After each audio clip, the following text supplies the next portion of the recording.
Can we use the...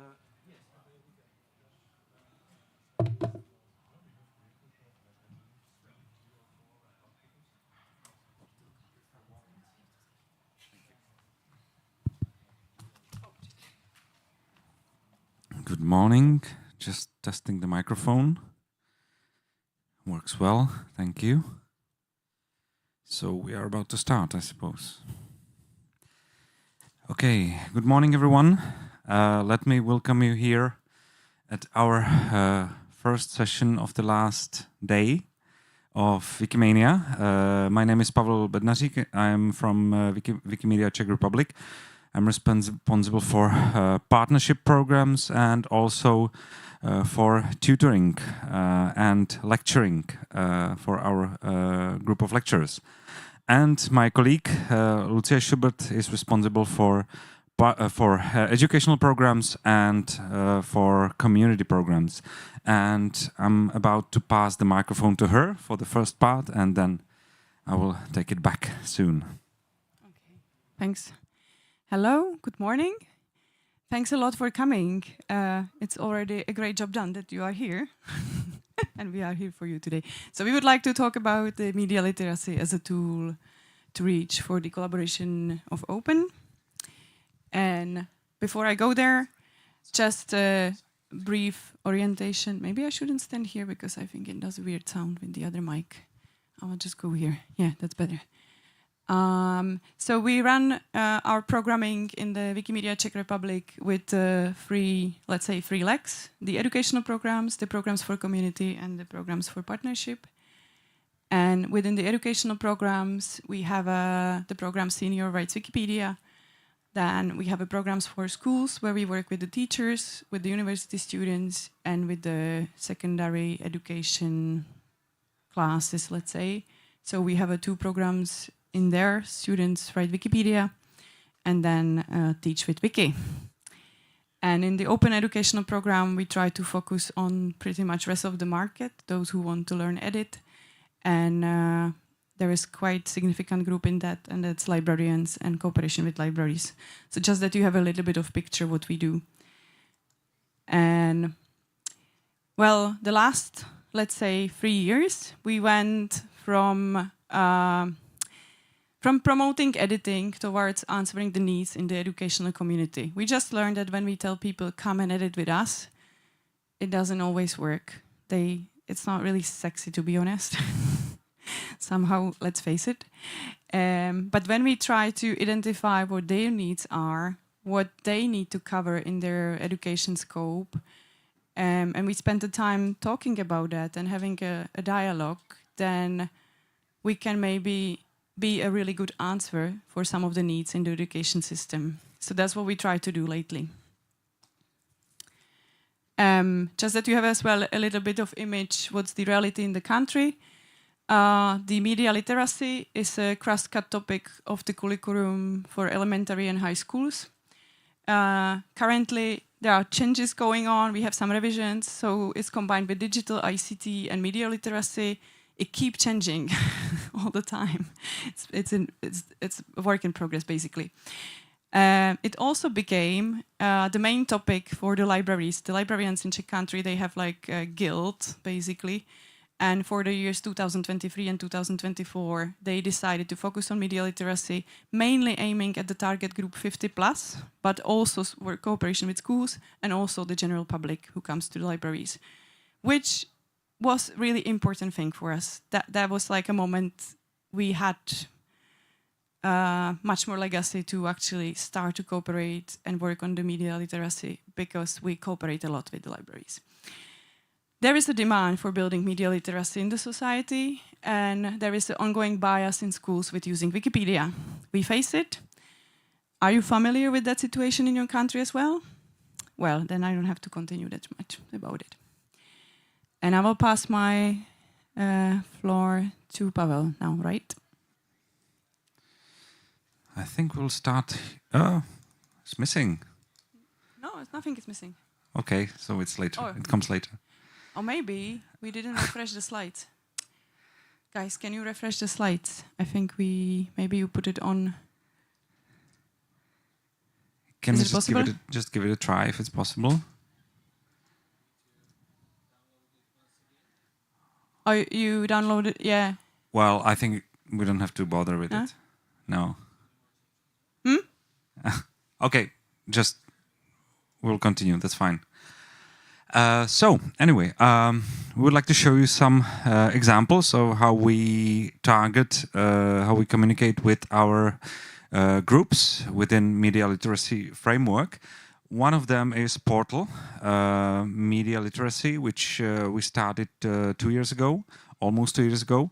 And this portal is basically an open gate to anyone who wants to start with media literacy, who wants to get informed what issues, what topics are part of media literacy framework, or if he wants to find out what is going on. We have a news feed in there showing what kind of tutorials, what kind of lectures, classes, events, conferences going on. So this is a way how they can find it in one spot, in one place on Wikipedia. As you can see, we have also article of the month and image of the month, as you know from the main page of Wikipedia, which is copied. Yeah. We will just change Once again, okay.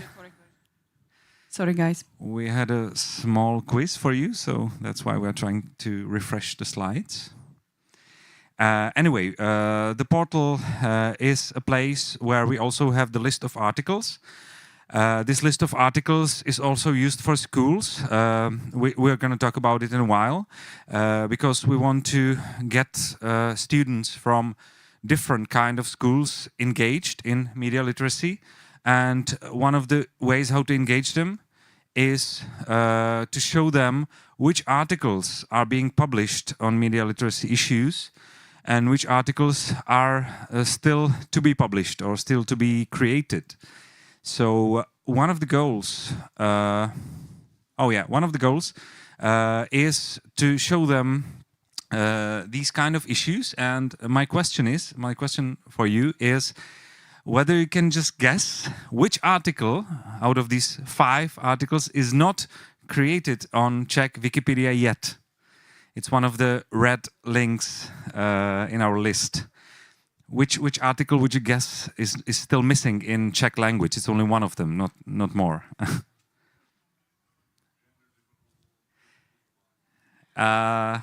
First, well, that would be quite a shame if we don't have an article on Creative Commons. No, your guess was great. Your guess was great. Fear-mongering is still missing, but we have students from university working on this article already. Not finished yet, but all the other articles are being published. Also, General Digital Divide is being made within a course at the university. We will talk about it in a while. So that's the way how we are trying to fill the gaps within media education, having this list, which is still getting longer and longer, obviously, but we are slowly going there. And I think the most important articles are being really not only created, but also they have proven the quality of the articles, so we are working on it with the students. As you can see, editing on media education issues and articles is not that difficult. You can do it anywhere if you got the power. This image is not coincidence.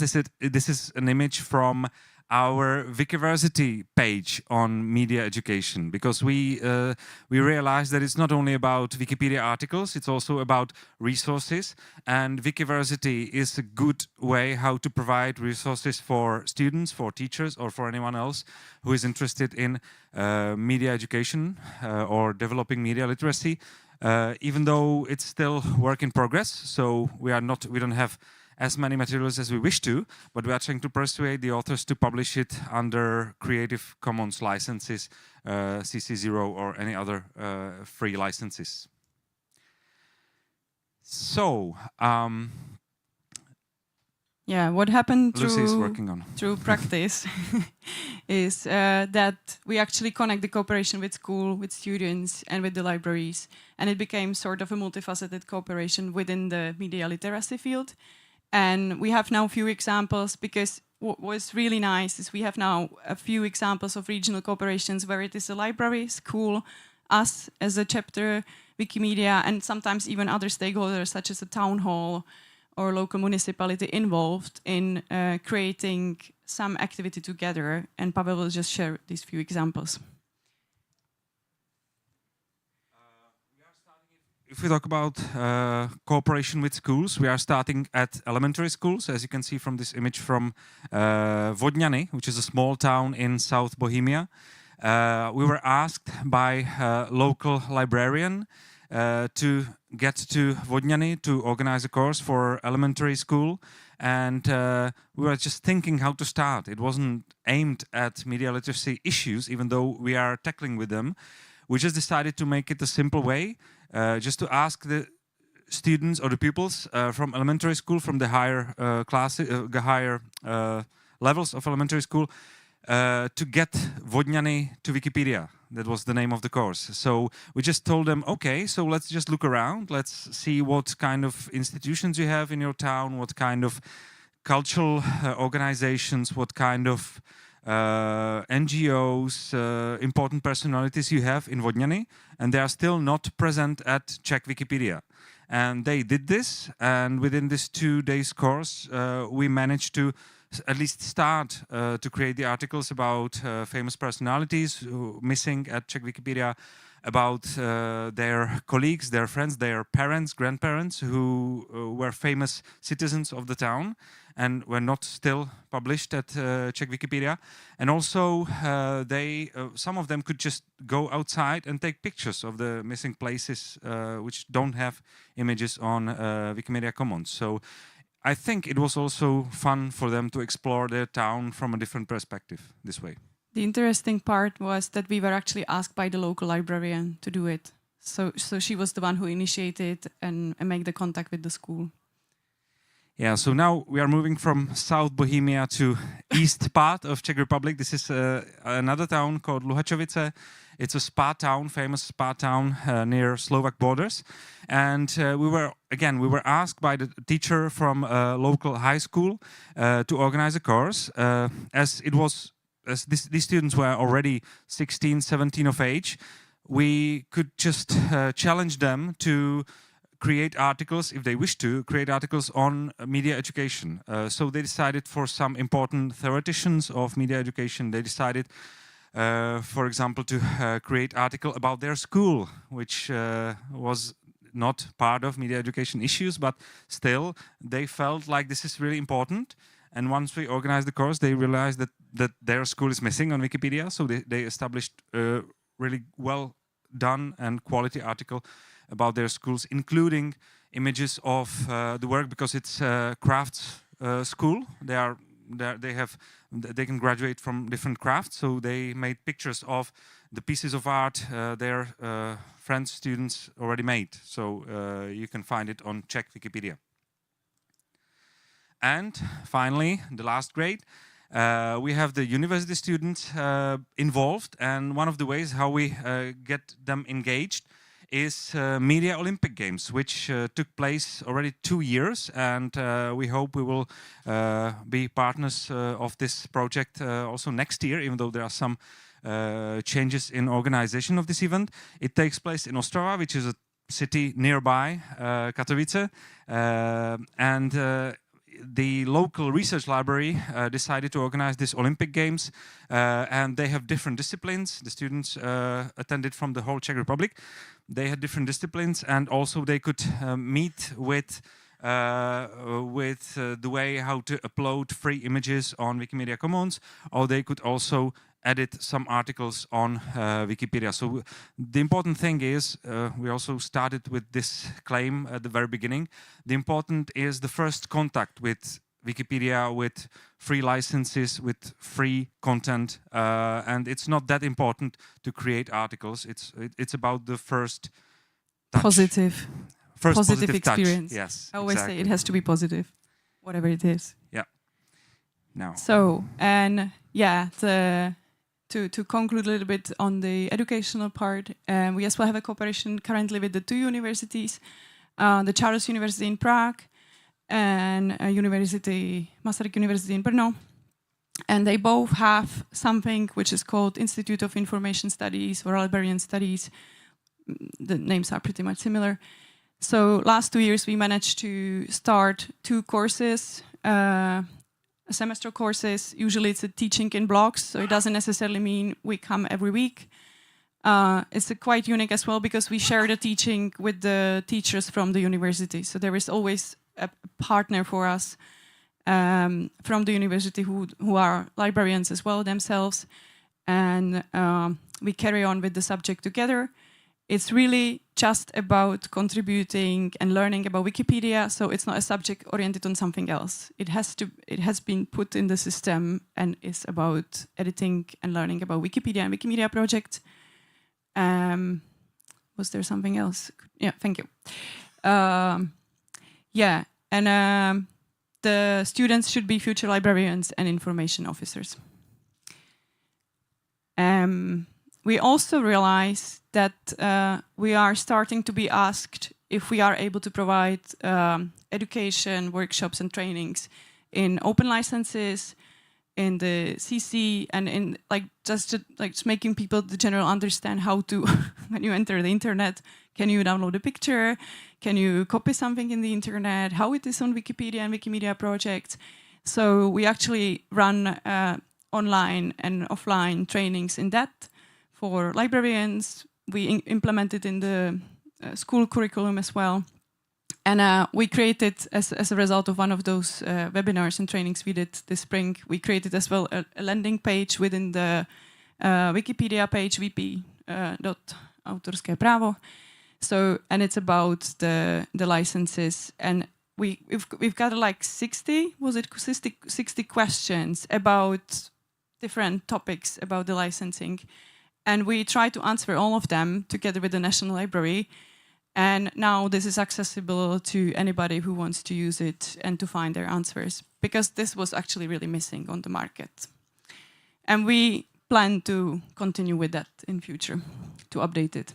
So what basically happened is that Wikimedia Czech Republic is becoming to be a recognized stakeholder on the market of media education and digital literacy as well. And we kind of aim on the long-term impact on the field a little bit. We try to work a bit more competence-based, to have kind of holistic view on the things, and we benefit and profit a lot now for being partners of something we call DigiKoalice, so coalition of different organizations and institutions under the Ministry of School and Education. We are part of 2 other platforms, and our country is organizing something like a digital week every November, and we are now one of the recognized partners bringing a lot of content into that week, the program. So this is kind of, and that all kind of accelerated within basically 2 years by us allowing ourselves to focus on media literacy, maybe a little bit more than just promoting the editing itself. Would you like to? I can continue. This is one of the examples how we provide methodology for working with Wikipedia at schools.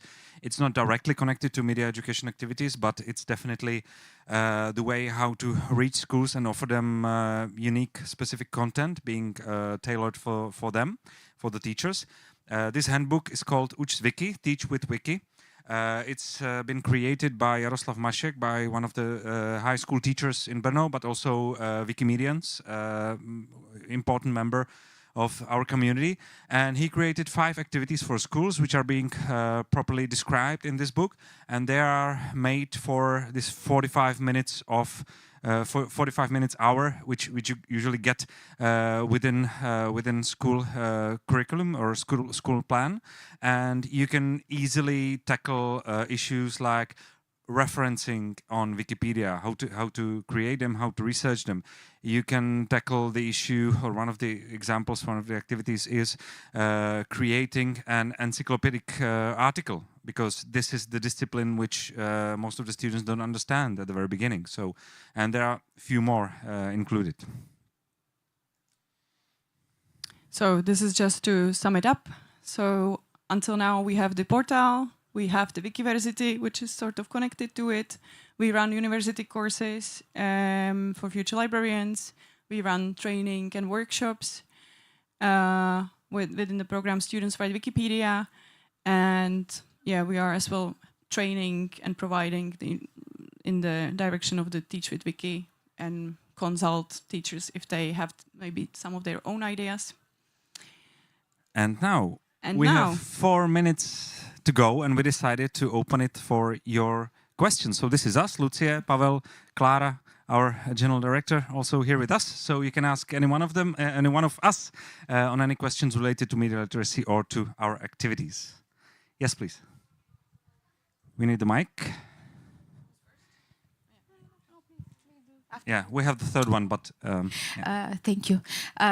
That is fantastic and very inspiring. I'm coming from the same field, and my 2 questions, probably of many, would be how you onboarded the Ministry of Education on the first place to be a partner, and what type of partnership it is. Only institutional support, like, okay, we support, we are not against, or it is real involvement with any capacity. And the second one is there any tension between the projects and some experienced legacy editors in the Czech Wikipedia, especially regarding notability, because you've mentioned some of the articles you are having on schools or NGOs, and this is exactly this field where this could emerge. Thank you. Okay, I'll start with the first answer. Maybe Lucy will, or okay, so Clara. Hey. I must say that like Wikimedia Czech Republic environment is a lot like NGO driven in the terms of social services, or even like maybe some extra curriculum for the schools. So for us, it's not that essential to be in partnerships with the Czech Ministry of Education. Sometimes it even could give us some like limits that we don't appreciate. So the way we choose, and Lucia then probably will add more, it's to choose like informal associations that more like connect educators and this like, let's say, more progressive ways in Czech educational system, because we are still facing the fact that there was no real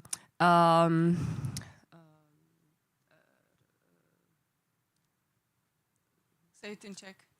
No, like that our educational system is still like quite old, and we didn't have the reform. That's the revision going on. We didn't I was talking have about proper reform in Czech Republic, even though of course like Czech educators are great and whatsoever, but the reform hasn't there be yet. So I think we are in advance of that. So Pavel like has lots of experience with Czech Ministry of School from his like other work. So this is how it is now, and my colleague tell the most. Can I just add to that? Because there was a logo of ministry, and that's why I guess you ask. And just to make it clear, we are part of platforms, and one of the platforms is under the Ministry of School and Education, and that's the Digi Coalition. So our way how to contribute is being in the guild, being recognized within the stakeholder platforms, and one of the platforms is under the ministry. And we are mostly aimed at digital literacy in schools. This is why we are part of the Digi Coalition. I know it's a bit complicated, and you have to search the back ways. Yes. Second part of the question you wanted to answer? Yes. So we can discuss later maybe, so let's continue with the other. But yeah, there is a clash, but we have some solutions for that. And you can come to talk to us at the coffee place if you want to know how we hack it. Yeah. Yeah? Please. Yeah, I was very interested in that part you had on the Creative Commons bit, because I come from Geneva, Switzerland, and I feel that there's a bit of a deadlock, because by default, everything that's produced in schools and by teachers for teaching, as part of our job, is under Creative Commons NC licensing. And so if we have classes, well, I work with students, we create articles and do stuff like that, but I'm just a random guy doing it with my kids. And it's not an official part of the program, and there's this licensing problem. And Creative Commons, I don't know if they don't accept NC media. So I was trying to figure out a way to solve that issue so that it can become a like more official part of the curriculum. Well, just a quick answer. NC part of the license is part of the game, and we have to explain it as crucial piece of the open culture. That's it. I mean, if they don't want to publish anything or if they want to publish it with NC bit of the license, then we hardly can do anything about it. But we are trying to persuade them that it's not a big threat for the schools or for the makers to publish it without it. That's the short version. Thanks a lot, everybody. We are running out of the time. We have to leave the other people to run their session. But if it's okay, we can just walk out here and you can have your questions. We are very much here for the rest of the day. We welcome the questions. Thanks a lot. Come to have a coffee with us. We are here for you. Thanks.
That's going to be fine. Or maybe I can click it. Yeah, I'll be clicking it.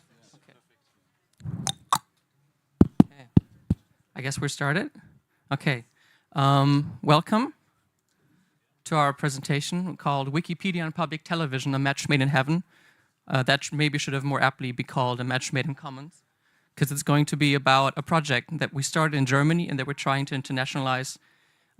We started out last year's Wikimania, and this is going to be another stepping stone in the internationalization of this project that we're going to be introducing to you in a minute. This is a project that's dedicated to joining the worlds of public broadcasting and Wikipedia, a world that we believe has a lot of overlap. And before we begin, we're quickly going to introduce ourselves. My name is Sadiq Shahadu from Ghana. Hello, I'm Janosch Becker from Hamburg. And my name is Jan-David Franke. I'm with Wikimedia Deutschland. This is a brief outline of what we're going to be talking about today. We're going to introduce the project to you, especially in its German context. We're going to outline 2 success stories that we were able to achieve in the German context. We're going to show you how we are internationalizing the project. We're going to give you an overview of how to participate in the project and in the international network. And we're going to leave room for questions. But we're also going to have some interactive elements throughout the session. We're not going to be talking directly at you for 40 minutes, so don't fall asleep. Okay, thank you, David, for your short introduction. I will now introduce you into the project. So first of all, let me explain what Wikilast Broadcast actually is. In short, it's a Wikipedia community network founded in conjunction with Wikimedia Deutschland to lobby public broadcasters to use more Wikipedia-compatible licensing for their educational and knowledge content. So we're talking here about Creative Commons licenses, as you probably all know them. The project was founded in 2018 already, and there are about 10 to 20 Wikipedia editors, currently mostly German ones. And our main task is to conduct Wikipedia workshops with public broadcasters where we explain them how the Wikipedia works and which content fits into Wikipedia article and which content does not fit into articles. And the broadcasters which attend the workshops are the ones where Wikimedia Deutschland already had long-standing conversations with, and then they showed interesting in partnering with the Wikipedia.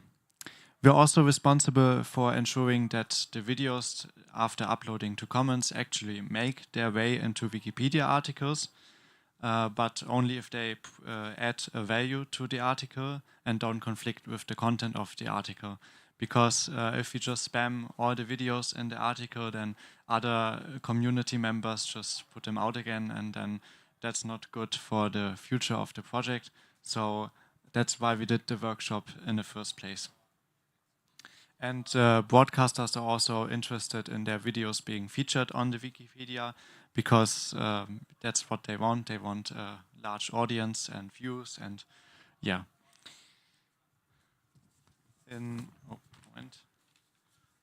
We were awarded with the Wiki Eule in 2021 at the German Wikicon, which is basically the same as the Wikimania, but in the German language. And the Wiki Eule is a prize which is awarded every year on the Wikicon, and it's the highest prize in the German language Wikipedia, and there are several categories. And this project won one of them in 2021. As you see on the picture there, there was Wikiolo and Kete17, also members of the Wikilast Broadcast project, who received the prize. In 2023, we started with the internationalization, as David already pointed out, at the Wikimania last year. And since then, we had our first international meeting, which was this year in April in Berlin. Okay, let me first explain a bit why we do what we do.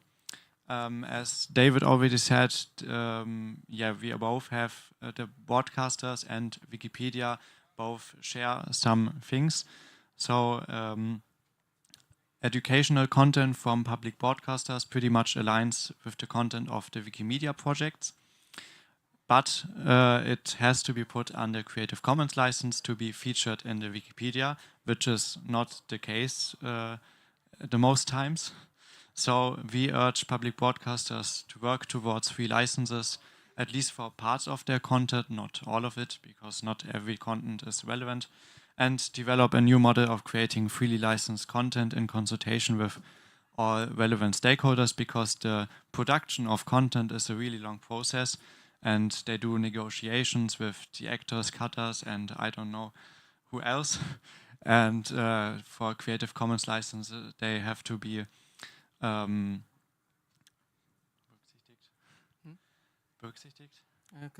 considered before producing the content. So it's a long-term process. Creating content with Creative Commons licensing for the Wikipedia also has a lot of benefits. First of all, it contributes to the common good and underscores the importance of public broadcasting in a healthy democracy. It helps the broadcasters to reach a larger audience, because that's what they care about. They have, at least in Germany, they have the mission to reach a large audience as possible. So with Wikipedia as a very relevant website, they can achieve this goal. And the CC licensed content can not only be used in the Wikipedia, but also, for example, for educational purposes at schools or universities. If someone does a presentation, he or she can just put a video in there without having to fear to break any copyright laws. Another point is the fight against disinformation, which is also very relevant today, because public broadcasters and Wikipedia both have the mission to fight against misinformation, and with that we can join together to fight against misinformation. Last but not least, public money means public good. So in most of the countries, public broadcasters are funded through our license fees and taxes, so they can produce their content. So for me, it's clear that this content has to be available to the public as well. Okay, now we will start presenting to you 2 success stories. The first one is with the Tagesschau, which is widely considered the most prestigious news program on German TV. And this cooperation began in late 2022 after long-standing conversations with the ARD, one of the 2 major public broadcasters in Germany, and Wikimedia Deutschland.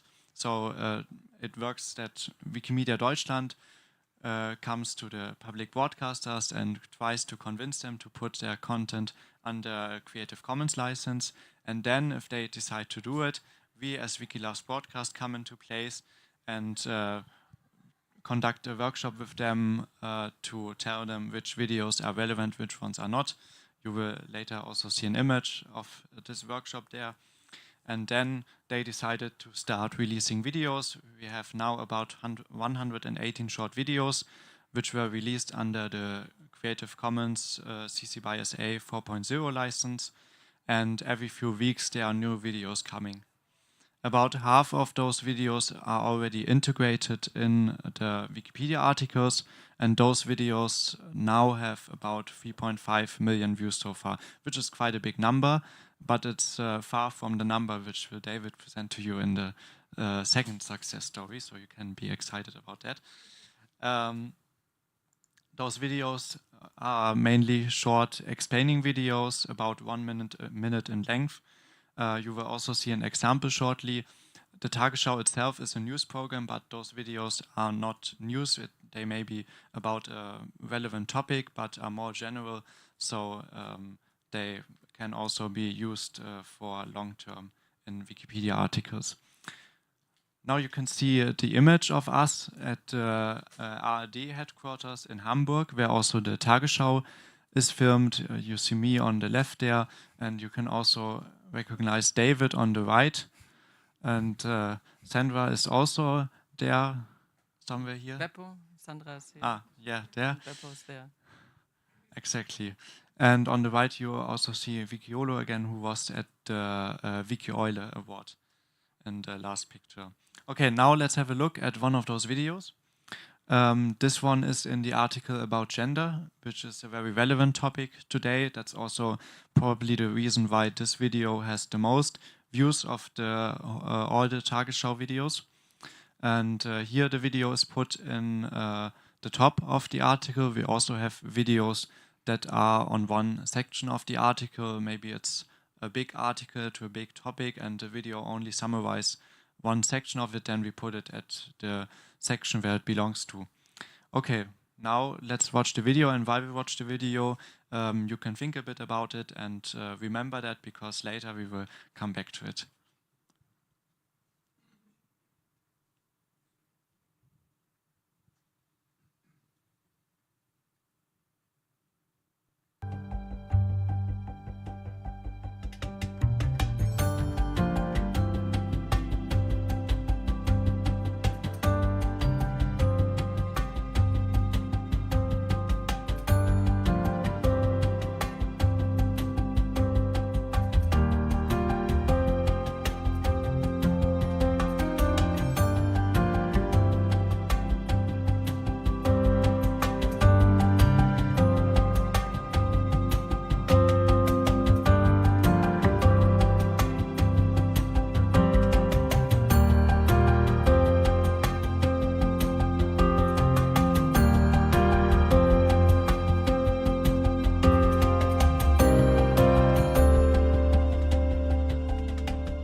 Okay, thank you for the video. Now I will pass on to David, who will present to you our second success story.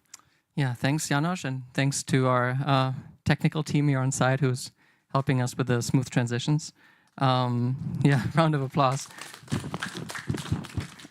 Our second case that we're going to be looking at is called Terra X, which is probably the most prestigious and popular documentary program on German television.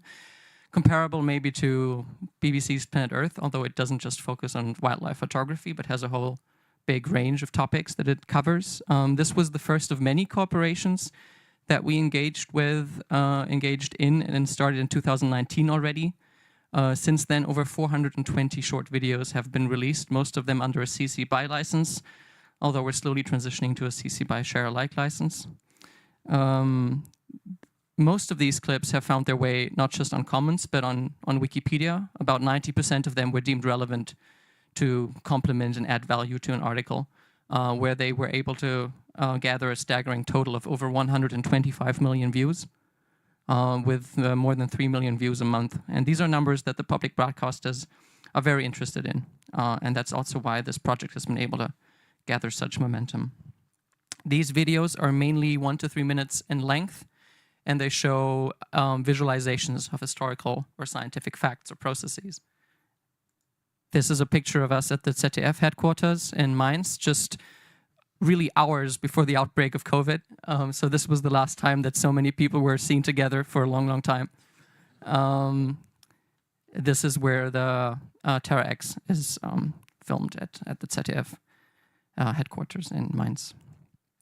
And here you see the video of Terra X showing the construction of the Taj Mahal, not just in the German Wikipedia, but in the English Wikipedia as well, because Wikipedians have gone and not just redubbed, but also subtitled quite a large number of these videos so that they can also be used in other language versions.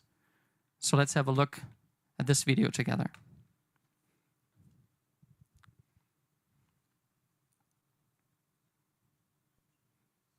Das Taj Mahal gehört zum Weltkulturerbe seit 1983. Vor knapp 400 Jahren, 1632, wurde mit seinem Bau begonnen. Das Taj Mahal am Yamuna-Fluss gilt als das schönste Bauwerk muslimischer Architektur in Indien. Mehr als 20.000 Arbeiter errichteten es. Etwa 1.000 Elefanten brachten das Material aus ganz Asien nach Agra. Es dauerte 20 Jahre, bis das Bauwerk vollendet war. Das Taj Mahal ist ein Mausoleum für die Frau des Großmoguls Shah Jahan. Sie starb 1631 bei der Geburt ihres 14. Kindes. That's way too many children, by the way. Yeah. Okay. So this is brings us to our first little question round. With a view on time, I think we'll maybe limit this to 2 or 3 inputs. But the questions that we want to put to you at this point are: what did you think of the videos you just saw? Do you think they work on Wikipedia? Do you think they can work in other language versions as well? What would be necessary for that to be the case? And can you think of content from public broadcasting in your own home country that could be useful in this regard?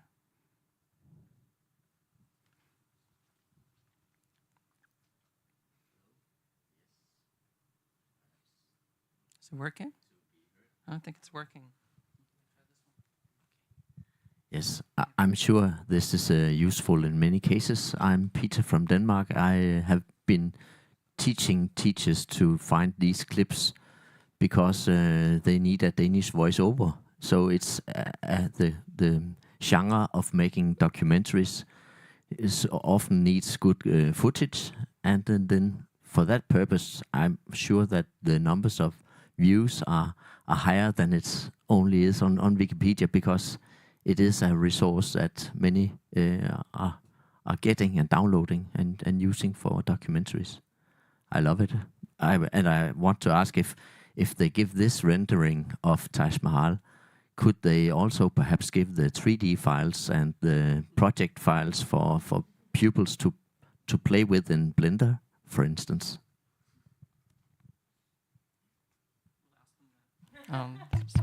Yeah, we're going to go and ask them that. That's a good question, and thanks for your input.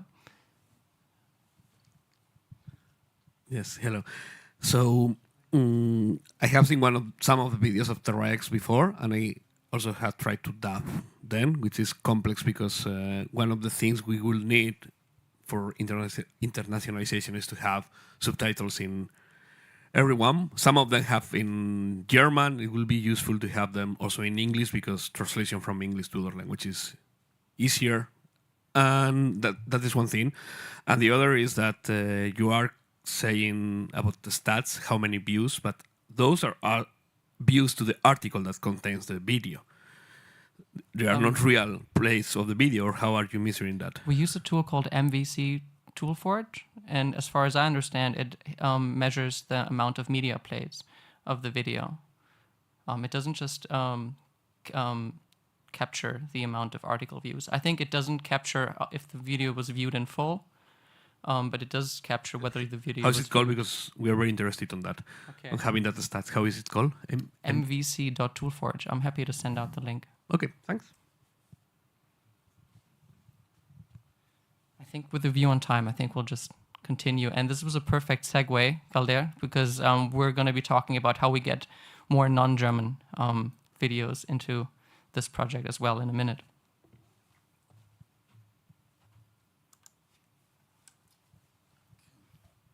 Okay, so we've heard a lot about the program in German. Now, we want to share with you our plans to make it more international. So the discussion, the context started, making it international started in Wikimania, Singapore last year.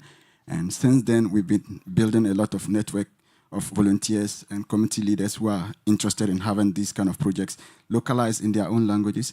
And this is just also an opportunity for us to invite more languages. If you think this is a good thing for your community or language, I think this would be a perfect place for us to discuss that and see how best we can support you. Next. Okay, so our first meeting after Wikimania was in Berlin in April last year, and we're very happy to meet for the first time as an international team. And we had an engagement session with Vipin, who is helping us to connect with, he's actually building a collaborative relationship with Thomson Reuters Foundation. We'll be talking a lot about that later, but this is just to give you a context of how the team is made up and our meeting in Berlin and how we want to grow together with all of you here.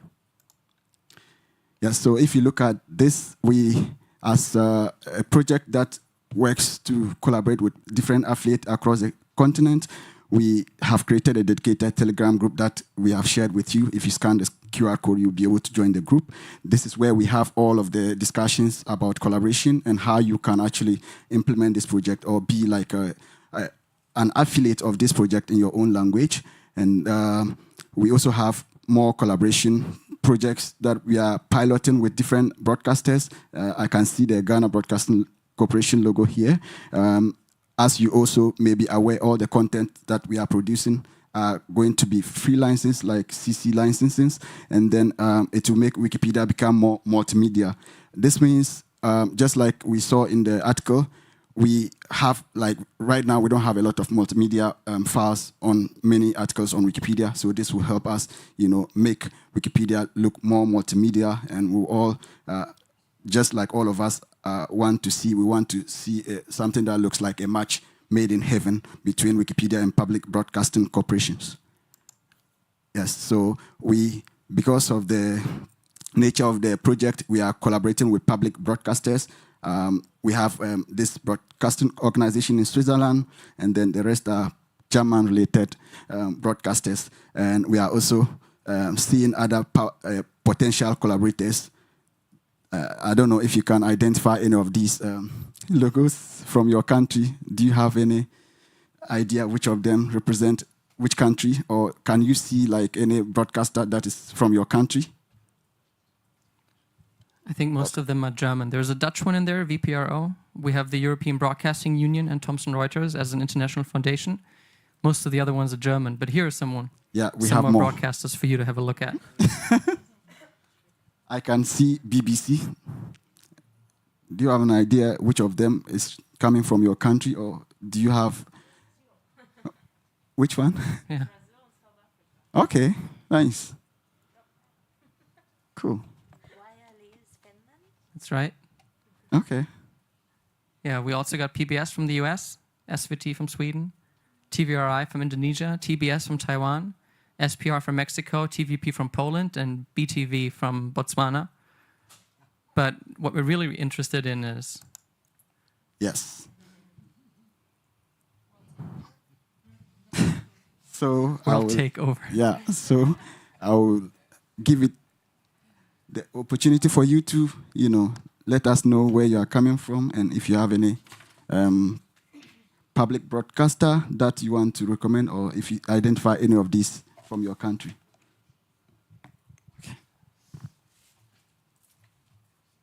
Thanks a lot. I think that if you get to the EBU, because they have a platform where all the public broadcast media, state-backed media funded in the European Union is collaborating on it, this would be very successful.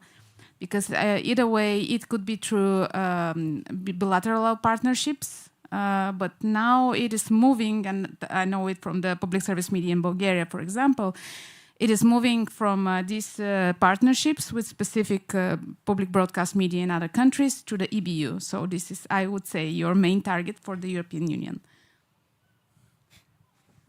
I was hopeful that the BBC would be Creative Commons, but I've just done a quick Google. Unfortunately, it seems to have non-commercial Creative Commons licenses on the content that we can use, and also UK only. So it might be that they need a little bit more work before they start donating stuff to Commons, unfortunately. And maybe as I pass the microphone around, I will suggest you look at Kenya. They have so many media broadcasting television channels that most of the time don't reference Wikipedia because they don't trust Wikipedia. They think it's not a reliable source, so it's time to look at Kenya. And there is a question online, if you can also respond to that. Give me a minute. What is the best way to approach the local public radio or television station to license their content for the use in Wikipedia? I think the best way is to join our Telegram group and discuss it with all of us there, because we're going to be able to coordinate our efforts and exchange different insights that we've been able to gather throughout the years. It does help to show them that Germans are doing it, and it does help to show them that there's quite a number of people that are going to be watching this on the internet. So to think of Wikipedia as sort of a third-party platform and not just Netflix, TikTok, YouTube, but if you are interested in educating and informing the public, then Wikipedia is an ally. And I think that's the argument that you got to get out there. There's going to be more time for questions later, but I'm just going to, yeah. Yeah, I just wanted to sort of talk about public broadcasting. It's TV, but it's also radio. Yeah. And I think radio can often be a better source for underrepresented languages. And there was a really interesting project, I'll share it in the Telegram group, in 2021 in India, where I think it was the BBC World Service partnered with the Wikimedia Foundation and local groups to raise awareness of Indian sportswomen. And basically they produced interviews with those women so that there were primary sources that could then be used by editors to create articles. And so I think there's an opportunity to sort of talk to broadcasters about relicensing content that they've already produced, but also like a deeper collaboration around them understanding their role as source materials for like underrepresented knowledge and languages. But you're doing really brilliant work, so thank you. Thank you. That's a great point. One of the broadcasters we were showing earlier is the German radio, actually, that we've been in long-standing conversations with. But yeah, I think just to reiterate the idea that radio is a great source for marginalized languages, I think is going to be very helpful moving forward. One other concrete thing that we're moving forward with is our collaboration with the Thomson Reuters Foundation that Vipin, who's Senior Partnerships Manager at the foundation, is about to close. You just closed it. Well, there you go. Yeah, I'm not up to date. Perfect. And this is mainly to do with, so Thomson Reuters Foundation, as the name suggests, is the not-for-profit associated with the global news agency Thomson Reuters. And they have a division called Context News that also has a YouTube channel where they produce short documentaries, about 8 to 12 minutes in length, with a focus on sustainability, geopolitics, but also climate change. And that's the angle that we want to be taking with them. And so a task for Wikilove's broadcast at this moment is to figure out what's the content that's relevant for Wikipedia, what's suitable, and how do we feedback this to Thomson Reuters Foundation so that they can release suitable material under a CC license. And because those documentaries, which are quite long and quite complex, may be too complex for a single Wikipedia article, I think the main task is to look at what are the building blocks in these documentaries, what are the explainer segments, the visualizations, the original footage that we may be able to use, not just to have it on Commons, but also to integrate it and add value to a Wikipedia article. But before we talk about that, we're going to give you the opportunity to learn a little bit about how to participate in this network. And for that, we want to ask you these two questions. So in which ways could you see yourself be an active part of this international Wikilove's broadcast network? And then what could you do to make educational public broadcasting content more accessible on Wikipedia? We've highlighted some of the use cases that my colleague shared. We just want to give you an idea of what we can do together as Wikimedians, but in your own ways with this, what do you think could be the way forward for you? What could you do, or how do you see yourself collaborating or participating, being active member of this international project?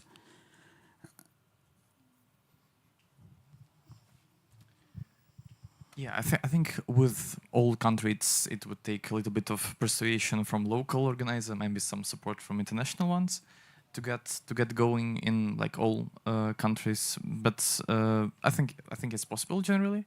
I just wanted to point out, like with this map that you were showing, by far the biggest logo was from Russian TV broadcast public on, and yeah, you might be a little bit mindful about like with what to collaborate or not, because with that one you maybe would not want to do something and collaborate, but I understand.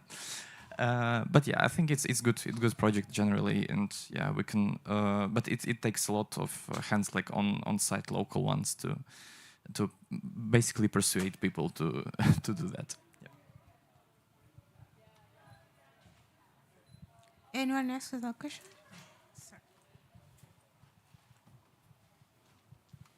Thanks. It's I don't know if I can do it, but I have two ideas, or also strategic questions. What about? I understand that you address like the big players, but what about independent broadcast organizations? I cooperated, for example, in Ludwigshafen with an independent little thing, and they put everything open if you ask them to, because they are very little and interested. So maybe this could be also an add-on, but I don't know. I mean, you have to look for your energy, where you put your energy into. But that was another idea I had.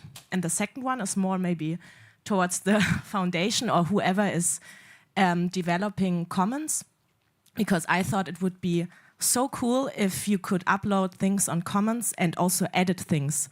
Because when I saw the videos before, it would be nice if your Danish teachers or students or whoever could directly add some subtitles or maybe also some voiceovers on the video and republish it. So if we had tools to do that directly on a Commons or whatever tool, that would be wonderful, I think, and that would also really make sense to the wiki idea. Yeah. I'm not sure if we have someone from the Wikimedia Commons community who could help us, or is there anything like that already? I'm Diego from Switzerland. We were inspired by Germany, and we were thinking about how we could approach the Swiss Broadcasting Corporation, and then to our surprise, they approached us because they went to Berlin and they heard about this project in Germany. So this was very easy for us. This is one aspect. So I want to encourage you, just try to contact your broadcasters. And then this aspect of subtitles, I'm not a common specialist, but as far as I realized that it's easy for subtitles, it's easy to add other languages. If you have the seconds, you know how long this is. I added this one in German. But the other thing to change to dubbing, it's called. This is, I think, you have to do it outside of Commons. As much as I know, it's more difficult. So currently they are working on developing a tool which is basically similar to the Handbrake tool which we use as external software. But this is not yet available in the Toolforge or Commons. But by the end of 2024, they are trying to make it published. So once that is available, I think that will be helpful to use directly into Commons. Thank you. Thank you so much, Jenny. There's going to be another section at the end where we're going to be able to allow questions. But yeah, Ziski, go ahead. Thank you. Just a quick comment. I'm looking at my West African friends standing here. We all know Nollywood is a massive empire. And so I wonder maybe now that the Nigerian user group just started their public policy advocacy team, I'm forgetting the exact name of the initiative, perhaps this would be a really great campaign to start to work together on, especially since the Ghanaians are already involved. You could try to, in a friendly manner, drag them into it. I think that'd be really cool. Thank you so much. I will reach out. Okay, so another use case for Ghana. We started by engaging communication students at the Kwame Nkrumah University of Science and Technology. And the next step with this engagement is to connect with the public broadcaster, the Ghana Broadcasting Corporation, to discuss ways we can collaborate with them on this project. We know there are some form of bureaucracies in projects like this, especially as Wikimedians. We've tried several ways to collaborate with public institutions, not just public broadcasters.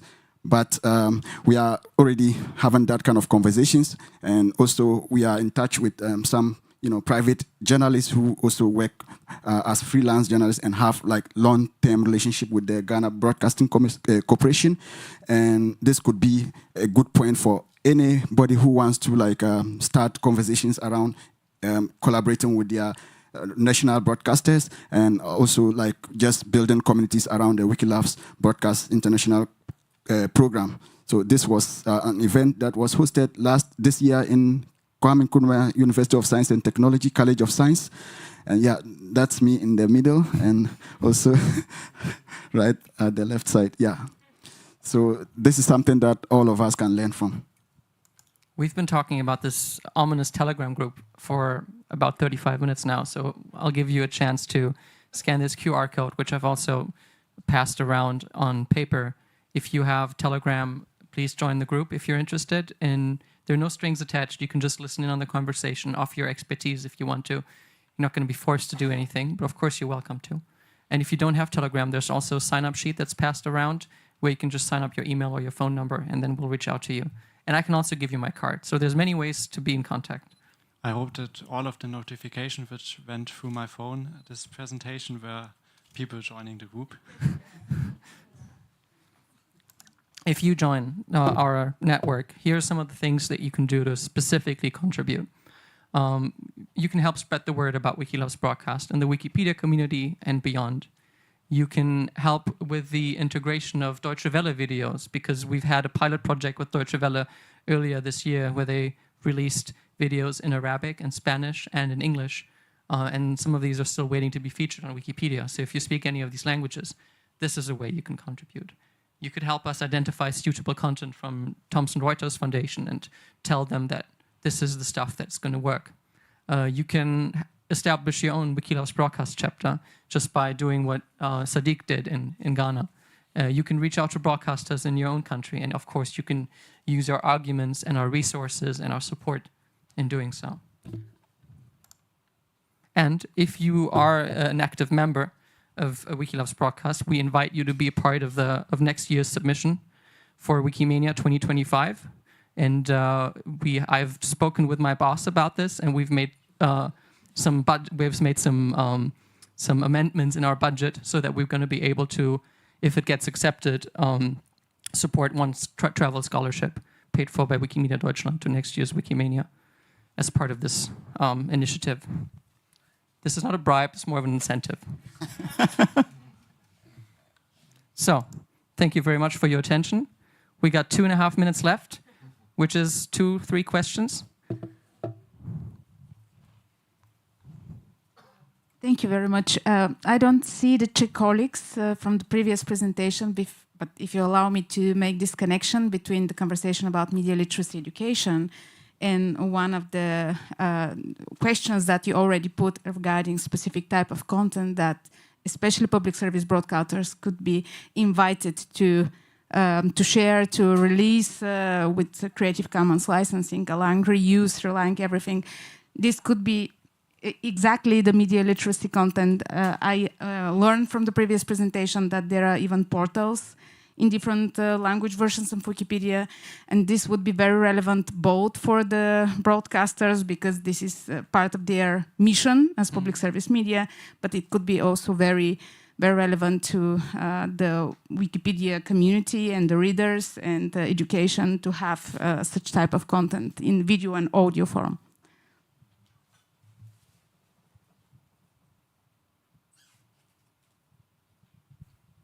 Just a short question. Do you consider if there is a limit from whom can we partner with? Could it be smaller agencies? Is there a limit? How small can they be? And could they be producers of generic content that are not broadcastings, but for instance, tourist agencies in a district of a country? They might also be making wonderful footage, but perhaps not making a voiceover content. I don't think that there's a limit in terms of size. I think, and this has been hinted to by the gentleman who was sitting here, there's obviously going to be some criteria on the quality of the broadcasting content that's being produced. So if you do not live in a democracy, maybe you want to have a look at how the quality is of the broadcasting content that you maybe want to release under a CC license.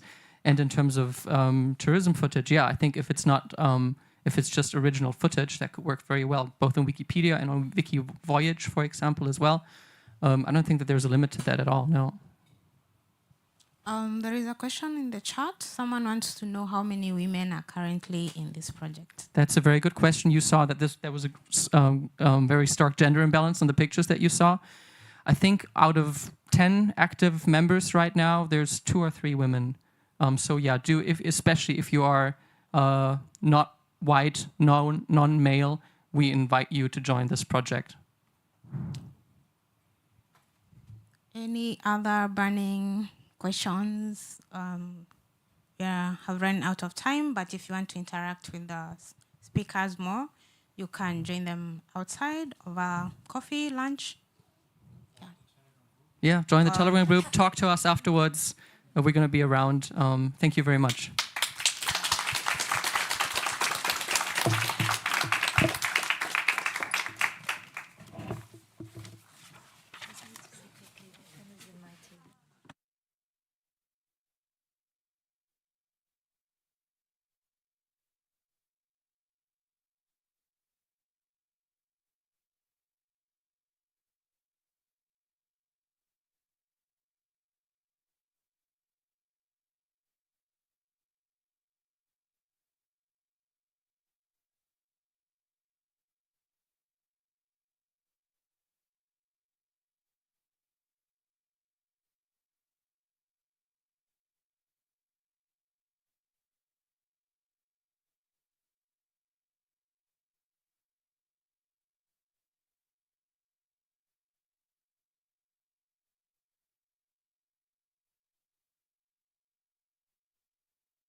wonder where it went.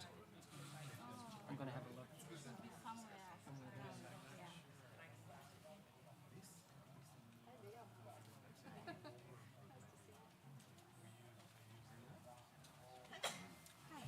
Hi.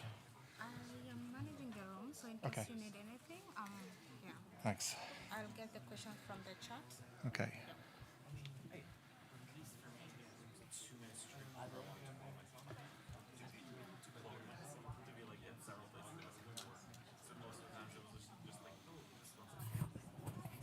No, it's not much.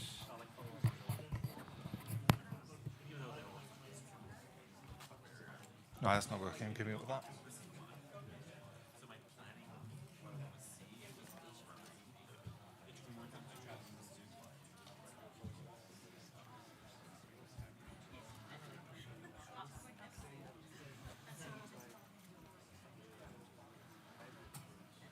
Okay.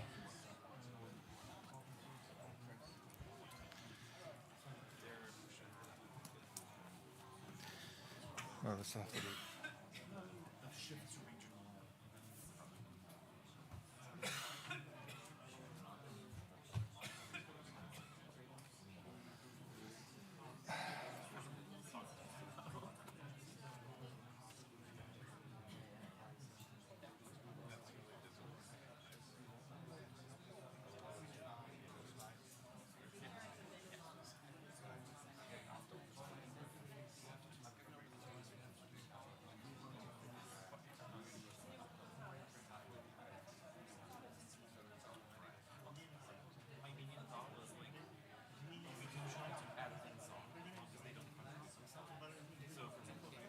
Oh dear.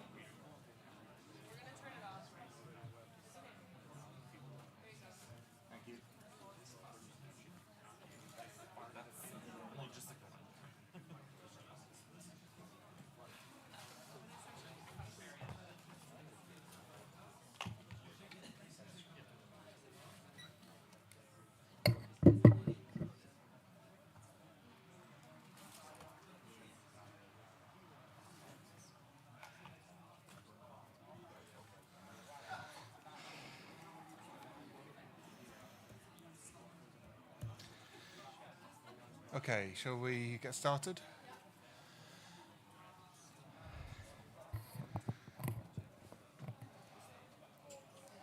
Okay, great. And perfect. So, welcome to this session. So, we're going to be talking about equitable hybrid approaches for all Wikimedia events. I've got a few ground rules because this is going to be a bit different from usual. So, first thing, apologies. I have a lot of words on my slides. Do not read them all. They are there for reference later on to try to give you the full information that's available. Do feel free to ask questions anytime. Grab a microphone before you do so, because we want this to be as hybrid as possible, this event as well. If you have your laptops with you, get them out. Connect to Eventia, which is the place where we're meeting online for this meeting. And you can join the room online, and you can see the comments in the chat. I will also put a link to my slides in there if anyone wants to have a look and follow as we go, or skip ahead, or look backwards. The idea is this is going to be some time for presentation, so I can give a summary of the issue, and then we'll have time at the end to try things out, which is going to be, well, Eventia, if you haven't used that because you're in-person attendees, have a look at that, play around with it. We're also going to have Spatial, which is a virtual reality environment where we've got a whole conference hall you can go explore. I have a headset with me if you want to try that and see what it's like in full 3D. And this is all experimental, so this may or may not work. We'll have to see how it goes. So the idea is just to give ideas and to show how you can do hybrid for everything, with pros and cons with all of that. So this is the summary slide. I'll show this again at the end. Basically, every Wikimedia events should be hybrid, is my belief. Because it makes it accessible for wherever you are in the world, no matter where you are in the world, and whether you can travel or not, because that's a big point I'll come to in a minute. It also brings a lot of advantages, so it's recorded for the future, so anyone can go back and watch that session happening in the future, which gives you a much bigger audience than you can get into one room. I'm hopefully going to convince you that it's not a huge challenge or organizational burden. You can do great hybrid with full AV people at the back and everything, or you can do it very simply if you don't have the funding. And it all scales depending on what you want to do, what you can do. It's also really the way to do it environmentally friendly. You're not getting people flying on planes all the way around the world, and it makes it sustainable. I want to clarify what I mean by hybrid, because that is a phrase which you use a lot and is used in different ways. So by this, I mean, if you're online, you can attend equally to someone attending in person. So you can talk to in-person attendees, you can ask questions, you can present, everything like that. It's just different from streaming, which is just making the videos available online so anyone can watch them, which is good if you can't do anything more, but if you can make it accessible online, it's better. And I also just want to make the point that if you have Wikimedians at an event without great internet connectivity, then you've got other problems. And that's also what you need for hybrid. So hopefully that's the problem we've got already. So then, next slide. On the travel point, so basically travel is really, really expensive. It costs a lot for flights, it costs a lot for hotels, and that means you're selecting for people that can afford it.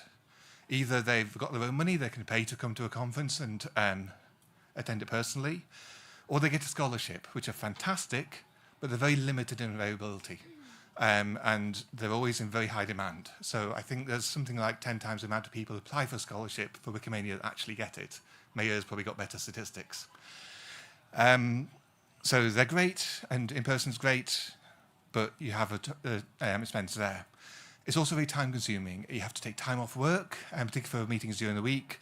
You have to travel, can be a long distance, particularly from the US to here and things like that. Can be responsibilities you can't avoid, can be accessibility problems and everything. So travel is not great. Visas is also really difficult. If you live in Europe, fantastic, you're great, no problems. If you live outside Europe, coming into Europe to get a Schengen visa is really difficult. It can get very expensive very quickly. And there's a lot of people that can't attend these events because of visas. They're not allowed in the country. You don't have that problem online. And there's also the unexpected. Planes can be cancelled, has happened to various attendees here. Shani's not here because of that. Also because war's breaking out. People fall ill. For those in 2010 who were traveling during the volcanic eruption, volcanoes do go off as well. And if the unexpected happens, hybrid. You can just join in online, you're not missing out. And there's also a whole issue with global warming, that the planet is demonstrably getting warmer. It's because of human-produced CO2. So that is a concern. And if you're traveling a lot, it makes it much worse. So hybrid is a much better alternative from that. It doesn't prevent people who do want to travel. You're all here, despite this being a hybrid event. But it does help those who can't. So I want to talk about minimal hybrid, which is you have an event, you have no budget. What can you do to make it hybrid? Or you have very little budget. So for basic setup, you can just use Zoom or Jitsi or Google Meet or Teams, whatever your favorite flavor is there, which is really good for just basic setup. It gives you the two-way video communications. You can output that into YouTube, record it, everything else. The best way of doing Zoom, I found, is you have a presenter screen, which is connected to Zoom. Everyone has their own laptop with their own slides on it and screen share. It's very simple, no more dongles, basically. It's really good. There's a problem with audio that, I think the setup in here almost demonstrates that you've got a very fancy audio setup. It's not connected to Zoom. It is going through the event yay process and everything. You can do very simple things like that with your own little microphones connected to a laptop, have one laptop doing the sound both ways and things like that. You can get very basic cameras, which are really, really good. So this, I was hoping this would be working, but this is a 360-degree camera, and it has a microphone built in. So for small events, this is fantastic. For bigger events, it's also good because you can see what's going on. And if this was working, you'd see it's got a 360-degree view, and then it picks on who's presenting. So if you were talking, it would zoom in on you. It would have a small picture of you. And then someone else over there starts talking, it would switch to that. These are really, really good. And they're not too expensive. Or you can just use cameras, webcams, have one looking at the audience, so the audience can see, and have the online attendees as well. Ideally, I'd love to have a screen here which is showing Eventier, and showing that you can see people online, but I don't have that. But that's a really good solution. Just have another computer connected to Zoom, showing the online people. If I put videos on, great. It gives you that immediacy of, oh, there are people online. Here, you probably don't realize there are people online. So this is kind of extension because I had too many to put on one slide, but this gets a lot more complex when you've got multiple parallel sessions like this, but it's very copy-pastable. So you can have one setup working here, one setup working in another room. It's also something that if you have AV staff, fantastic. If you don't, you can run it with event volunteers. You just need to make sure you have someone that's focused online, making sure things are working, the connection between the rooms and everything. And you can do a lot of interactive things, like if you use Slido or other online survey tools, you can put up a link on the screen, and people in the room can use that, people online can use that, and it all comes together very nicely. You can also even do online posters, which is really good. So you can have virtual environments which display the posters, and you can interact with the presenters there, which goes beyond what you see here. There was a poster session downstairs yesterday evening, which has paper posters on the wall, which is nice. But if you have it virtual, you can do a lot more because you're not restricted to static text or images. You can have a video. You can have a Zoom room. You can have a place where you can interact with people remotely. You can have a whole virtual room that you can go explore in virtual reality and things like that. So there's a lot more opportunities that can be done there for interesting things. And then, so I think those are the basics for if you have no money, you just want to get things working, anyone can do that. If you have problems, let me know and I can help remotely and things like that. There's people with the expertise around the movement. If you have money, it's great. You can expand. So you can have live translation. Zoom is fantastic now for having the option to do translations. It sets you up basically with multiple rooms. Multiple audio streams, that if you've got someone that can do the translation, you have to have a person doing it. Then they can be speaking the translation in that audio, and people remotely can switch between it and listen. That's something you can't really do in person. AV companies at the back, they're fantastic. They can do very professional setups. They can be very expensive. They do all the setup for you. They supply people to run things, and everything's great, but you do pay for it. That's the downside. So if you have funding, fantastic. There can be limitations with what they're willing to support. I think we're very fortunate that the team here is supporting Eventier. Other people just like using Zoom or Teams, or they get very fixed on certain things. So if you want flexibility, that can be more problematic.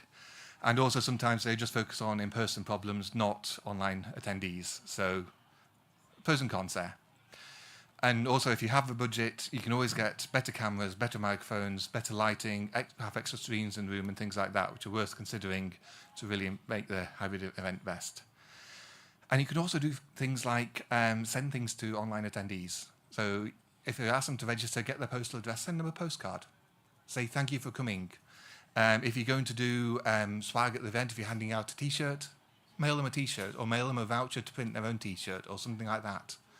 It's a nice way of saying thank you for the online attendees in the way you normally do for in person, but not normally for online. So it's worth thinking about.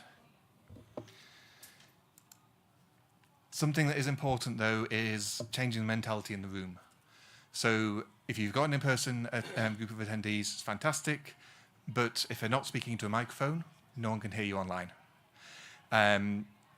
If you bias things, so if you're only giving people in the room the ability to present, you're not accepting remote presentations, it's okay, but it's excluding those that can't travel.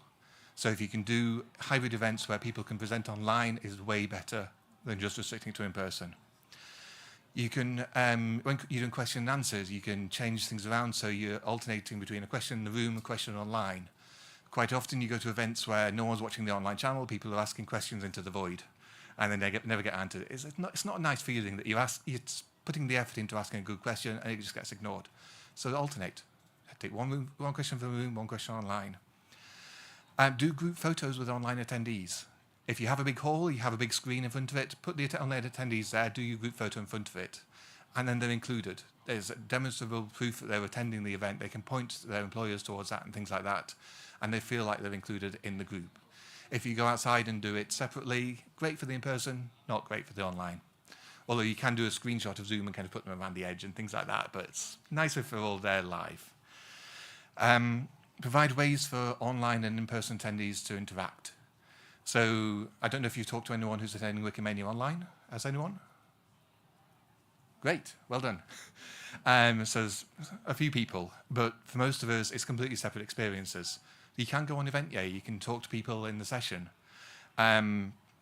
You can, if you have something like Slack running for your conference as well, people can ask questions there, they can interact there, they can have a chat, they can even do huddles of audio calls and things like that.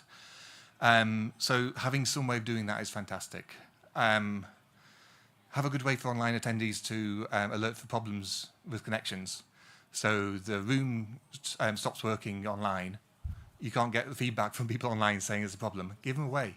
Give them a phone number, give them an email address, something that they can just kind of call out the problems.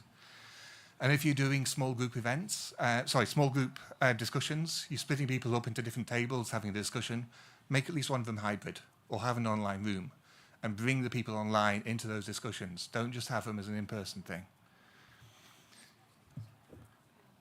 Okay. So there's quite a bit in this. Okay, got a bit of time.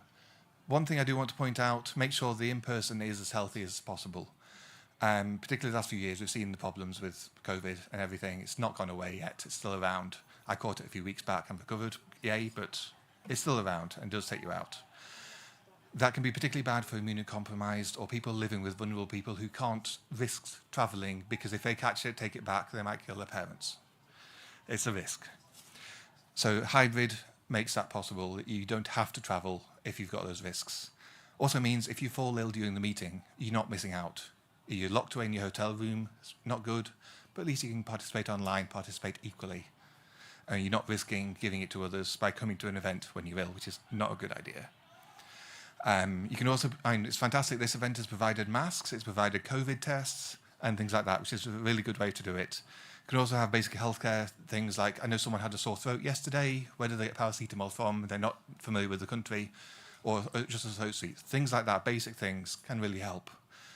And then there's a big question of what's the room like? So this is a CO2 monitor.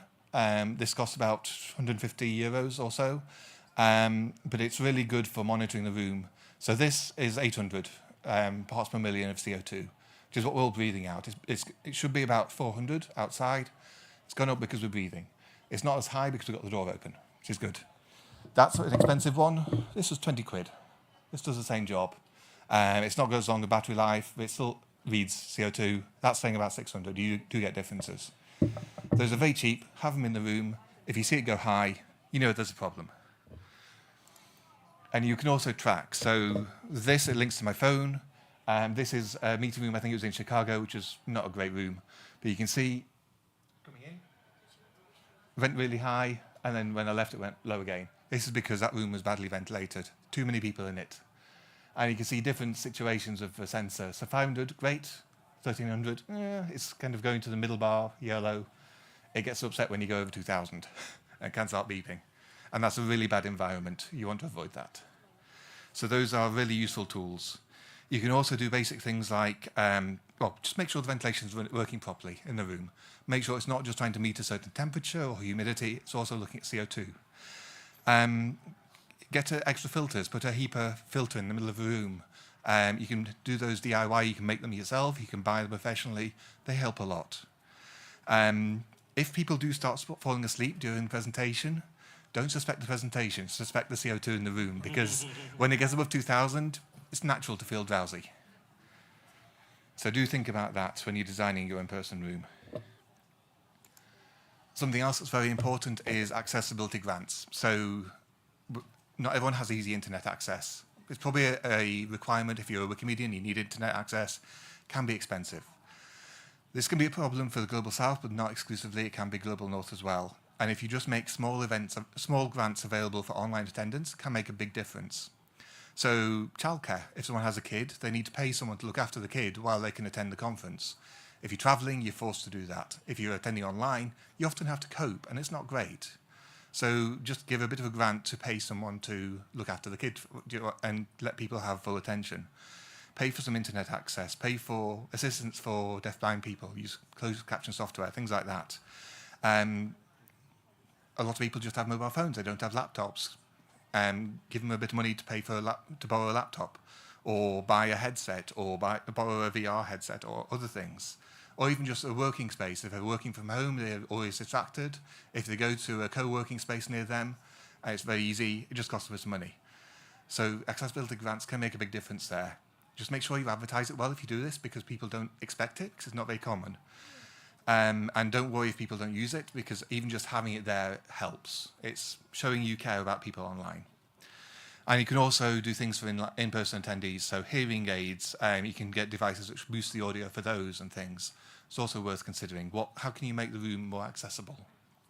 How do you make it wheelchair accessible as well, as something that people are getting better at but still forget occasionally, so do bear it in mind. I'm going to say this very quickly, which is you want to do surveys. You want to know what your attendees are expecting. So do a survey before. Say, ask them what they're expecting from the event. Then you can meet it. Afterwards, ask them if it met their expectations. Were there problems? Was the air in the room terrible? Is that something you need to improve next time? Did the connection keep going? Were there steps everywhere that people couldn't get around? Listen to what they say and feed it into the next event. Ideally, ask the same questions for online and in-person attendees, unless you really can't avoid it. And be very careful of survey bias. So if you ask in-person attendees of Wikimania, do they want the next Wikimania to be in person or online? They'll say in person because that's what they're used to. But you're not getting the people who can only attend online. So you're intrinsically biasing your survey. So ask people openly, ask online and in person equally, and weigh that accordingly. And if you can, collate and share the feedback so others can learn from it. Write a blog post, write a paper, report out the results. Don't be shy of saying things went wrong, because everyone keeps getting things wrong, and if we don't share that, no one learns. Just do be careful that you might need to do an ethics review and things like that when sharing results. Okay, then I want to hand over to Mayur, who some of you may have seen as the person doing a lot with Wikimania, who's got a few slides to show about Wikimania. So I promise I only have 3 slides, and I wanted to take all the great advice Mike's been giving and talk to you about how we're applying it to a live event that you're all experiencing. You heard Mike talk about the CO2 monitors, and you saw me trying to open the doors when we started off. And when people are saying, sorry, we can't hear the audio, I tried to explain it's because of the CO2. You see those fans there? We obviously all know we're experiencing problems in this venue with the air conditioning. So the organizers, I see Kabi here, and ourselves, we got together after day 1. We sat in a hall and we built those fans. We went to the local equivalent of Home Depot, bought some fans. Those were built by hand lovingly for you all, so that we could have more air in the room. So, Mike talked about the kind of minimal you can do to make an event hybrid. And I'd say Wikimania on its journey is probably on that minimal +1. We've got Andrew here who's going to talk to us in a minute, and he'll remind us about the early days when it was just Andrew with a camera trying to document Wikimania. So, we've come some way. Everything is being recorded. It's being streamed. It will go on Commons, so we're making progress. I think the online years really helped push us in 2021 and 2022.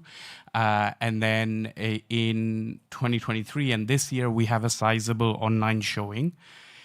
I would probably take back some of the words on this slide with the definition. I really like what Mike introduced as a definition of, what is truly hybrid. So I would say we're probably streaming +1 at the moment. We're not fully hybrid yet. There's more to do and go. But we've made a really great start with something called Eventier, which our organizing team in Singapore, credit to them, first found. It is free and open source. It is actually run by the FOSS Asia Foundation. So it's run by an organization that is movement aligned and is non-profit themselves.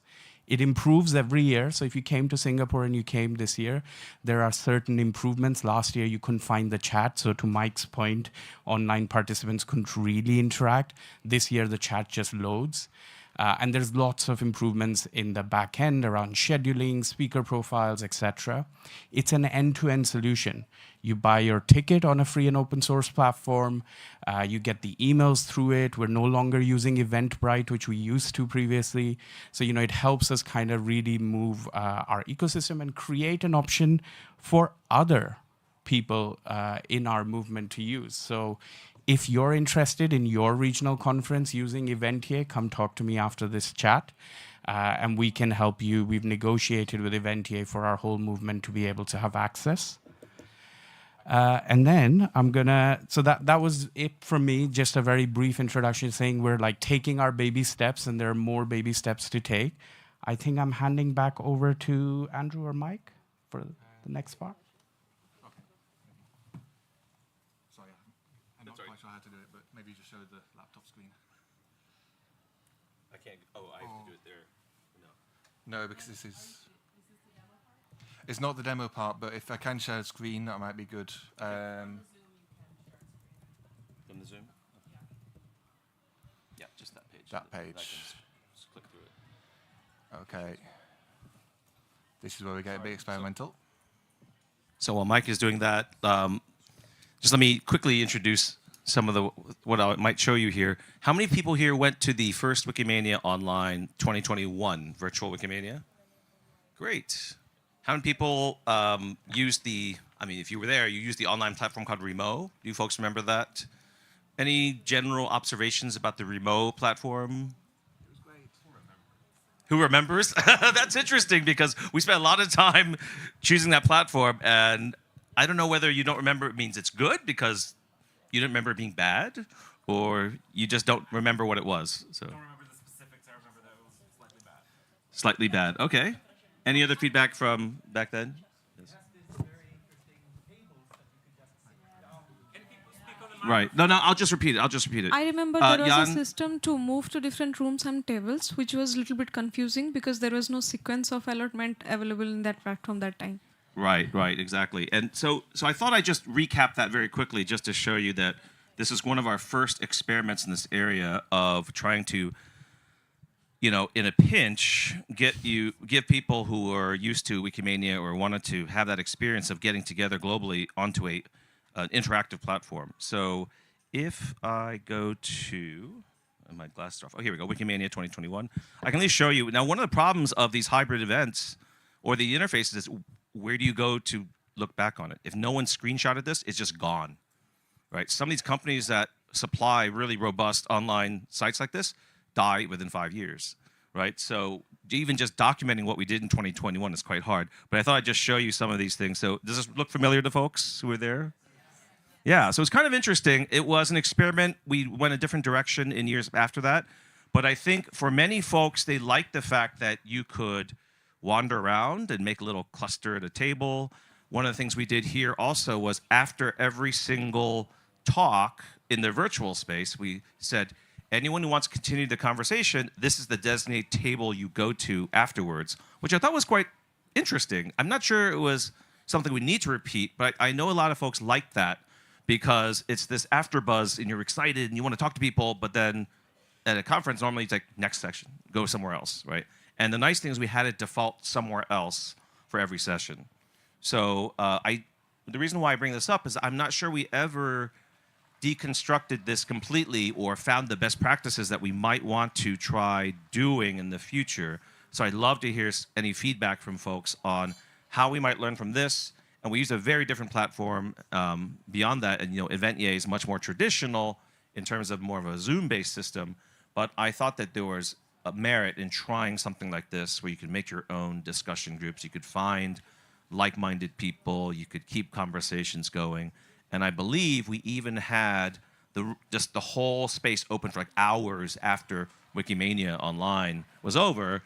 But for trust and safety reasons, we couldn't just leave it open 24/7.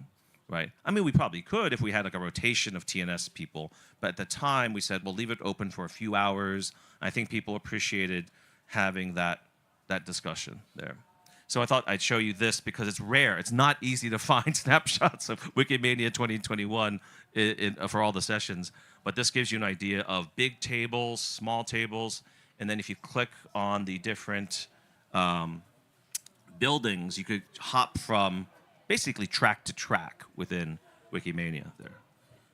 This is another example of the configurations we had there. And you could actually just go into chat and just say, oh, meet at table 3, and people could go there and talk to each other. And the moment you hopped into the table, you'd see kind of a panel of faces pop up, and you could just start talking to folks, which is pretty cool. Right? So that's the remo.co platform there, and then maybe I can show you an example. I'm sorry? Oh, yeah.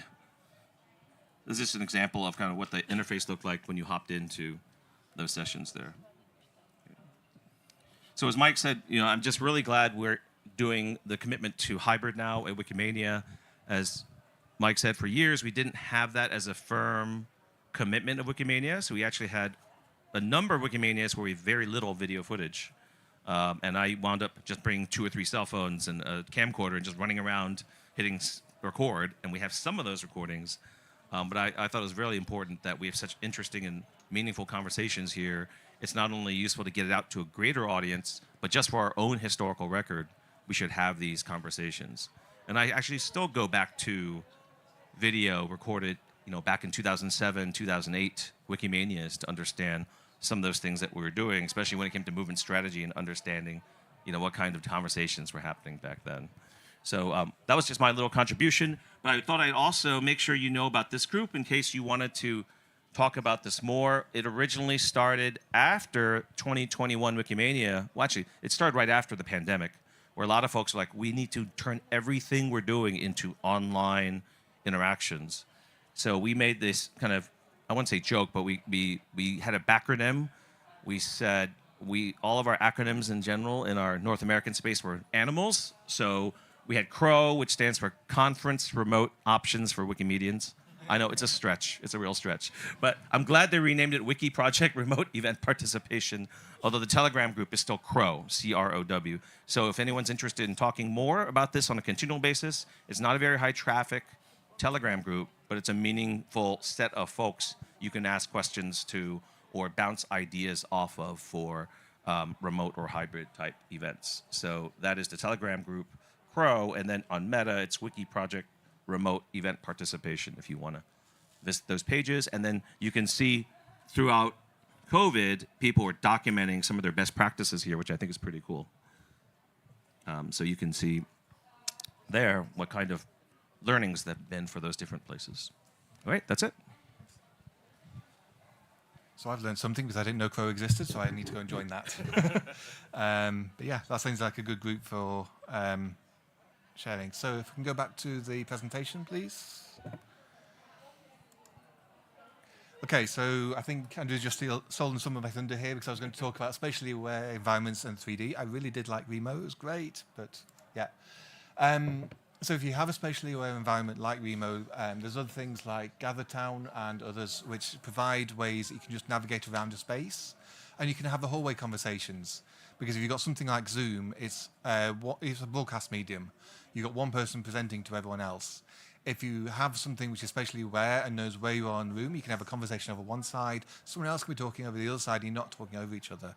So they're really nice ways of interacting there. Let me just get my slides back up again. There's much more complicated ways of doing it. So there's something called Spatial now, which is a fully three-dimensional interactive space. It can be accessed from a computer, tablet, phone, and a virtual headset. And these also have spatially aware audio, so you can walk around a online venue like you can around here and talk to people. You can go beyond in person. So I was recently having a chat to people over mini golf, which is great, but also on an asteroid with a Hayabusa 2 as a Japanese space mission went to an asteroid, returned some rocks from it to analyze. And you can go there in virtual reality and you can experience that. You can't do that in person. or at least not yet. You can have three-dimensional museums. You can have an exhibit. We could have a Wikipedia museum, which you can go wander around and see the history of Wikipedia. It would be fantastic. It's more difficult to do that in person as well. And you can also create environments that are digital, so you can just copy and paste. You use them for different events. You can do workshops in there. You can have group conversations in there. You just gather people together and go sit on an asteroid, have a chat for a bit. It's great. So those are really worth looking at. Yeah, this was the asteroid. So this was when we were having a group conversation and Hayabusa 2 flying over. It's a really exotic location, and you can feel like you're there if you're using a virtual reality headset. I also wanted to call out that online-only conferences do work well. I think we got very tired of them during COVID years, 2020, 2021, but they're still working very well and don't require any travel, which is a really big advantage. And you can explore options. You can not just copy-paste in person onto Zoom and things like that and expect it to work, but try different things. Have things at different time zones, because time zones is always a problem with online. You've got some people, it's middle of the night when the conference is happening, so do evening events, do first thing in the morning events, spread things out in time. Have big coffee breaks, have 2-3 hour coffee breaks in the middle where people can interact and chat to each other and don't feel pressure of having to go to talks. You can even flip it around completely. Do not do live talks. Pre-record them all. Get people to watch them before the event and just have the discussions at the event, the questions, which is the most interesting bit. I'm hoping we'll get to that shortly. You can use Spatial Gather. You can replicate some of the in-person experience with them. You can have informal chats with those. You can go to exotic places and everything like that. There's lots of different options. But be careful of providing too many options. If you have Spatial plus Slack plus Zoom plus anything you want, then people will go for the thing they know, which is Zoom. So, okay, great, Zoom works. If you only offer other options, then that's good. Yeah, 2 minutes. I wanted to particularly call out, I don't know if Leah's in the room? Yes, Leah's in the room. She organises fantastic Wikidata online events, Wikidata something days.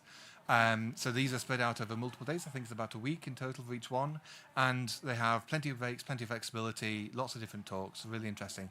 They're all recorded, so you can go watch them, I believe. So these are just some of the events that happened over the last few years.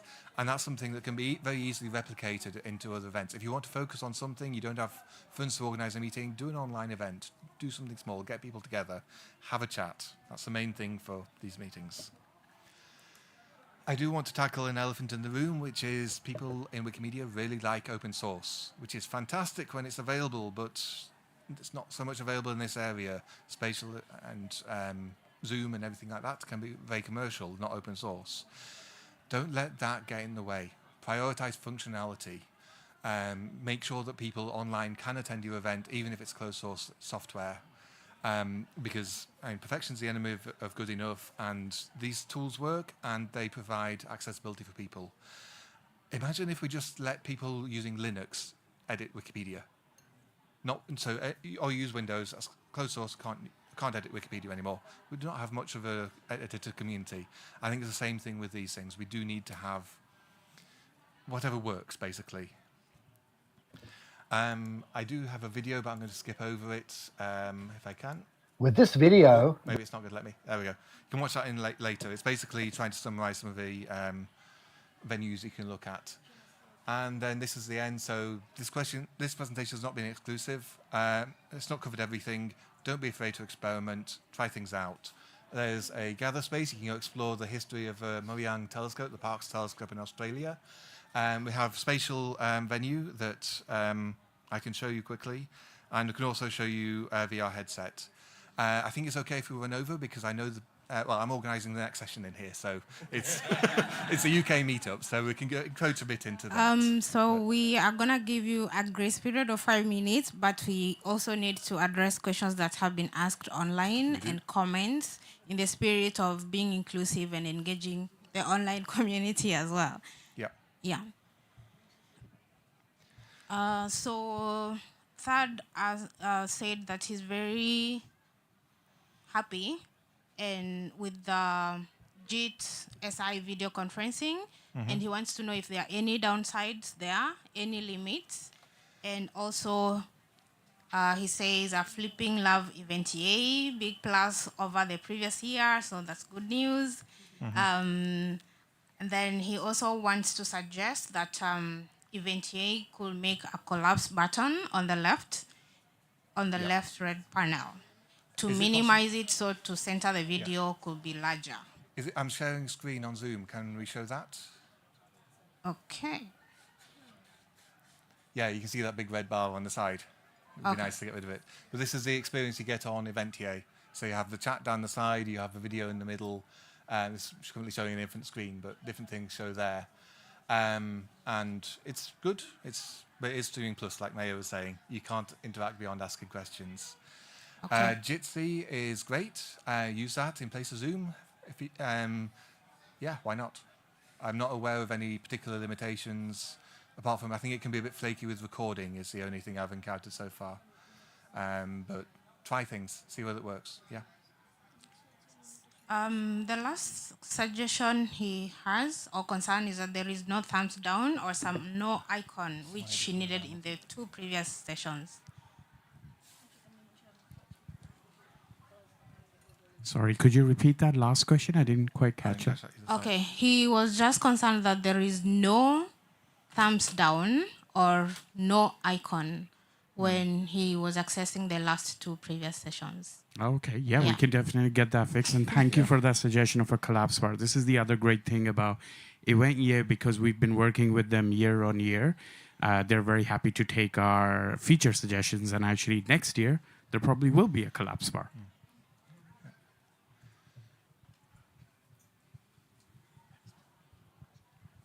So thank you for mentioning the time zone issue. Checking the map on the way in today, I am the southernmost attendee at Wikimania, and I often feel I live in time zone poverty down there because it is rare for me to be able to attend things synchronously. Yeah. And my contribution to the latest Wikidata days was to turn up first thing in the morning for me when the social games were on at the end of the day and they're playing geolocator and I'm going, it's not New Zealand, it's not New Zealand. And that's all I could contribute synchronously to the event. Yeah. And the reason I want to say that, because you already mentioned it, but is you need to survey when you survey the people who couldn't come. Yep. Not just the people online and the people in person, but who didn't get to go there. Yeah, definitely. Yeah. For Australians, morning European times were very good, or late US times. Do spread things out. If it's possible to screen share again, show my screen share again. New Zealand's, yeah, a few hours different. So there's a bunch of Australians actually in the room here. So this is spatial, just to show you what it's like. So this is an online conference venue that was organised for the Australian Society of Astronomers. And you can walk around this, you can chat, you can go and see. So here's an exhibition area, for example. You can go into that, travel to that, and you can go and explore different things. You can have all different features. And somewhere around this, there are colleagues from the Future of Meetings, which is a group mostly in Australia who are very active at trying different things and experimenting with hybrid and spatial and things like that. So they're the reason I've got a virtual reality headset and things. So, yeah.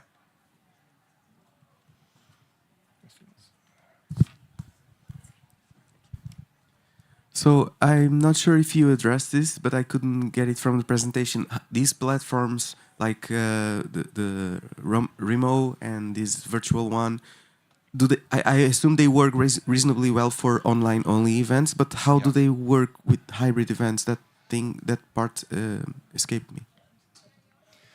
You can access these from your laptop during the event. You could have a poster screen or a video screen, which is showing in this. You can interact with people through that. There are different ways of doing it. You can hold events. I don't know if I'm getting audio through, probably not, unfortunately. But you can hold events in these spaces. You can do live stream videos from the venue.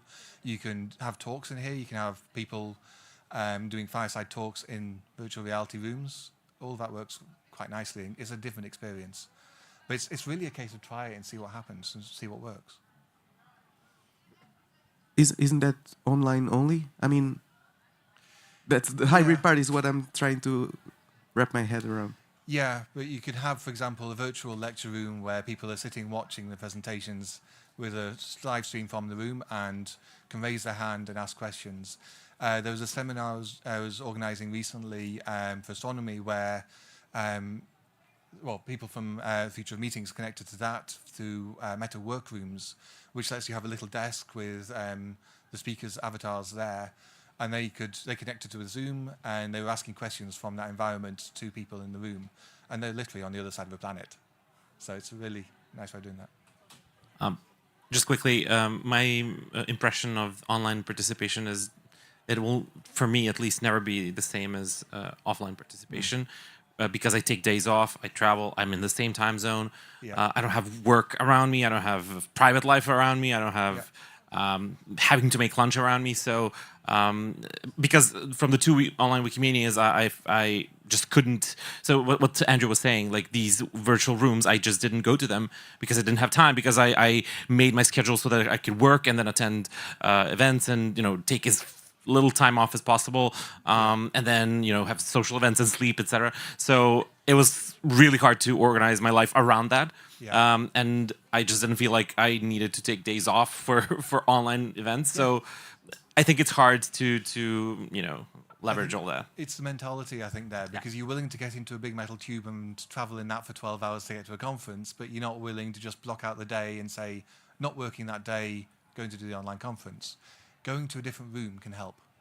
Or go to a co-working space or something like that, where you are traveling something and you flip the mental switch kind of thing.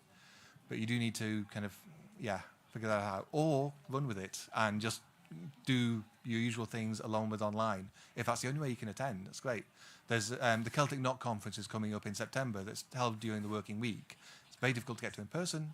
They are doing some online streaming of it, so I'm going to go to that when I can around work. It's possible.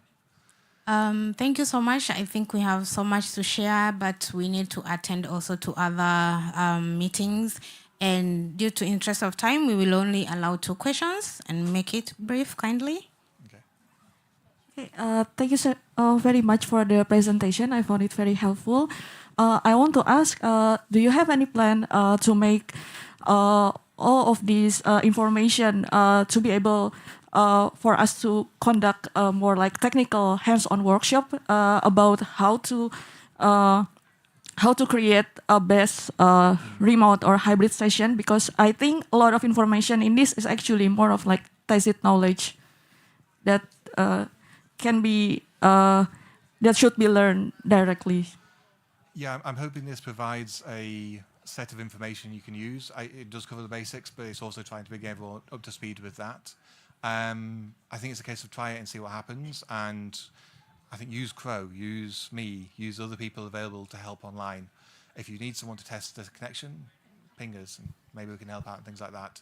I think having and this was meant to be a 50-50 talk and hands-on. It's not gone that way, unfortunately. But yeah, should be thinking about technical things as well. Hi. Yeah, I have some concerns over the recent direction to move towards Event EA. The main reason is that when you're moving off the MediaWiki platform, it decouples like who the contact person is going to be, and it reduces the discoverability as well as the reusability of the program for people that are accepted and have the sessions been delivered. I just looked at the Event EA proposal page for any of the page, and there's no license for indicating of the copyright status. And it's very concerning because when you have other partners, it may be or someone who is not in attendance, they may not be able to discover this by typing it into Google and then find the relevant. Even if they found the relevant page, they do not. It doesn't contain any contact information. Or in the past, you could reach out and click on the username and under the history bar and try to contact the person, but you no longer could do that in Event EA. There are always limitations with things. I think there's some specific things that can be improved there. Sorry, Elena? I can actually speak to that a little bit. As Mayur mentioned, each year we're partnering with Event EA to make it better, more seamless experience for virtual attendees. In terms of discoverability of the schedule and all of that, we decided this year to keep the schedule on Eventya so that there was one single source of truth. Last year we tried to duplicate and things got really messy and people got lost and sessions got canceled. People were confused. So the idea was, let's keep the program this year on Eventya. When the conference is over, we're going to migrate all that data to the wiki. So that it can live there permanently. Each session page is going to link out to the video on Commons, and we're going to be able to add usernames and things like that. So for more like archival historical purposes, we're going to definitely make sure to cover those bases. In terms of attribution on Eventya, we did build a custom field this year. When people add their user image, we do ask them to attribute that image.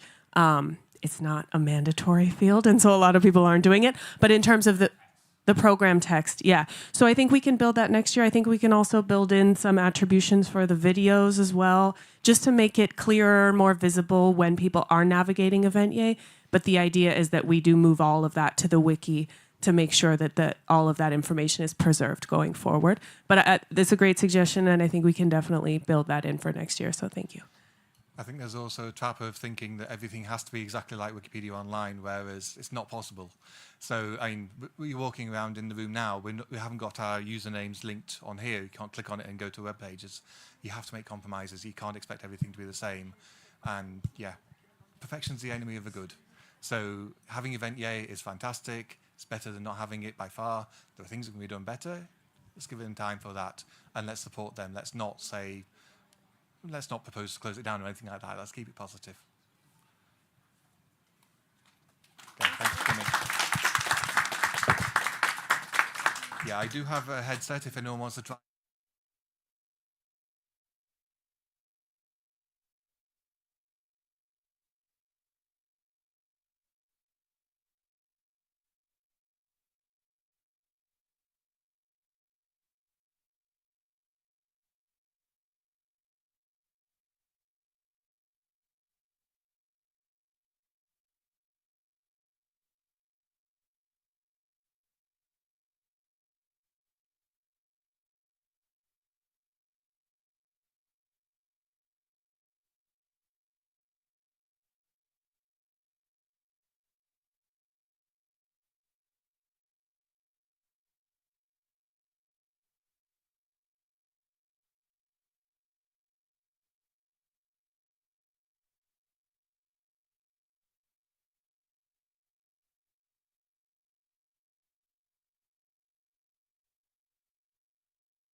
Hi,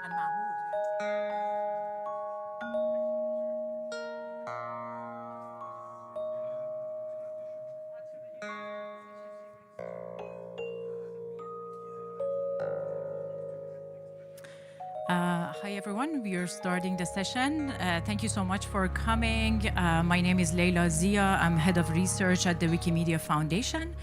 And I'm here to talk with you today about 10 research findings and how you can use them in your work.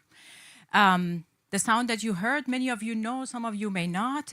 It's the sound of Wikipedia. Listen to Wikipedia. It's on Hatnote, listen.com. Listen.hatnote.com, thank you. And you just saw the edits that were happening in Wikipedia and Wikidata and the sound associated with them. I'm just going to very briefly talk about the research team at the Wikimedia Foundation. Our mission is to develop models and insights using scientific methods and to strengthen the Wikimedia research communities. We do this work for two primary impact purposes. One is to support the technology and policy needs of the Wikimedia projects. And when I say policy, it's really a broad term. It can be, the guidelines that you all develop on the projects or any policies that you develop, or to advance the understanding of the Wikimedia projects. So we see part of our job as a research team to do research that can help advance the understanding of Wikimedia projects. If you want to learn more about the team, the people who are in the team, I encourage you to go to research.wikimedia.org and learn about them. And one more note, everything that I present to you today is the work of the team. I had nothing to do with the work, but I have the privilege of presenting it. Members of the team may be joining remotely, and they may welcome them to engage in the conversations. Just a bit of format for this session. I'm going to share with you some findings on 3 different areas: contributors and readers, content, and models. And when I finish each part, I'm just going to pause and we're going to have a conversation with one another. Some of you know the work that we do. The work behind the scenes can get quite detailed and technical. This is not a session where I unpack what's happening behind the scenes. There are different sessions and different purposes where we cover that kind of thing. So here I'm mostly focusing on what are the things that we learned and then having a conversation about how you can use it in your work. When we get to the discussion, I may start this discussion with a couple of ideas that we may have, but I'm mostly going to be looking at you all, leaving you with the data, and just asking you to ponder on how do you think you can use this data or the knowledge on the work that you do. And we do some share outs together.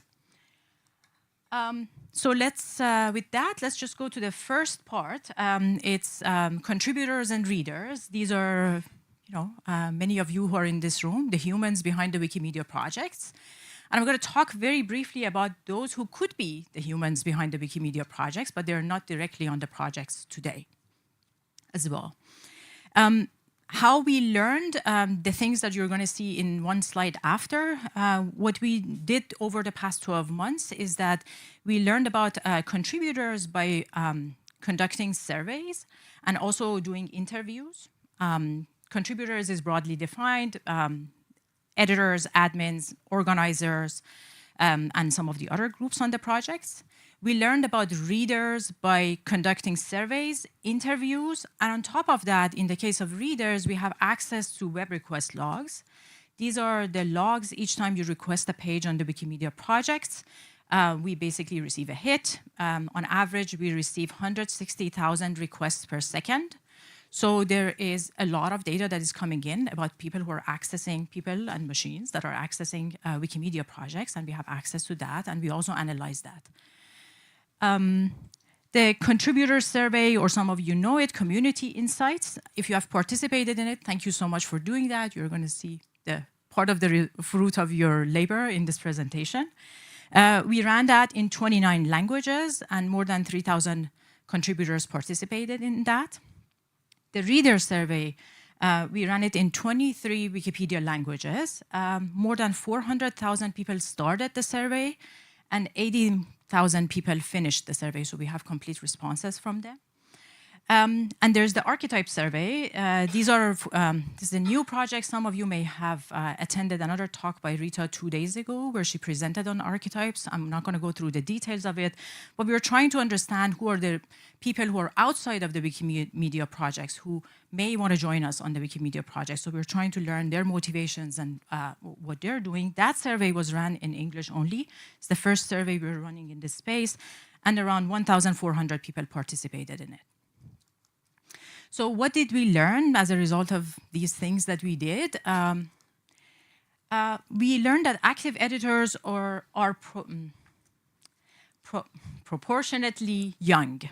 And when I say that, I mean that if you look at the distribution of the age of the population in the world, what we see is that our active editor is around 21%, or between 18 and 24-year-olds, and that actually matches very closely the rest of the distribution as well, the distribution of the global distribution of age in the world, considering all countries.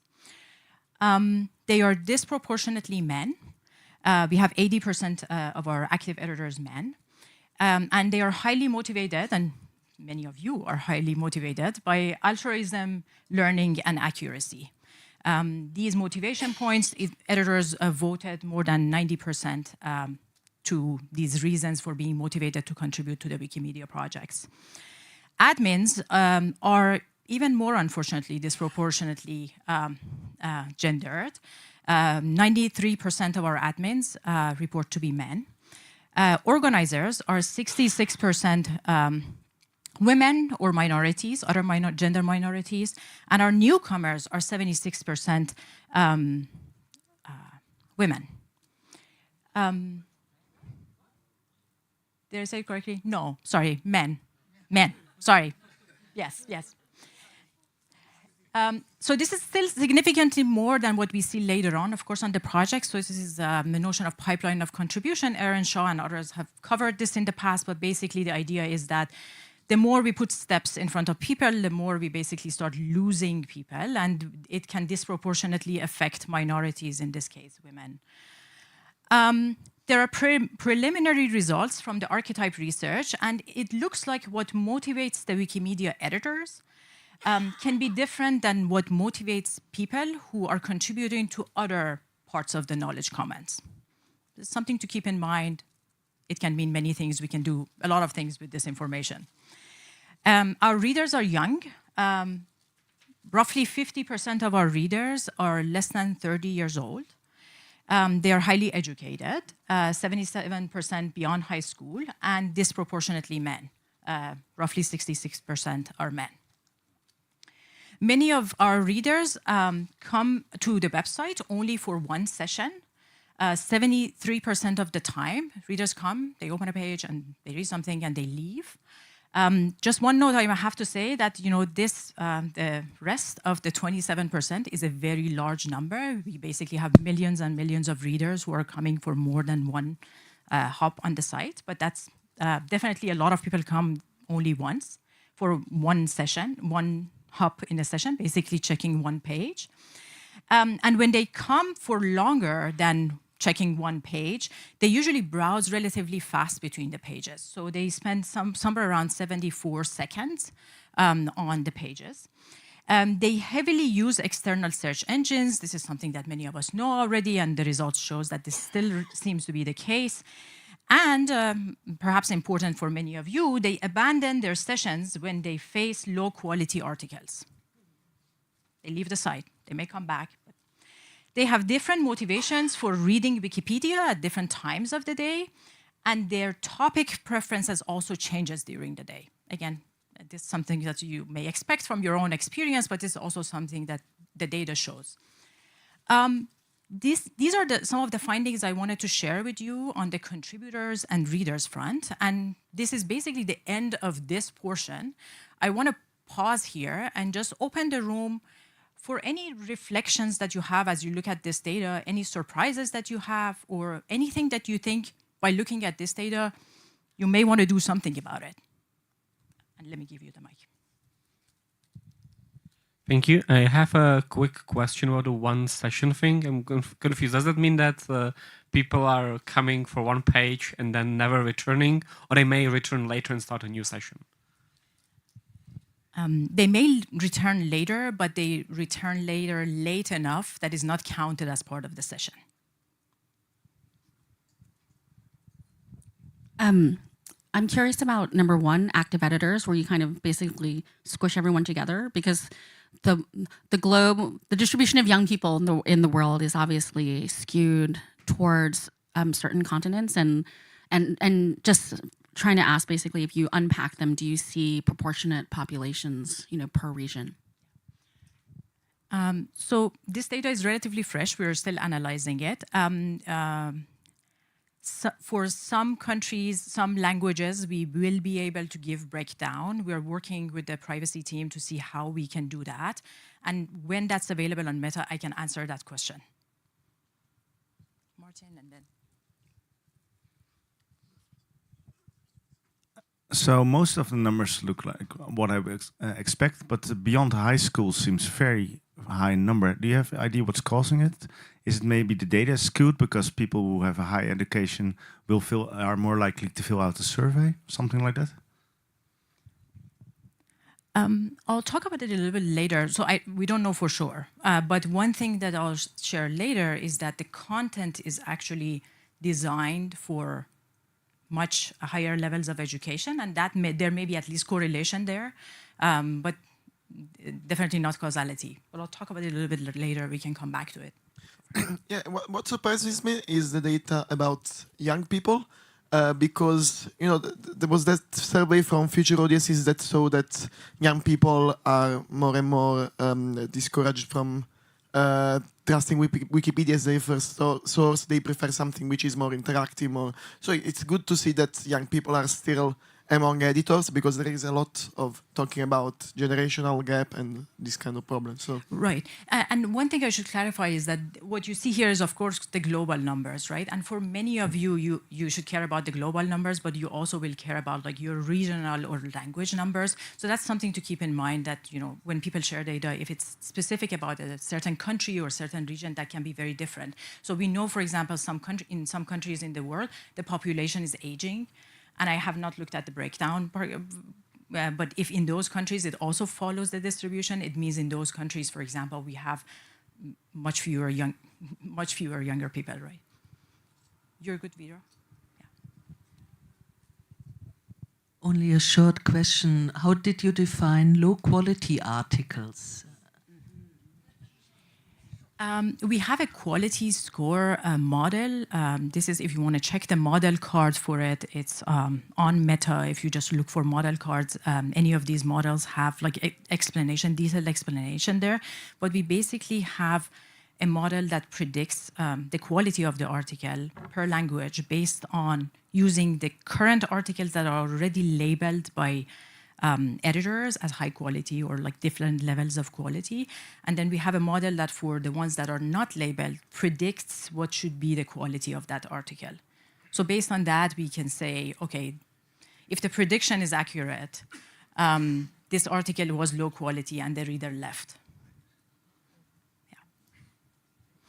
I want to take maybe one more from Nemo, and then I want to say if there are any kind of reflections on what you may want to do with the data, maybe take one or 2 points, and then we can switch to the next section. So just to follow up on what you just said, are you able to differentiate this kind of predictive evaluation, whether for example, the banners are scaring off the readers, stating a lack of quality, which may or may not be true? So I don't know when this study was run, if there were banners or not. I can take this as a question and come back to you. Like, I understand. Yes and no. You mean the templates on the pages? Let me just take this as a question and then get back to you. Okay, we have, can someone give the mic back there? Let's take 1 and 2, and then we go to the next. So I'm Natasha from Les 100 Pages Tackling Gender Gap on the French Wikipedia. So I came here to see what I could take away to impact on our own project, and I had already read the reports, but I think that the projects working on the gender gap need to focus more on having editors, women editors and minorities stay on Wikipedia, whereas we are focused on organizing events, and we have a lot of women organizers who face burnout, when I think that we should really bring them, take their place on the projects and on the governance of the project, which is reflected by the fact that we have few women admins, and we face, so that would be my takeaway from the results and what I would effectively do. Thank you. Thank you so much for sharing that. And I will say this is an important gap that we continue to have amidst many trials. And I think I want to just encourage us all to contribute in the ways that we can to support the community who's really trying to change the dynamics of gender representation on the projects, to be able to do that. Because it seems like we all can do more to help our community to change this dynamic. This 80%, I'm not showing the data from the previous years, but basically the data stays the same. On the actually changing the active editor gender distribution, we're not doing well. If you look at the content, we do much better. The content distribution is changing, but for the editors themselves, we're not doing very well. Okay, I have a question. Let's take one more and then move on. Yeah. Okay. So my question is based on this language models that are evolving these days. Earlier, what you used to see is when people search for something in the search engine and Wikipedia comes into the picture. So that kind of helped us building the number of readership and everything.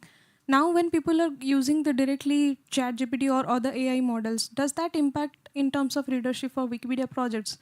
Because information that are available on the language models, those comes by the different technologies, which Wikipedia projects doesn't use.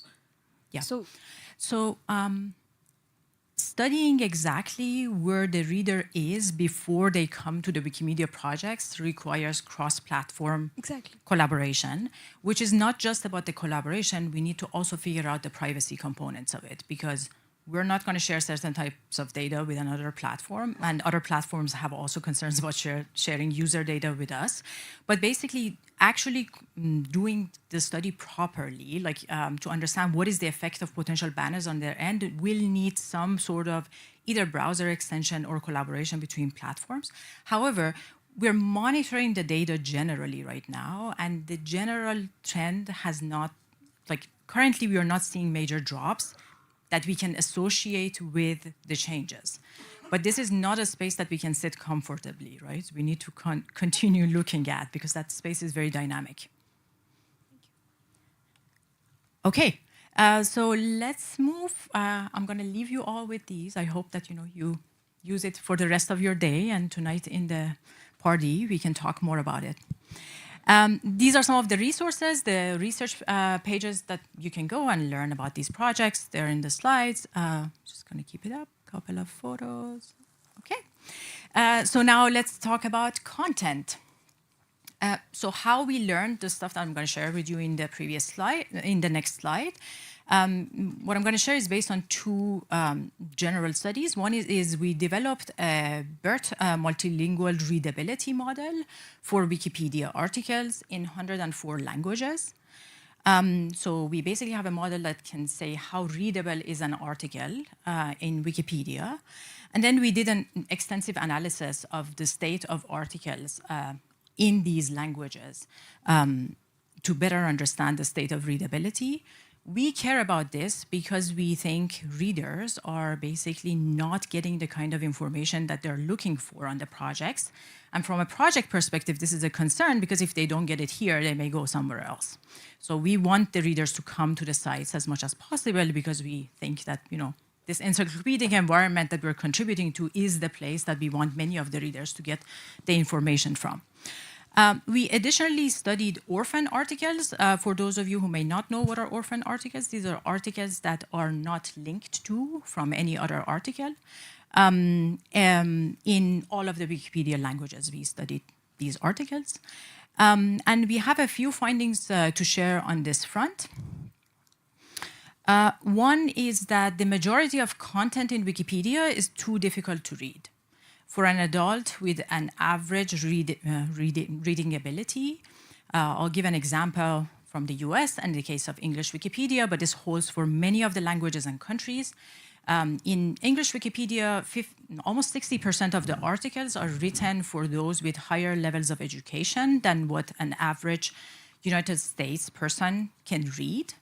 And this is like something to ponder on as we're writing content, or maybe there are other things that we can draw from here. Every month, roughly 200,000 new articles get created on Wikipedia across all the languages. And there are almost 9 million articles currently that are orphans. This is around 15% of the content that is effectively the articles that are not connected, they don't have incoming links from other articles.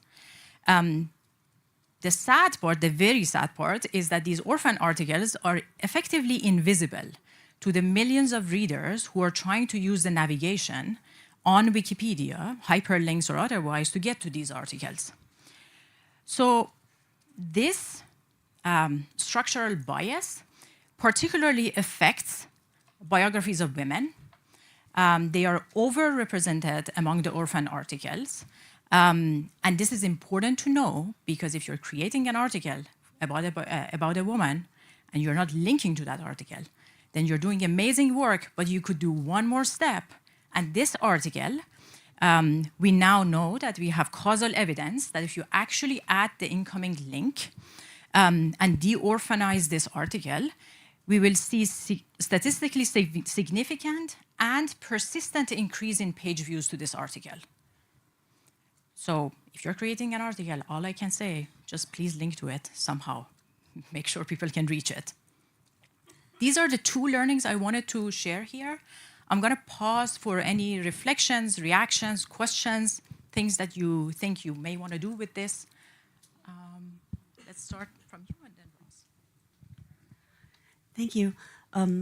I've also heard talk about orphan articles in another kind of, from another point of view, where we actually called them that when they have been deserted. So either their author is not present on the platform anymore, or has died, or has been excluded. So wouldn't it be an idea to also label the deserted articles in some kind of way so that people can actually help them, because their quality is often very weak. And if an article hasn't been worked on for like 10 years or more, then it usually doesn't really add much to the project. So we haven't studied this, right? But I'll just react to your question, which is, I think it is a very reasonable suggestion to say, to me it sounds very reasonable to say we want to know if an article is abandoned and nobody is maintaining it. There are risks even for that situation, right? So yes, it makes sense. And I think experimentation on that front with the communities would be great. Ross and then, I'm really interested in the readability results, and especially because that captures an aspect of what I think of as article quality that is actually not part of the article quality model. And so I was wondering if you knew anything about how the BERT readability correlates with the quality models, and whether we could improve our quality models by adding a readability component.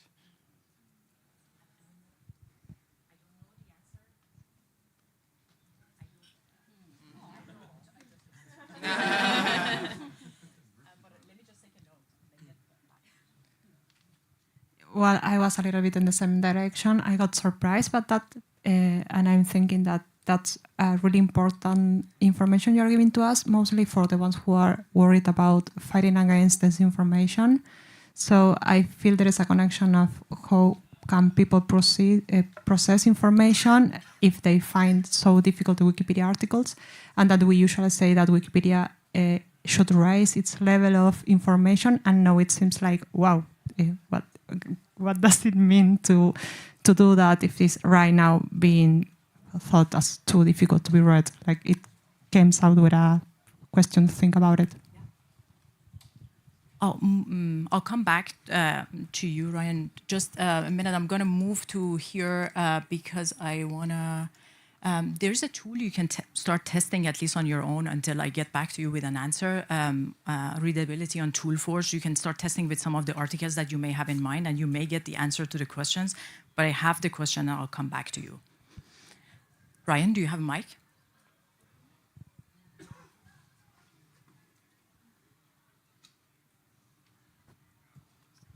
Hi.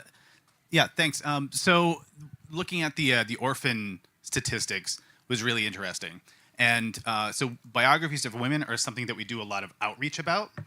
And so this suggests to me that de-orphaning is not currently part of the system that we typically use during outreach events where people create a bio and then we kind of leave it there.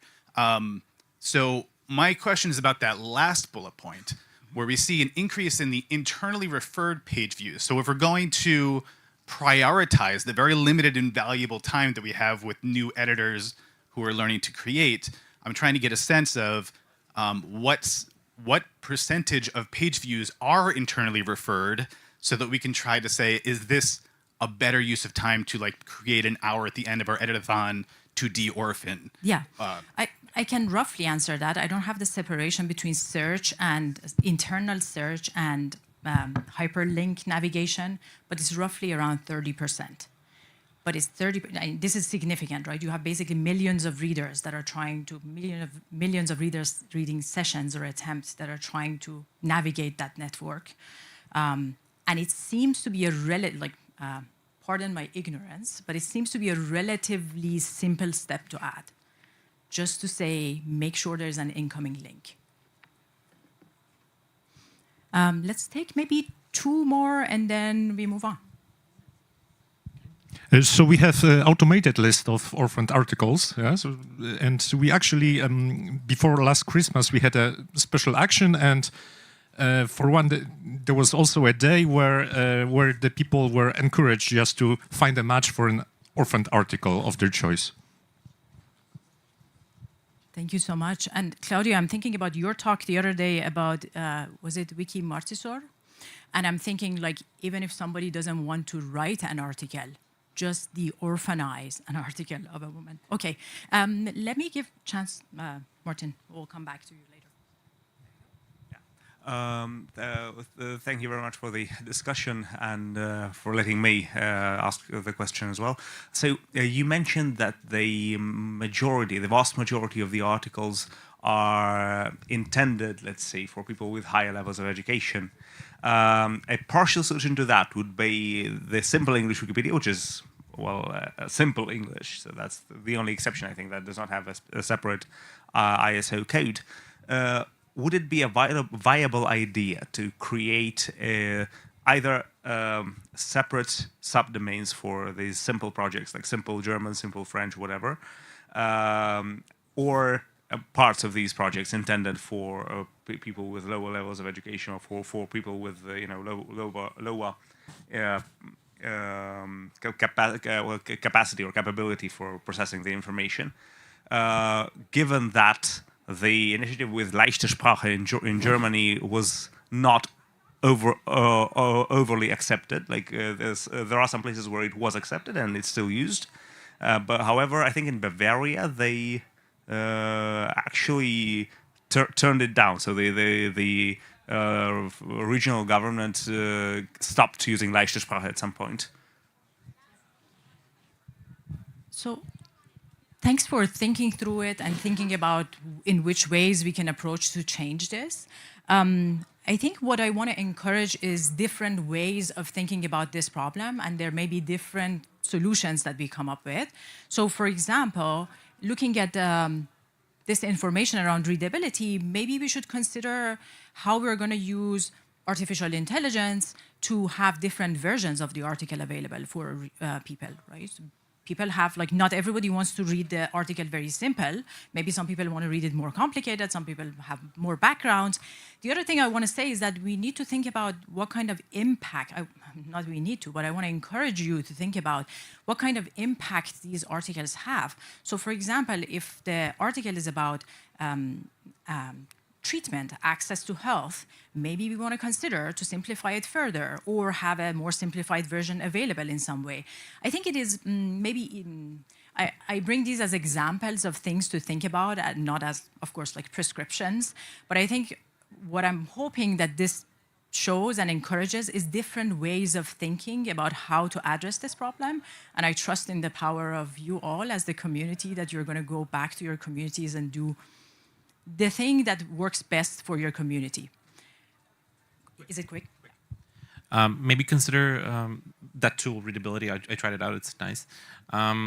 Maybe to work against sections, because just as you said, like disease articles should be maybe scientifically oriented, but then the treatment section maybe should be more readable. So that's sort of granularity helps. Thank you so much for that. Okay, let's move on to the last section. AI models. I think no session can be completed, at least when the research team is present, without this. So what are some of our key learnings and advancements? I think I want to really focus on some of the learnings and some of the questions we're struggling with right now, and I want to share those with you, and hopefully, we're going to have conversations that's going to help us and help you all with the work that you do. So the things that I'm going to share in the next slide are based on a few different projects that we worked on. One is that we worked with our collaborators in EPFL in Lausanne to develop they actually developed the MBERT multilingual model. And they came to us and they said, this model is doing really well for article descriptions.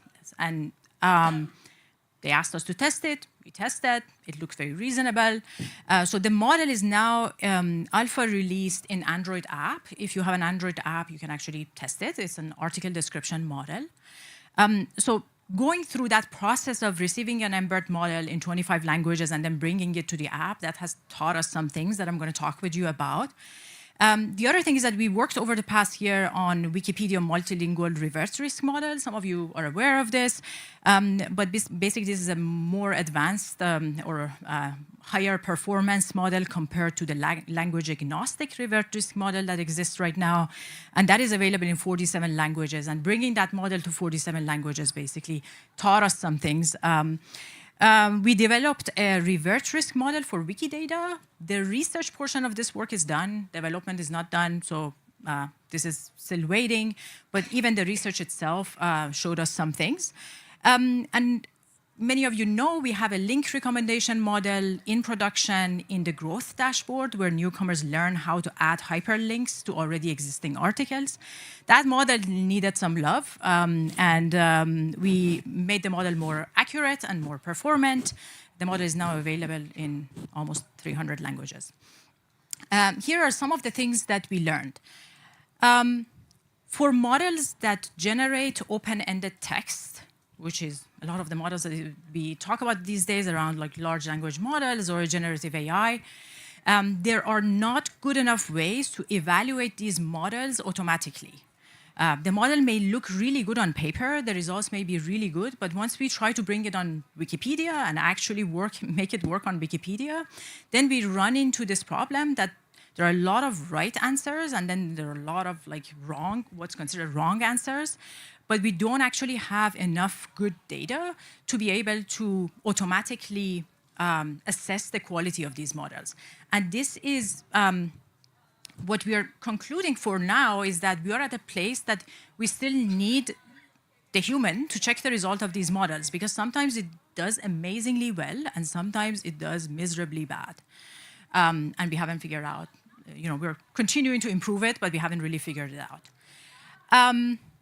Labeling model output for ground truth, just for those of you who ground truth may not mean much, for developing a machine learning or AI model, we need to know what is the source of truth. There needs to be a piece of data that we can rely on and we say this one for sure we know is correct. So for example, we need to know for sure if an article is deleted or whether a revision is reverted.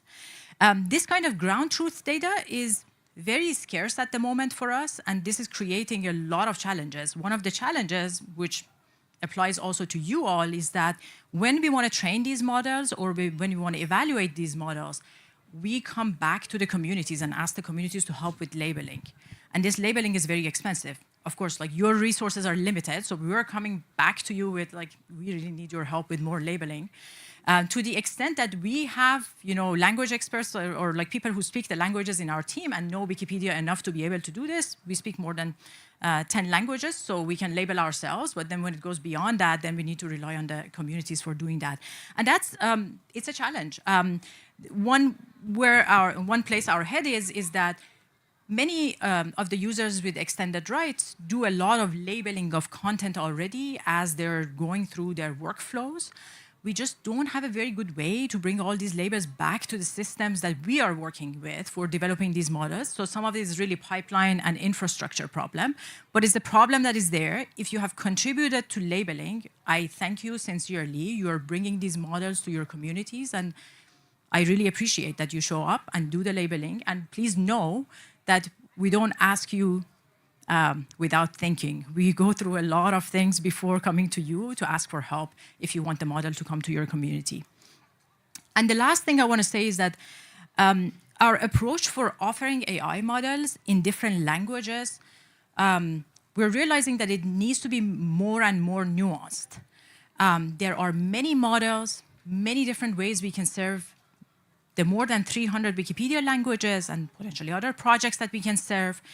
And we cannot go based on the mental model that every model needs to be available in every language in the same way.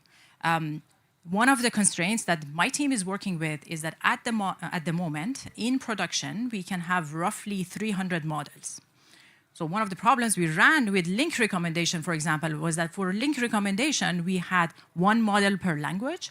So we hit that limit of 300 with just one model. So basically, the infrastructure and machine learning team came back to us and said, okay, you either are going to have one model in production or you need to figure out how to do this model, link recommendation, without using all the capacity that we have for hosting models. So this is to say that, of course, our infrastructure can expand. We can think about how to work with universities and other places that may have resources. But there is a real cap on infrastructure. And we need to think really collectively, smartly, transparently about what kind of services we offer, AI and ML services we offer when, for what purpose. I'm not too worried about this in some sense. I think we just need to be transparent and have criteria for choosing. Many languages on Wikipedia don't need all the different models that we have today. What they need is perhaps a room to grow and one day have access to those models. We are also thinking about this concept of core functions of editing an encyclopedia. And I actually don't have a lot of understanding of what I'm saying. But the idea is maybe there are a core set of functions that we need to make sure that we support for writing an encyclopedia. And for those functions, we basically aspire to or do whatever we can to bring those functions to every language that we are supporting. And then there are some additional functions or capabilities that we just bring to some of the projects until we have more capacity to expand them. There's not much time in this session to talk about these core functionalities. If you have thoughts about it, if you want to talk about it, I'm here for the rest of the day and evening. I would love to hear from you. With that, these are the findings. I'm just going to open it up. We have 1 minute. So I say, let's do 2 quick questions or maybe 1. Let's do 1, actually. Oh, sorry. Adam. Oh, I feel so honored. At one point, there was a concept of having something like a feature store. And so for just quickly explaining, this is something, this is like the input to a machine learning model. But it's features about an article, for example, how many references it has. If we shared those, maybe it could satisfy some of the needs that we have without having to generate an entire model. That's correct. And we currently don't have a feature store, right? So that's part of the challenge. Yes. Okay.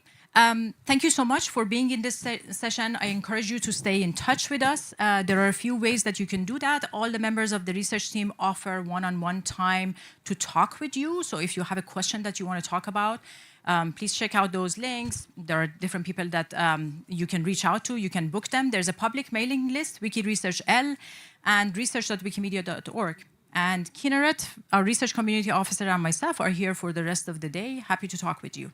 Thank you so much.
Does this one work? No, I think that, oh.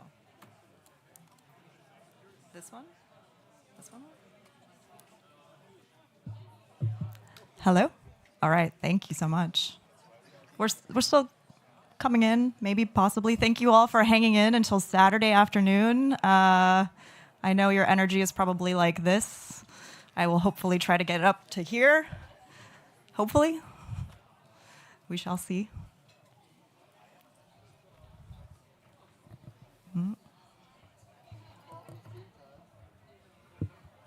Is that better? I don't know. Okay, just one more minute.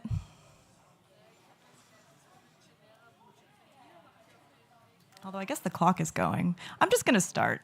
Hello, everyone. Thank you for coming. My name is Mariana Pinchuk. I am a product manager at the Wikimedia Foundation, and I work on the Future Audiences initiative. So thank you all for joining me here. Thank you. Go ahead and get started. So here are the 3 things I want to talk to you about today, and I hope to save some time at the end for basically an open-ended discussion about the future of Wikimedia projects. Just a tiny little, small, quick. We'll wrap it up in like 5 minutes. So I want to start by telling you about what Future Audiences is, the initiative that I lead at the foundation. I also want to talk about some experiments that we've done over the past year and a new one that we just launched that you can try right now. So what's coming next? So, Future Audiences. Some of you may have come to other talks that I gave where I talked about Future Audiences as a rapid experimentation.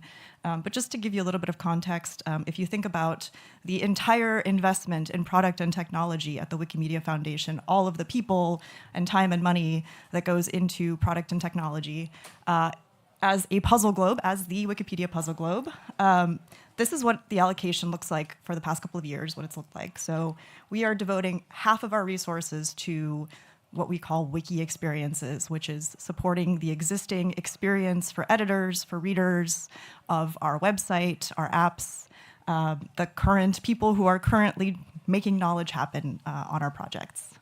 Another big investment in the past few years has been in data and signals and data services, so helping us better understand what's going on our projects, cleaning up all of the different data pipelines and making it easier to share internally and externally with the whole movement what is going on. So those are really big, important things, obviously, and we should be doing them. The remaining little pie slice there that very neatly corresponds to the unfinished part of the puzzle globe is Future Audiences. It's a very small team that is tasked with quick experimentation to try to understand where we need to go next to serve the next generation of knowledge consumers, knowledge creators, to continue our mission in perpetuity. So I want to talk about how we decide how to experiment, what kinds of things we prioritize and why, because it's not just sort of random experimentation. We are guided by a couple of things. The first thing that we're guided by is external trends. What's happening in the world around us today?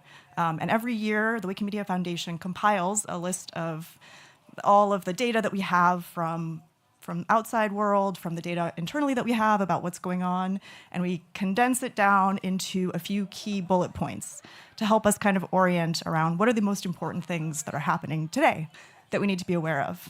And these are 3 of the 4. There's a 4th on regulation, which I didn't include here. 3 of the 4 kind of key points that our external trends report in 2024 are highlighted as being really important to pay attention to. And these are obviously very, very condensed versions of much larger data aggregated from all over the place. And I want to talk through these 3 things because they are very important. They guide how we think about where to experiment and how to explore and innovate. So the first, consumers are inundated with information, want it aggregated by trusted people. So there's been a lot of talk about AI here at Wikimania and in the world in general for the past couple of years. But I think what there's been less talk about, because it's been happening for much longer than AI, it's been happening for many, many years now, is that there are lots of places online where you can go to find information. There are traditional media outlets, so news websites. There are now blogs. There is Substack. There are podcasts. There is all kinds of places, Twitter, a lot of places where people share information online. And your average human in the world just trying to get understanding of what's happening on a key topic that they care about is feeling pretty overwhelmed by the amount of data. So a lot of people are starting to increasingly kind of curate their online experience to find the people that they trust and allow those people to tell them what's going on in the world. So social media is a great place to sort of find those people that you trust, follow them, and then kind of get all of your news and information filtered through their point of view. So that's the first point.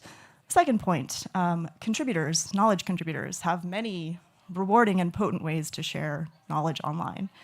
This also has been happening for a long time and really has just increased exponentially with the rise of social video, which allows people very quickly to amass huge followings and really become influencers of knowledge. And I'll give you an example of just one person that I know that I came across as part of research into short video creators, a woman named Annalise, who actually worked for the History Channel to produce history documentaries. She started noticing that online there were all of these conspiracy theories being shared around ancient aliens.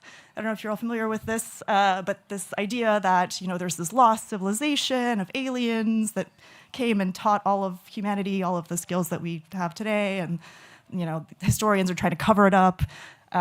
So she noticed that a lot of young people especially were sharing these buzzy social media posts, and there was a whole documentary on Netflix with the main guy behind this. So she was really alarmed because she knows none of this is true. So she started her own TikTok channel to share actual archaeology, so real scientifically backed archaeological evidence, insights, findings. And she did this on TikTok specifically because she knew that that is where most young people get their information. So not Google, not Wikipedia, not any of the other knowledge sources out there, TikTok. And she did this to try to combat misinformation, but along the way, she was noticed by a travel agency that began to sponsor her posts and give her all expenses paid vacations to the places where she was talking about. So not only is this really gratifying and rewarding for her personally to spread good information online, but it's also financially lucrative for her to spread on information online on TikTok. So that's another really important trend that we should be aware of. And the last is that, I'm sure you all know this because we've just lived through two of the biggest, hardest geopolitical events in recent history, that it is very hard to find good information, and it's very easy to find and stumble into filter bubbles where people are saying things and sharing things that seem outrageous and very hard to argue with them. The idea even of a kind of basic ground truth of sort of like neutral objective facts is really starting to fracture. People are forming camps and not talking to each other, not even recognizing each other as a legitimate or valid side in any given debate. And AI, of course, is not making any of this easier. It's very easy to spin up AI videos, AI sounds, AI images that help your side in this battle. So all of these trends, super important, super key, especially in this year, which is, I think I mentioned this before in one of my talks, the single largest set of incredibly important and incredibly contested elections happening globally all around the world this year. We've seen some already, some are still to come. So it's just a really important time for this trend to be kind of kicking in.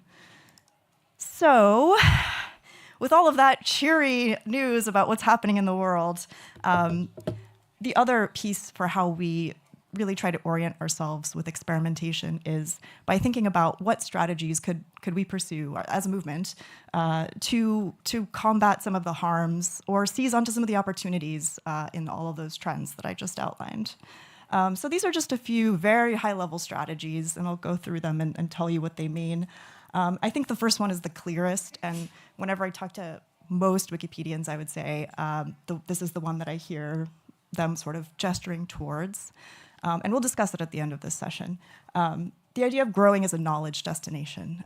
So it's important to note that at no time in Wikipedia's history has the majority of traffic to Wikipedia come directly from people searching for Wikipedia or going directly to Wikipedia. Most of our readership comes from Google and other search engines.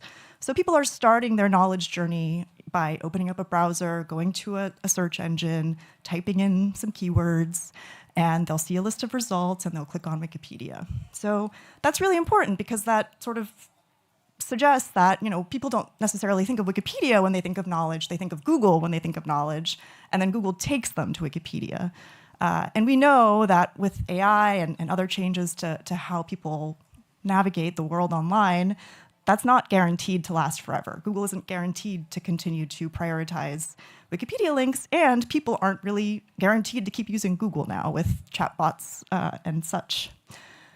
So a strategy that we could pursue is really think about what would it take for our movement to become a knowledge destination, for people when they have a question about the world, when they want to learn something, to go directly to a Wikipedia app, a Wikipedia website, a Wikipedia experience.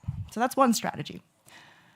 Another strategy is we could instead say, look, people are going to be all over the place online. People have all kinds of different places where they like to go, to learn, to do things online. They like to shop. They like to read the news. They like to talk with their friends on social networks.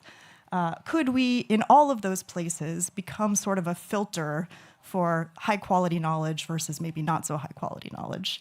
So that's this internet's conscience idea, is that anywhere you are on the internet, Wikipedia can sort of serve as context, as additional verification, as a way of quickly distilling, is this claim well-sourced? Is it balanced? Does it exist in other languages or not? And then the last, again, still kind of thinking of people being able to get knowledge anywhere online, but being able to get Wikipedia and Wikimedia content and knowledge specifically in anywhere, in any learning experience, in any place that they want information. So very clearly seeing both the content and also the attribution, credit to all of the amazing humans like you all who have made this possible, and ways to give back into the ecosystem and help support it. So with those two kind of huge pillars of what's happening in the world and what strategies can we pursue, the Future Audiences team has been working on some rapid experiments to learn and to recommend which of these strategies look like they could be good to pursue, and how might we actually start to make new products within those strategies. So this is a big overview of all of the experiments, or some of the experiments that we did in the last year. And I'm going to talk about one of them as an example of kind of how this works. Okay, so citation needed. How many of you here have heard of this experiment? Okay, a few hands. All right, great. So the way that this came together was we took a look at those external trends that I just talked about. So consumers have so many different places online where they're getting information. They just want an aggregated summary of like what is real, what is happening. And contributors have lots of places where they can contribute. And we thought about this idea of Wikipedia being used as a way to sift sort of reliable information from not so reliable information, which is how a lot of people use Wikipedia today, right? You'll hear some fact or come across something online, and you'll open up a tab in your browser and go to Google, then look for it, then find the Wikipedia link, then read the long Wikipedia article, and then sort of decide, okay, that's legit. So we wanted to see if we could make that process faster with some of the new AI capabilities that exist today. And we wanted to know, like, if we could do that, would people want to use Wikipedia in this way? Would they think of it as a reliable way of vetting other information that they come across online? And we wanted to know if LLMs could actually help in this process or just hinder or make it worse. And we wanted to know if we could engage new audiences with a tool like this. So we built a browser extension that allows you to highlight a claim on any website that you're on and check what Wikipedia has to say about it. And the screenshot on the left there kind of demonstrates a little small, so apologies if you can't quite see it. But the information that it shows is it finds a relevant article for that claim, and it gives you an AI-generated sort of analysis of what does this Wikipedia article have to say about that claim? Does it support the claim? Does it contradict the claim? Does it have nothing to do with the claim? And then it gives you some additional information about the quality of the Wikipedia article and lets you go there and read more and find out for yourself. So we built this thing and we tested it with real humans out there in the world. We put it in the Chrome store. We did some light social media promotion. We emailed some donors to Wikipedia who had expressed interest in following along with our product work. And we got about 1,000 people to install it and try it out. And some of them took a survey and kind of gave us some qualitative feedback. And a lot of that feedback was very positive. So people were really excited.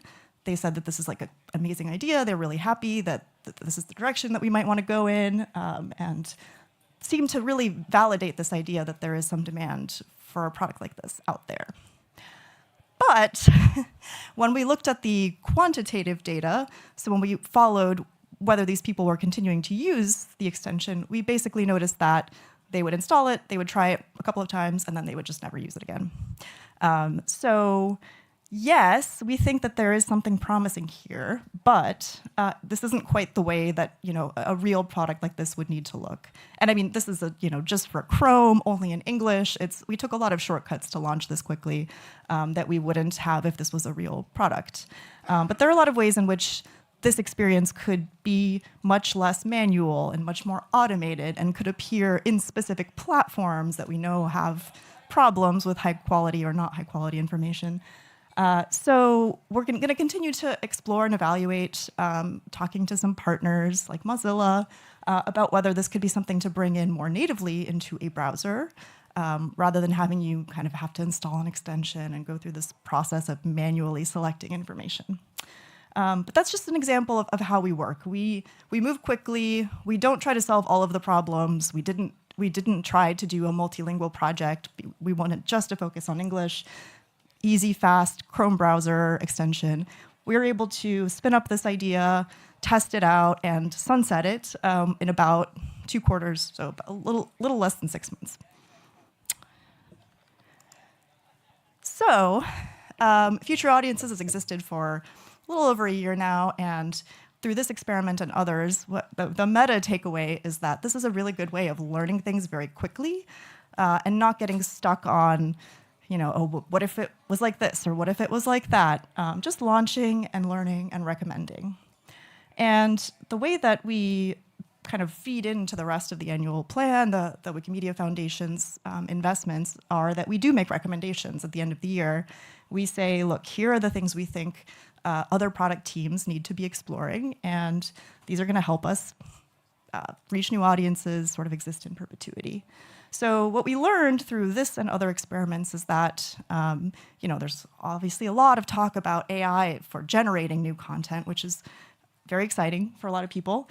But what AI can do is sort of create these new ways of interacting with a big volume of information, like Wikipedia, all of Wikipedia, can make it very quick and seamless. It can just scan the whole of Wikipedia and say, yes, this one little thing that you are interested in is or is not in Wikipedia, like very quickly, within seconds. And that's a really important capability that we're interested in exploring more. So we are doing more work on our wiki projects to start R&Ding possible ways that could look now for our current readers. We also learned that it doesn't matter how you try to keep the LLM from not hallucinating, how much you prompt engineer or try to ground it on truth. When it comes to factuality, you really do still need a human to make that final assessment. So, using it as an automated fact checker, for example, is not, at least with the current capabilities of AI, probably a good idea. But it can suggest, it can recommend, it can sort of pre-analyze information for you, and then a human can take the final step of deciding, yeah, that's right, or oh, nope, that's wrong. So we are also researching how to bring this to Wikipedia in the form of detecting common article issues, helping people who patrol the content on Wikipedia get more information quickly synthesized, such as peacock language, so kind of promotional language in Wikipedia articles, building a model to detect that and bring that information to new page patrollers. So what we're doing now, based off of what we learned from Citation Needed, is we have these two kind of key learnings from our past experiments. And we also have this contributors trend, which seems very important to vet too. Not just how can we serve knowledge in new ways to new humans, to new audiences, but how can we get something back to our ecosystem that's valuable to keep it going. So our new experiment is called Add a Fact, and it sort of takes the bones of Citation Needed. It's the same basic concept, highlighting a claim anywhere you come across information on the web. But instead of just checking for does Wikipedia confirm or not confirm the fact, it helps you understand, is this information that is not yet present in Wikipedia that might need to be added? For example, is this breaking news or just new knowledge that hasn't yet been added? So it kind of does the same basic workflow, but now the AI sort of analysis is telling you, hey, the thing that you highlighted is not present in this article.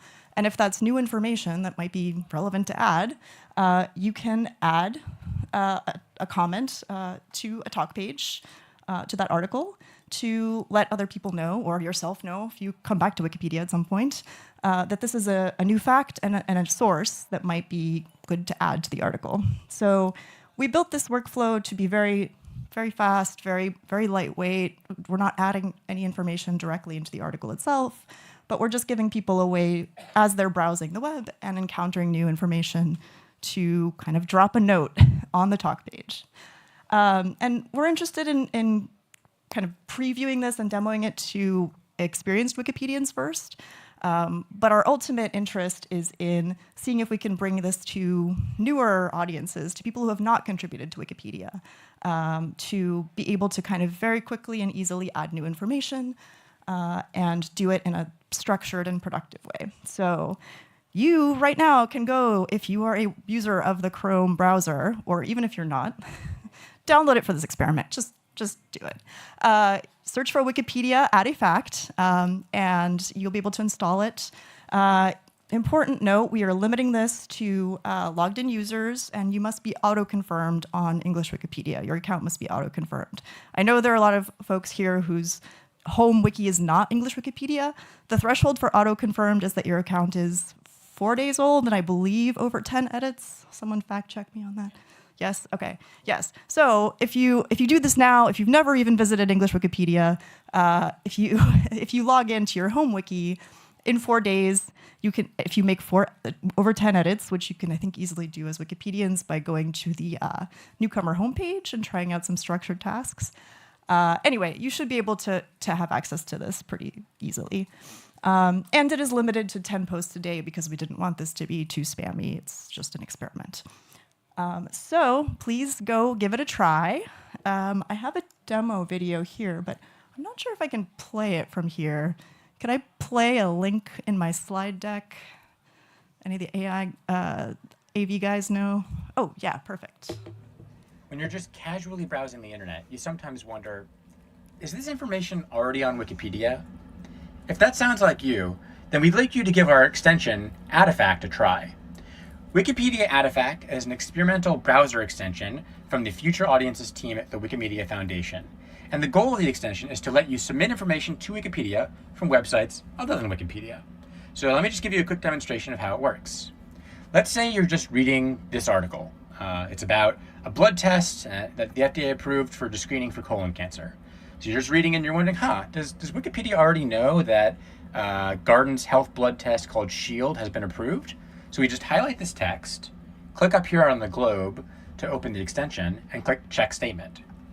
What the extension then does in the background is search Wikipedia, send the text of the articles to an AI, and the AI looks to see, is this information already in the article? And it says, this Wikipedia article confirms that the FDA approval of Guardant SHIELD colon cancer test. So Wikipedia already knows that this has happened, so I don't need to go to do anything to add it. It's already there. But that's not always going to be the case. Let's look at a different article. This is an article about how a bacterium supports healing of chronic diabetic wounds. And the article says that new research from this university shows that a certain bug can facilitate healing of hard-to-treat wounds among people with diabetes. So let's reopen the extension, check this statement, and see what it says.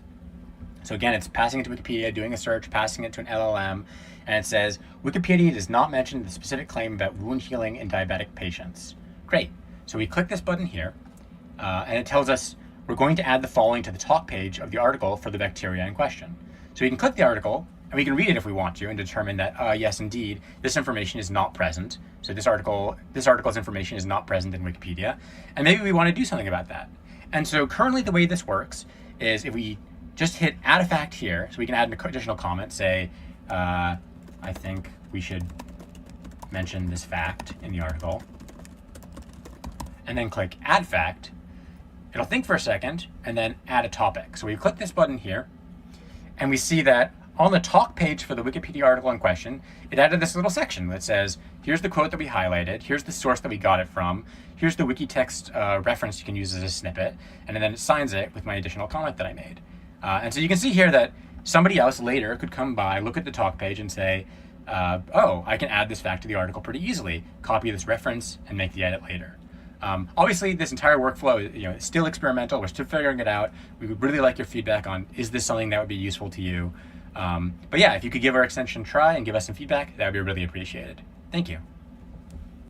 All right, that was the voice of our lovely, talented developer, Daniel Ehrenrich. He's also an admin on English Wikipedia, so he knows a lot about how all this stuff works in the back end. Back to slides, yeah. So please... when you're just casually browsing the internet, you sometimes wonder... Now we're in infinite loop. Okay. Please go and download this and check it out. If you are a Firefox user, Firefox users, raise your hands, please. Yes. Okay. Coming soon will be a Firefox version of this, so don't worry. I'll keep you posted. But if you are a Chrome user, please check it out. And we have a couple of places for you to give feedback. There's a private survey within the feature. It's this little feedback link there. We also have a page on English Wikipedia where you can go and discuss further with other users. So please check it out. And I will pause there. And if there are any questions just on this experiment, yeah, I bet there are. Mics? Sorry, you meant specifically for this experiment? No? Yes?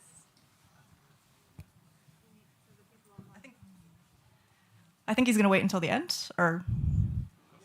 Yeah? Oh.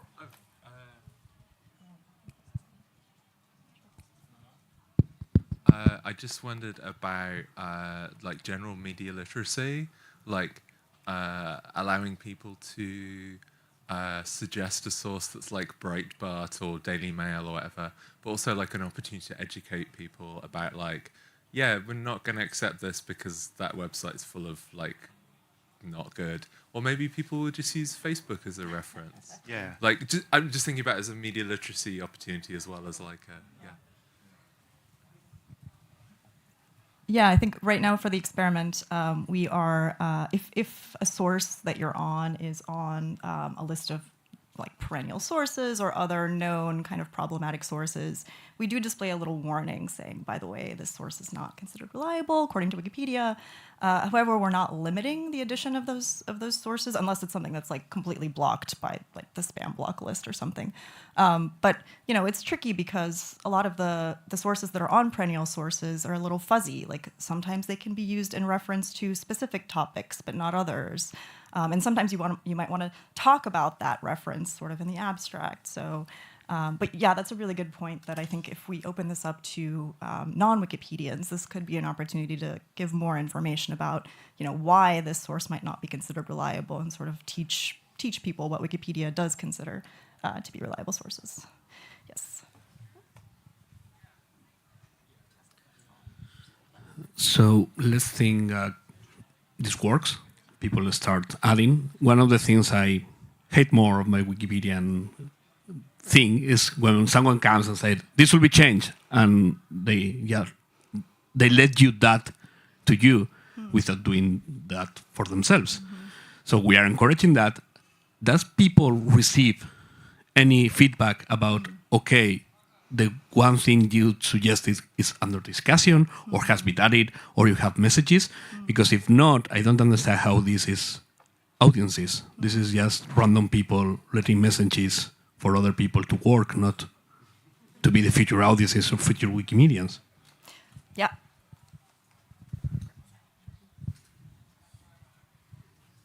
Yes, absolutely. So, the early feedback we've gotten, even to the people we've demoed this to, is, well, great, it's posting to the talk page. Most talk pages are completely kind of a ghost town. No one is commenting, no one is seeing that information. Where should this actually go? And that's one of the questions we have for you all. And in the feedback forum and on the page where we're collecting feedback, we explicitly want people to start helping us think about what could be a better way for this information to actually get productively absorbed, if it is good, into Wikipedia. Like, should it be a separate queue that maybe the actual participants themselves then sort of go through to learn how to edit, to learn how to add the fact, to have a conversation with each other? Should the AI have more of a hand in sifting the kind of more good information from the bad, and nudging it into Wikipedia itself? I don't know. There are a lot of different approaches that we could take here, but this is something we definitely want more feedback and discussion on from the community. Yes, hand back there. Hi. I just checked the BBC, and they've Tottenham Hotspur have just signed Dominic Solanke from Bournemouth, and it searched through list of articles on Wikipedia and suggested list of English football transfers summer 2024. And is that wrong? I don't know anything about football. Sorry. No, everything's right. It's working lovely. I like it. It's put the full wiki source template on the talk page, but I think there's going to be a lot more summer transfers. Oh, yeah. So there'll be lots of talk page post potentially, right? And that's just right now. But also, as a Wikipedian, I feel like I could just do this. Right. So is there, like you say, like is there a possibility of adding some sort of fork? Like, can we just go in? Yeah. An extra step, like let's just go in and add it. Yeah, and maybe it totally makes sense if you have an account, you're already auto-confirmed, it just adds it directly to the article. Whereas if you're not, then something else. Yeah. I'll add that to the talk page on your behalf, unless you want to go and do that. No, I've done now. it. It's done. Any other questions about this? Yeah. Microphone. Back to the previous question. I know that a couple of Wikipedians have a list of suggested edits, like a separate page where readers can suggest their edits. Polish Wikipedia have it, if I know. So is it possible to configure this gadget to post it not on talk pages, but at least in this Wikipedias to this page? Yeah, absolutely. That's another really great place that maybe we could think about directing all this information to. So if you're not familiar with suggested edits, it's a queue of suggested edits that newcomers can make.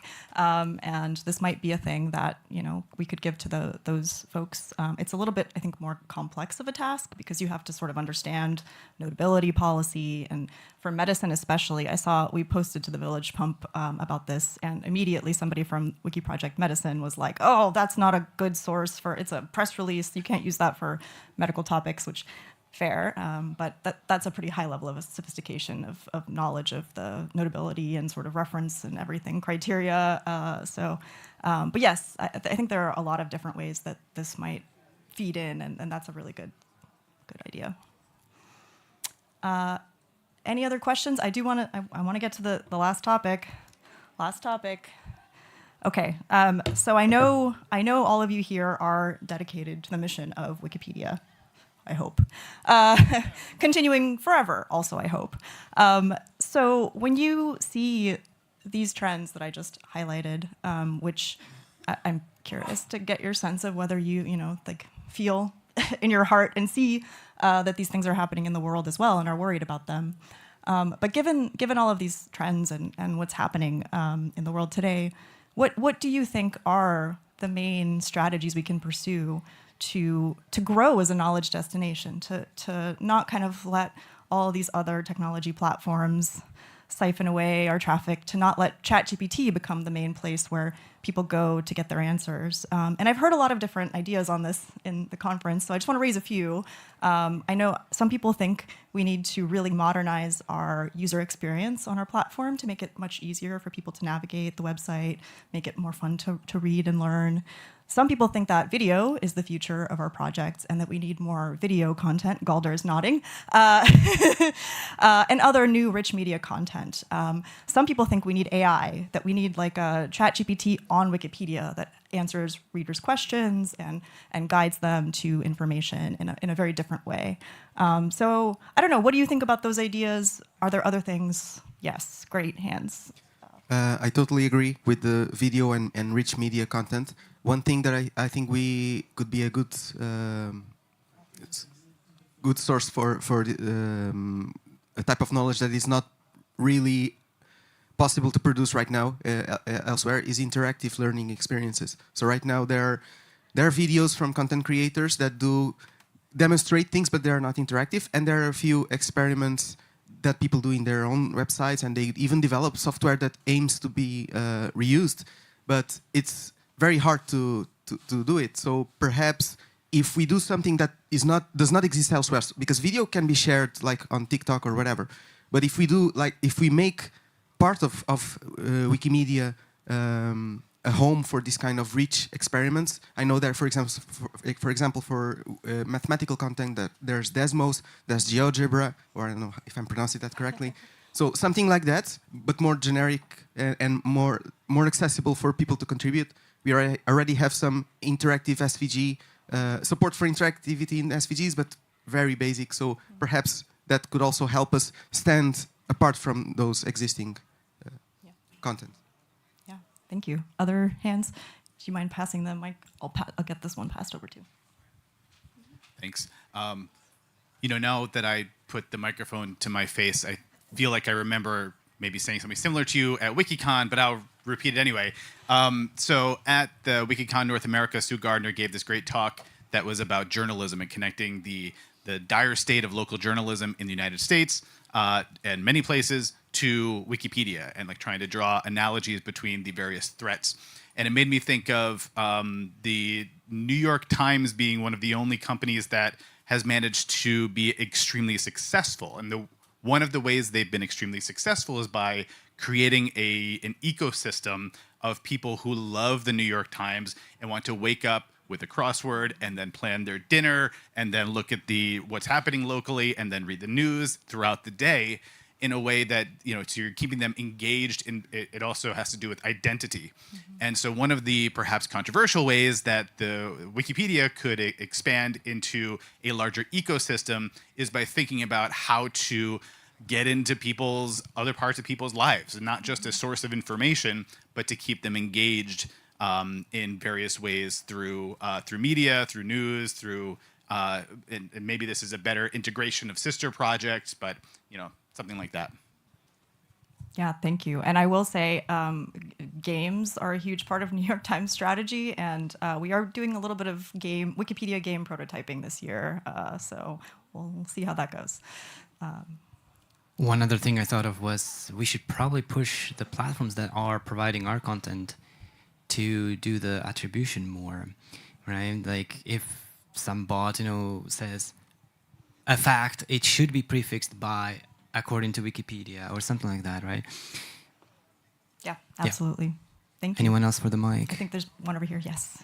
I love everyone's ideas, and I think we should do everything. But I also... But pick one thing. Yeah.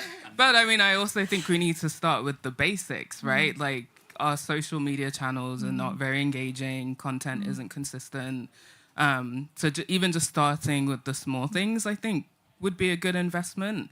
And then thinking about really targeting specific audiences, right? Like if we're trying to reach the next generation of editors and users, right? What do we need to do to reach those audiences? Because right now the perception, in my mind, of Wikipedia for most people is that it's for research people, right? Like it's the place you go to if you want to find information for a research paper or school or whatever. But I think that narrative kind of needs to shift, and there needs to be more focus on the next generation and how we're reaching them. Yeah, thank you. Any others? Oh, we have 9 seconds, 8 seconds. Parting thoughts. All right. Oh, we got one more. You're all welcome to leave, though. You're dismissed. But one more. John. Sorry. I just wanted to. I know this is a talk about like technical solutions, but I think if we like compare like fake news and stuff like that to the solutions around climate change, this is like all talking about adaptation rather than mitigation. So like stopping the problem getting a lot worse would also be very helpful. Yeah. Yeah. Thank you.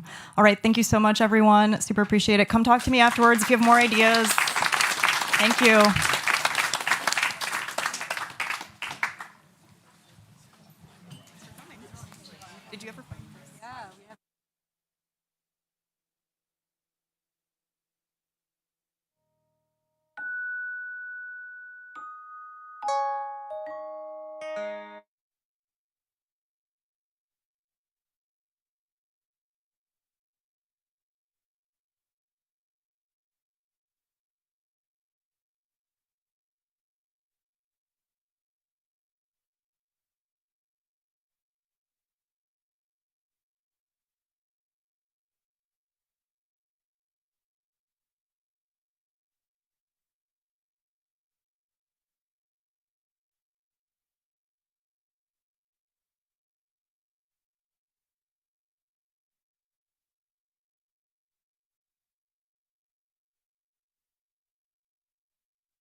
Mic on?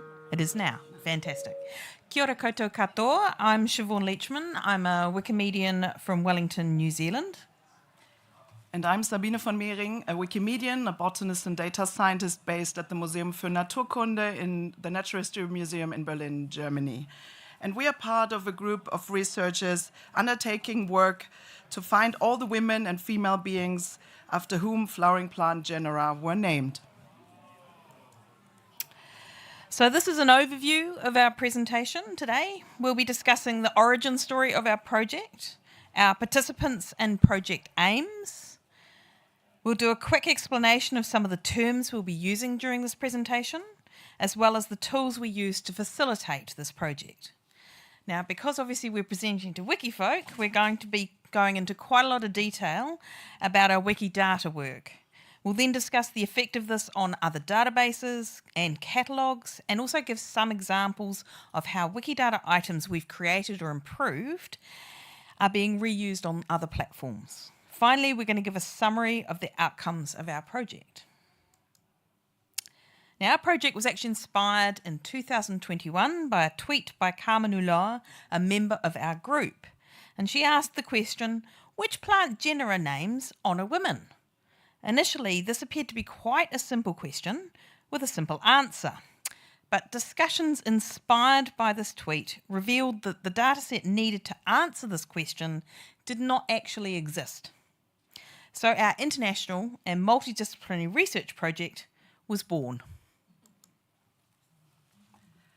The participants of this project had complementary areas of expertise, with some being expert botanists, taxonomists, or botanical historians, while others were experienced in improving botanical databases and catalogues. And importantly, 2 participants of the group, Siobhan and myself, were active in Wikidata. There were 2 fundamental requirements that made this project a success. First, members of the group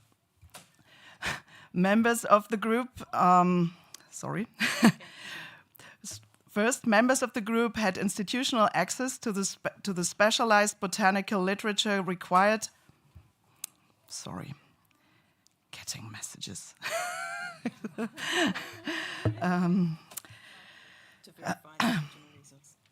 Yes. No, it's fine.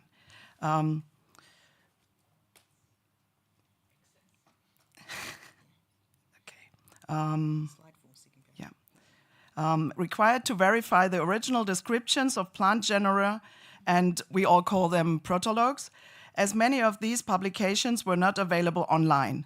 We needed access to this literature to verify valid publication of the genera names, and also to confirm that they were named for our women. It was also vital that members of our group were confident in adding data to Wikidata. Our group prioritized that from the very outset of this project, placing our data into Wikidata while we were undertaking our research. In fact, all of us prioritized proactively sharing our data as widely as possible during the research process, making this a really open science project. We were all motivated to contribute to this project because we wanted to focus on women and to highlight their contributions. Our aim was to create a linked open data set of women after whom flowering plant genera were named. We then aimed to analyze that data set and publish our findings. From the very outset of our project, we were also committed to publishing our research in open access journals, and also placed our curated static data set in an open repository. Our intention was to amplify women's contribution to botany. So we didn't do any work on plant genera named after men, at least at this point. Before we move on to what we actually did in Wikidata, I want to make sure everyone is aware of what the genus is. It is a taxonomic category that is above the species level, but below the family, or plant families. While there are millions of species out there, there are only about 15 to 25,000 flowering plant genera. And of those, about 5,000 have been named in honor of people or named after people. To have a genus named after you is rare and a high honor, especially for a genus. It's more common for species. We acknowledge that gender is a social construct. For this research, our statements on who was a woman or a female being were based on how a living person publicly expressed their gender, for example, through pronoun use. For deceased women or for female beings, the implied gender was inferred either through recorded pronoun use or gender statements in secondary sources. To aid Wikidata queries, these perceived gender statements were added to Wikidata. So we want to highlight two tools that made our international and multidisciplinary collaboration possible. And it would have been extremely difficult to do this work without virtual meetings. We used the Zoom platform basically because everyone was familiar with it. Now, our project has been going for over 3 years now and commenced in the midst of the COVID crisis. And I'm personally of the opinion that we as a community can thank COVID lockdowns for the ubiquitous virtual meetings that basically took up the time of our community during this time, and also the community upskill in using these tools. Another tool we found vital was Google Docs and Sheets. Everyone in our group had a Google account, and all of us had used these tools prior to our project. They empowered our group to contribute to the same spreadsheet or document, to assign tasks, to raise issues, and to keep everyone in the group up to date on progress. Both virtual meetings and Google Docs definitely facilitated this international collaboration. Now, as we've explained from the outset, Wikidata was intended to be a vital component of this project, and there were multiple reasons why we, as a group of researchers, prioritised using Wikidata. The main reason was that Wikidata empowered us to create and enrich Wikidata items ourselves on women, on the genera named after those women, as well as the authors and the publications that did the naming. We could then create links between all these items. We were attracted to Wikidata because it is constantly being enriched and improved. So as soon as we actually created enriched items relevant to our project, other Wikidata editors unknowingly became our collaborators. They helped us enrich and link our items to other items in Wikidata.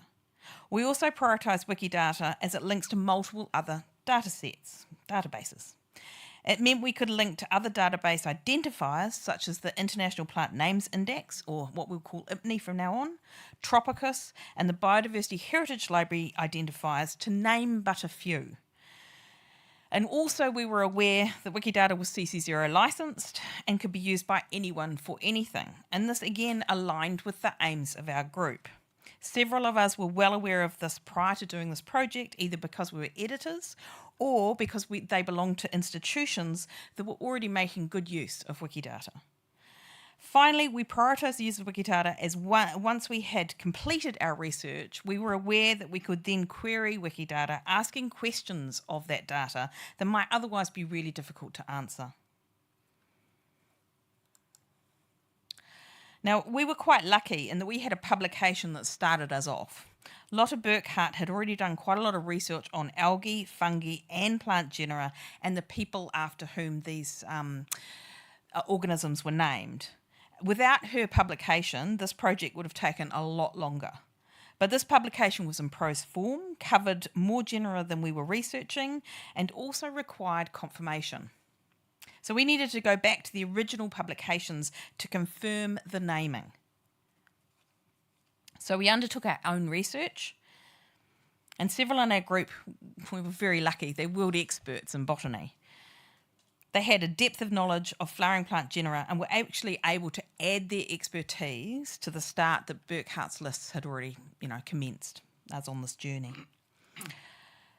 Finally, we reached out to the botany community itself. As soon as folk became aware of our work, people just couldn't wait to tell us of genera named after the women that they knew about.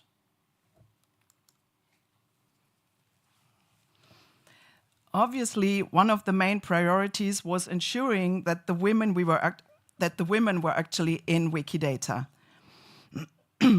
When we started our project, we found that there were only 44 women in Wikidata after whom plant genera were named, or they were linked together, only 44 of them. So we undertook biographical research and then created and enriched Wikidata items for these women. Where possible, we also added links to other databases, including the Harvard Index of Botanists, IPNI, Tropicus, the Biodiversity Heritage Library, Creator ID, VIAF, a global library database identifier, and ORCID, a researcher identifier. If the women were published authors themselves, we also linked their items to any of their publications held in Wikidata by using the author disambiguator tool. If the woman was likely a botanical collector, we used her Wikidata item or her ORCID ID to add her to Bionomia. Bionomia is a website that helps link collectors of specimens to the actual specimens themselves, and these are taken from GBIF, the Global Biodiversity Information Facility. This Bionomia attribution work generated a Bionomia profile for the woman. The generated Bionomia profile helps create further data about the woman and her contributions. So, for example, the profile gives a co-author list as well as a list of institutions that hold the specimens collected by the woman. This data can then also be added to Wikidata. We added statements linking the woman to her co-collectors via the Wikidata significant person property, as well as statements linking the woman to the institutions that hold her collections via the Wikidata property collections item at. We also added the Bionomia profile ID to the woman's Wikidata item and used this as a reference to support those statements. Next, we create, Next, we created or enriched the Wikidata items for the genera we were actually researching.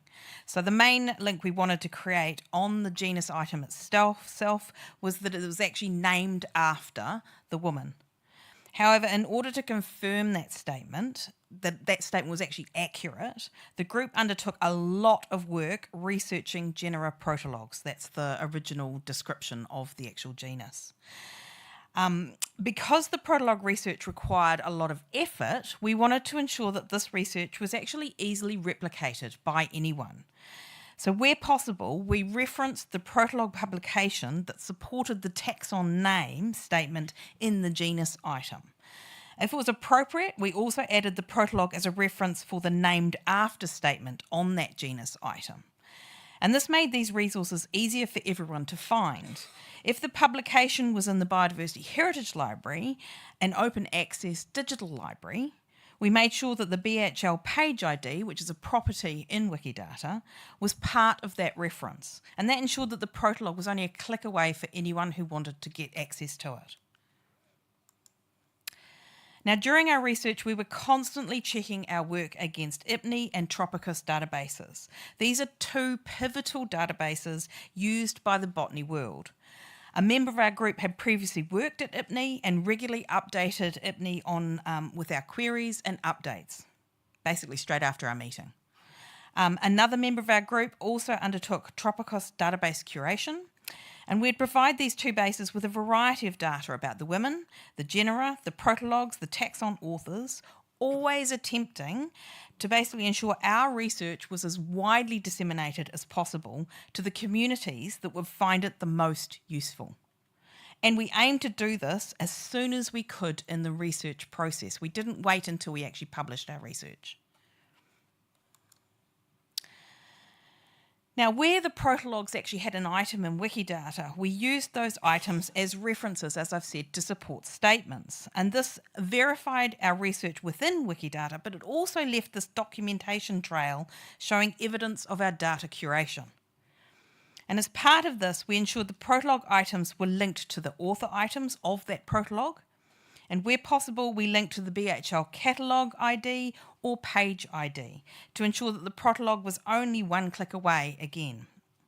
We also checked IPNI and Tropicus publication IDs, because they also had this other properties we could add, that they had been added to the Protolog Wikidata item, and if missing, we added these. Now, not all protologs were public domain works, and even if they were in the public domain, not all were accessible via BHL. So we also created a spreadsheet of those publications that were in the public domain in the US, but were missing from the Biodiversity Heritage Library, which is actually based in America. We then used that spreadsheet to request that BHL scan those missing publications and add them to their website. Now, we're motivated to do this because this project, it just emphasised how really reliant we were on the Biodiversity Heritage Library to gain access to the scientific literature. If the publication actually wasn't in BHL, often one of our group, and I'm talking about some of the best botanists in the world who shouldn't have to be doing this, had to spend precious time travelling to a variety of libraries to basically get physical access to the literature needed. So not all libraries had physical copies of the literature, and our group basically had to discuss amongst ourselves who had access to these documents. And then we had to check with other members. Have you got access? No. Oh, I'll go check my library. It was a waste of time. If this stuff had been in BHL, it would have been so much more efficient. The benefit of having these works in BHL is that Wikidata, Tropicus, and IPNI could all directly link to these publications. And this linking and subsequent ease of access via all these platforms motivated us to do as much as we possibly can to ensure this access for our wider community. Another reason for doing this is that if the work was in BHL, we could easily double check our research. But if it was only physical access, we had to rely on either our memory or our notes. Now, the Biodiversity Heritage Library also produces the BHL Creator ID, which can be added to the women's Wikidata items, as well as the Protolog author items. And we did this to help link both the women and the taxon authors to all their works in BHL, making it easier for researchers to find publications, all the publications of these people. And this was just one way we enriched the taxon author Wikidata items. We also researched the authors of those genus names and added biographical data and links to other databases such as Bionomia, IPNI, and Tropicus. All this rich linking in Wikidata for all these items ensured that the women, the genera, the publications, and the taxon authors can all be searched for, and data about them can be queried and reused. Adding and enriching Wikidata with our research ensured it, and the women it celebrated have been made visible or more visible. So this slide gives a visualization of our workflow. It shows the resources we used in the dataset creation process and the push and pull of data between those resources and Wikidata. Arrowheads indicate flow of information. Lines with 2 arrows indicate where information was both pulled from outside sources and pushed back to improve those sources during the course of the project.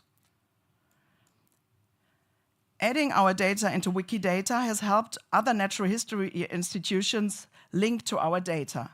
One example is Te Papa, the National Museum of New Zealand, which adds Wikidata items to its person records, both on its front-facing website as well as in its collection management system. So items we created and enriched have been added to Te Papa's collection management system and website. So this integration is really crucial, and we're really glad this is happening in some institutions already.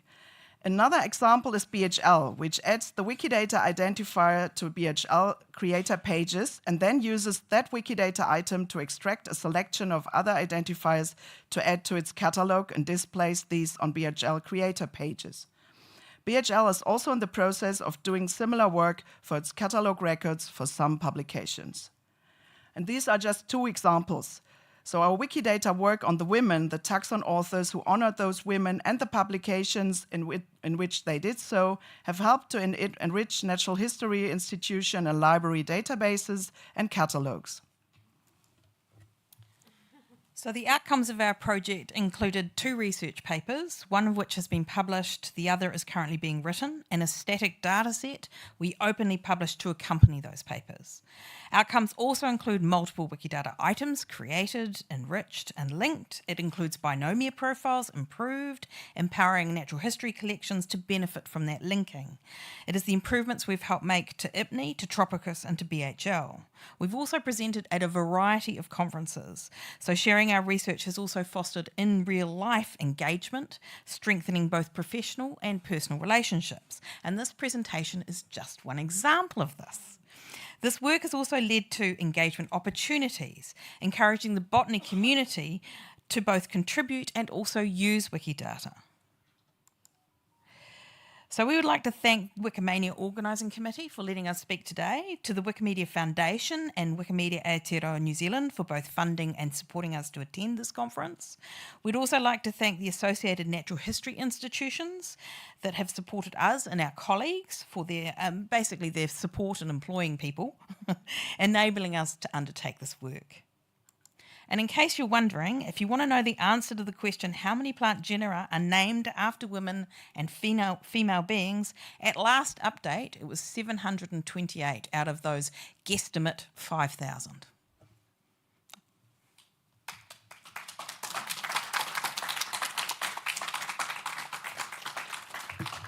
So has anyone got any questions? And I'll run round. Oh. That was fantastic. Yeah, I love that project. I'm just wondering, now that you've got all this awesome data in Wikidata, like, have you done some querying of that data, and are there any patterns over time or countries or occupations? Okay, that's the second paper. And yes, we have, and you'll just have to wait. Yeah, basically. There is some that we can do. If I go back to the first slide, there's actually a poster. Sorry, just look away while I go back. Flick, I don't want anyone feeling sick. So there's that poster there. There's a link to the poster down in the accreditation. And that's in Wikicommons as well. You just have to go where Fake Muse is the name of the thing in Wikicommons. And you can have a closer look. And you can actually see that over time, genera have actually been named more for real women rather than mythical women as time increases. But the reason Medusa was there is because I think she's got 7 at last count, 7 genera named after her, which is kind of cool. Yes, Jim. Yeah, I like your Smithsonian image. Thanks for doing that. On your example. Yeah, well, that's 2 women after whom genera have been named. Yeah, how many images do you have of the folks? It's pretty low, right? It is quite low. It is. We have, even some of them who are... It's copyright. Even some of them who are amazing, and I'm thinking of Mexica, Ines Mexica. We've got on Wikicommons, we've got an illustration of her rather than actual image because of copyright, American copyright. So, and then of course, So this could be yeah. So this really could be an additional project to focus on some of the deceased women, but also to work with those who are still alive and make sure many of them have images that we can use on Wikidata or then at some point maybe also on Wikipedia, because some of these are amazing and have no Wikipedia pages. So this is also a follow-up, and we hope that more people would also focus on other organism groups. We have now focused on angiosperms, but there are mosses, there are algae, fungi, animals. So it's much more that can be done, and we hope others will pick it up and follow. Yeah, Visible Wiki Women has a drive about that. The other thing is digitization, and also when you go to, we've recently been to the International Botanical Congress, and I know we took photos of people there who may very well be having genera named after them. I'm thinking of several off the top of my head. If you're interested, Heidi's actually got a bookmark which has a link to our project and also some of the projects we've been dealing with, and also our presentation. So if you're interested, you can take that. Any other questions? Is one of these links just list all the of the women. That's in Zenodo. Yes. So the snapshot is in Zenodo, and Yeah. So if you go, also query oh no, that's the Wikidata wrong Zenodo. If for you the go dynamic. to, but it's on the. It should be on the wiki project page. For the right at the end. Sorry. I was wondering about that one. So there's the Zenodo link to the actual paper. Yeah, exactly. There. Yeah. I have a very obvious question. So, how many genera are named after Taylor Swift? Oh, that's a really good question. I don't think any are. Genera? No. No. Species? Yes. How many? I don't know. We weren't studying species because that would have been way too big a project. No, I don't know how many, but several. Yes, last question. Okay, so short question. I hope you didn't say and I simply missed it. I'm not so familiar with Wikidata. Did you edit by hand or did you make a mass upload of the data? Okay, there was no data set. It was manually done. All of it was done manually. I can tell you I spent days and days and days doing it. No data set existed, so we had to create the data set, and we created the data set in Wikidata. Let me close. I'm so impressed by your work, so systematic, so thinking in all directions. Yeah. It's great. Yeah. It's simply great. Thank you so much.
Good.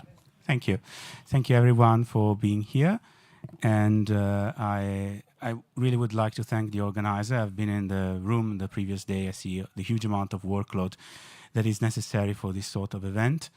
And our talk will be packed with some very specific slide at the end, more generic introductory slide in the beginning, and we rely a lot on the discussion. Some of the discussion has been already occurring in the previous days, and a little bit maybe now after the talk for users that are more experienced of the Wikidata platform. And it's a talk about the authority control for researcher in Switzerland and Italy, and these two projects that we are taking care about recently. It's not just Switzerland and Italy. Technically speaking, there is also a little bit of poor little Liechtenstein, to which I have a very personal flag to prove that I do care. But let's start. Go on. Thank you, Camillo. And I am in charge of the Swiss part of the project. Camillo Pellizzari is in charge of the Italian one, but we work together, so we exchange a lot of information on the side. That's why we have this peculiar comparison that we will see in these current slides. So the first one is an overview for the concept. For those of you who have no general guidelines about the situations, we are talking about authors. So you might have heard about the Wikisite project, which is about scholarly article, and therefore authors as part of scholarly article. But in this case, the entire project mainly focus on authors as the main important aspect. And authors are, the items of authors are in fact at the crossroad of two different areas. One is the general bibliometry, so authors of articles, and the other one are in fact the authority control and of library, and mostly national libraries, you know, the VF ecosystem and all the others related identifiers. So Wikidata is right in the middle because it perfectly, when it produces items of authors, it can function in both sectors. And when we actually discuss the situations that we have, you have to imagine that there are the items of article and the items of authors. And you have, on the top part of the graph, you have the core information, which are in the case of articles, the title, the journal, the volume, and in the case of authors, the name and surname as a string. So imagine these are the information that you can extract while you have your PDF of your article in your hand, basically. Then there is the second part, which is the one where you actually add more valuable information that gives nuance to your metadata and go deeper in analyzing the situations, which could be in some additional identifiers, besides the DOI, which is the most common one, but also for authors, the entire academic career, the information about the thesis supervisors, and so on. Big automatic and semi-automatic import are more designed to take care of the first part of the graph, which is what has been going on in the last years. Now we're currently in a phase where manual refinement in the lower part of the graph is getting more and more important. Now, our project were in fact added under the Wikisite umbrella because we had no problems doing so. It was actually more functional to provide a unique brand of all the bibliometry activities related to bibliometry on Wikidata. Even we were not related to the beginning of the Wikisite project. So the Wikisite project in the beginning was a lot of massive import. And so these were from database like ORCID and PubMed. So it was a lot of import that put you in the lower part of the graph, so scholarly article with author strings and so on. Our projects in Italy and Switzerland are in fact in the, they move down because they start to insert much more information. And this project that you see are in yellow, the one related to Italy, and in orange, you will see in the slide, the one related to Switzerland. Please. So I speak about Italy. Of course, all of this is ongoing work. And let's start with this project. The main project in Italy about authors is, of course, the IRIS project. And this is the page on Wikidata. In order to see what is IRIS, we have to know something about Italian universities. So Italian universities are united in a consortium that's called Cineca. Cineca has developed a software to have so that the universities can have their institutional repositories all with the same features. So all the universities in Italy basically use Iris as the software for their institutional repositories, and this makes the situation somehow easier to manage because basically if you program, for example, a scraper of one of these repositories, then you can just adjust a few things and you can scrape all the others. So we call the project Iris for that reason, and our aim was to use Iris repositories to gain a full overview of the researchers active in Italian universities, which is something that in Italy you don't have because each university has its repository, and as you can see on this map, they are more than 80. Others are still being created now, probably there are more than 90 in fact, and in Italy, there should be a unique repository for the research, but although a law established it about 15 years ago, it has never been created, and so we are just trying to do it for the state and to help it if eventually it will be created. So what we did was first creating the items on Wikidata for each repository, then creating the property for each of the author pages in these repositories, and we added the identifiers of the authors to the Wikidata items of them, so that if an author is represented in multiple of these repositories, because, for example, he changed the university during time, all of these will be connected to Wikidata items. Of course, this is basically all manual work, so it is taking a lot of time also because just a few volunteers are doing it. Just 2 universities have paid someone for a few months to have the work proceed more quickly, but in most cases it's just manual work. So for the social campaign, I leave the word to Alessandro.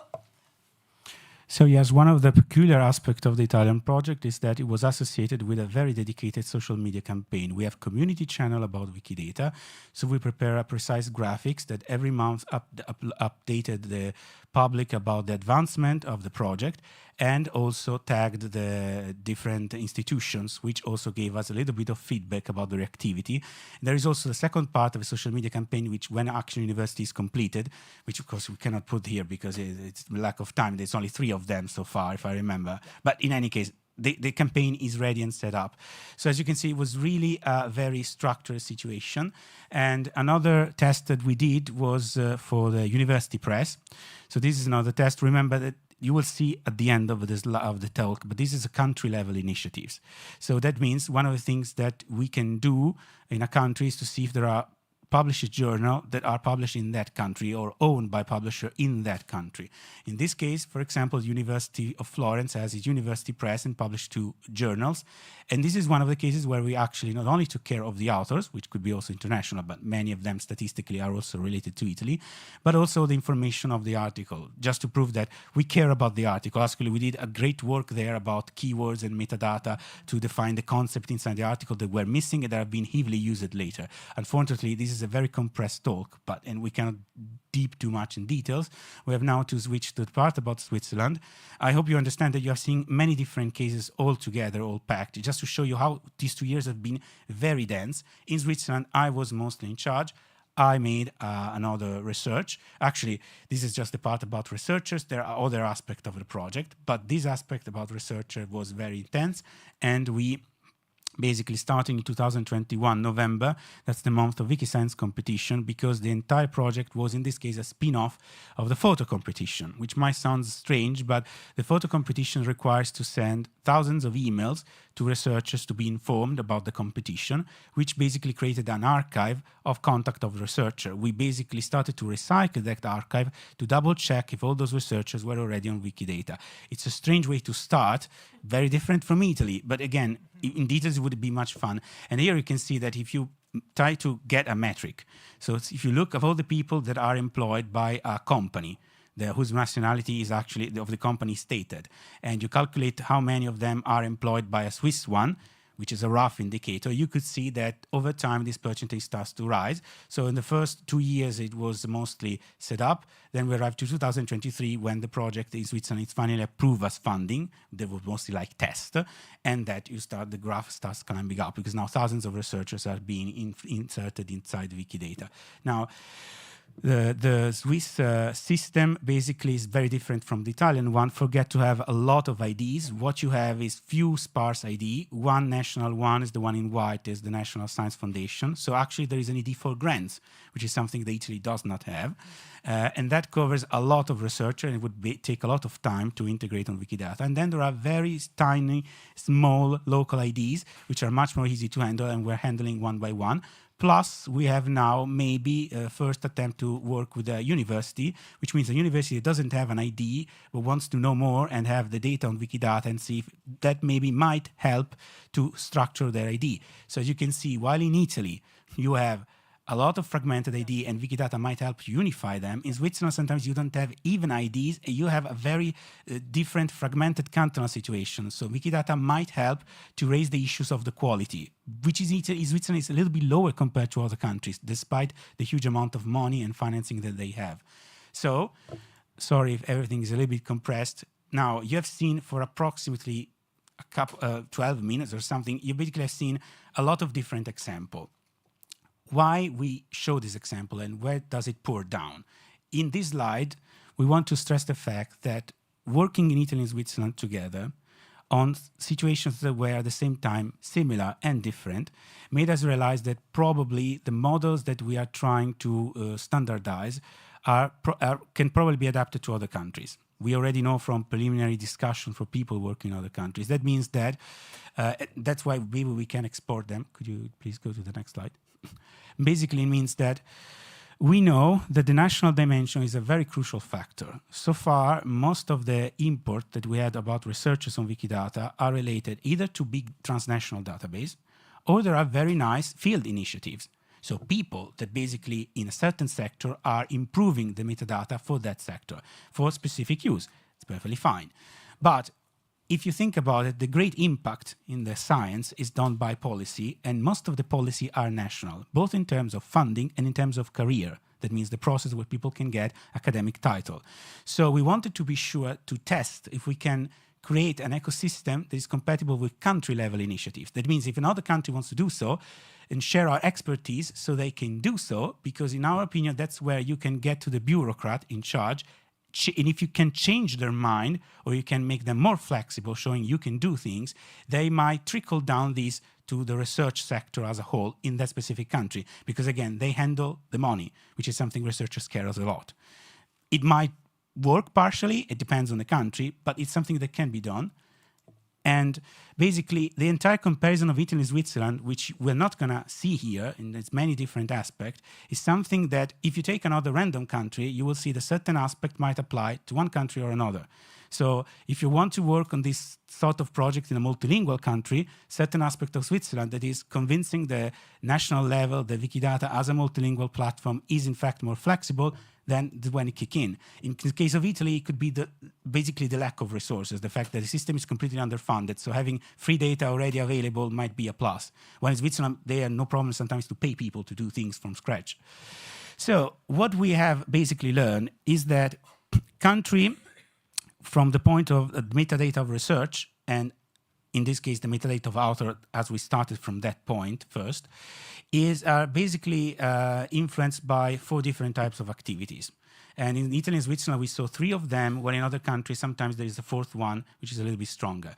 Basically, either you can start to import local journals, of which in the academic sector in that country is particularly proud about, because they hand an international peer-reviewed journal, but it's published there, so outside of a big conglomerate. That's one thing that usually might work. It did in Italy. We might try it also in Switzerland. We have some target. We just haven't been there yet. So in this case, we tested it more with Italy. It can be the import of a repository as a whole, either just the authors or the authors and the articles. In this case, in Italy, we made a project that is mostly about almost every author with the IRIS, while in Switzerland, we have to target specific local repositories. So we will just go to a university and tell them, you have this repository is very well done, so we can make it integrated directly with Wikidata, or your repository is very basic, we can give you the Wikidata metadata to improve it with a lower cost, so that you actually pay someone to do something else, not just gather the data, for example. These sort of things. So local repository. The third axis is what is called prosopography of researchers. This is a term that I usually switch to Camillo because he's the one that introduced it in this context. Yeah, so the idea that you can use Wikidata to have a complete overview of the researchers active in a certain context, because often there are multiple databases that are more or less complete, and the optimal thing would be having a database that is all comprehensive, and so we can do it basically putting all of them on Wikidata, combining different databases also from different areas, from bibliometry, from libraries, and so on. And from the practical point of view, this is particularly useful for very small country. What we're trying to say with this point is that if you're a very small country and you already have a national database for your library, there is no point to duplicate this also with an archive of researchers, as usually happens in big countries when they do exist, or an archive for thesis. That means you probably just simply take the archive that already exists and you expand this function, which is, for example, what could be in the case of a small country of Liechtenstein, where we contacted both the National University and the National Library. So we tell them that Wikidata exists, but we expect mostly that in a small country, the government is not very big, so the Department of Culture Instruction is usually the same places and the same bureaucrats. So we don't expect, of course, they are missing stuff because they are small, so there's not their priority. But if they want to introduce, we think it would be very strange just, again, doing everything twice. So it's possible that we can convince about them. This is another possibility. And then, of course, the thesis, which is the last point, which we never crossed. But in some countries, there are thesis repositories that are really well done. Again, because a thesis is a public title, which has to be perfectly standardized by law and so on. So sometimes the requirement lead to very structured database. That's also a possibility. And you will find this possibility in other countries, not in our case. Now, the final slide is the most heavy one. And so basically, if this were a 40-minute talk, all of these points would be another slide that will show you something else on Wikidata. But for those of you who are expert of Wikidata, that's what we might discuss in practice after the talk. For those of you who are not expert of Wikidata, basically the point is as follows.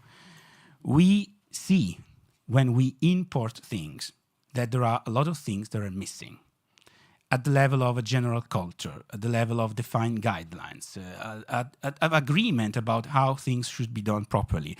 And we're perfectly aware that every new country entering the field, every new country wants to start country-level initiatives, according to these 4 axes, whatever is the one they prefer to start with, will have to face this scenario, and we wanted to prepare them in a way they don't start from zero. So at a certain point, I decided to allocate part of the time that we could do just to keep importing things, more to defining policy and coordination pages. That's what we're doing for everyone.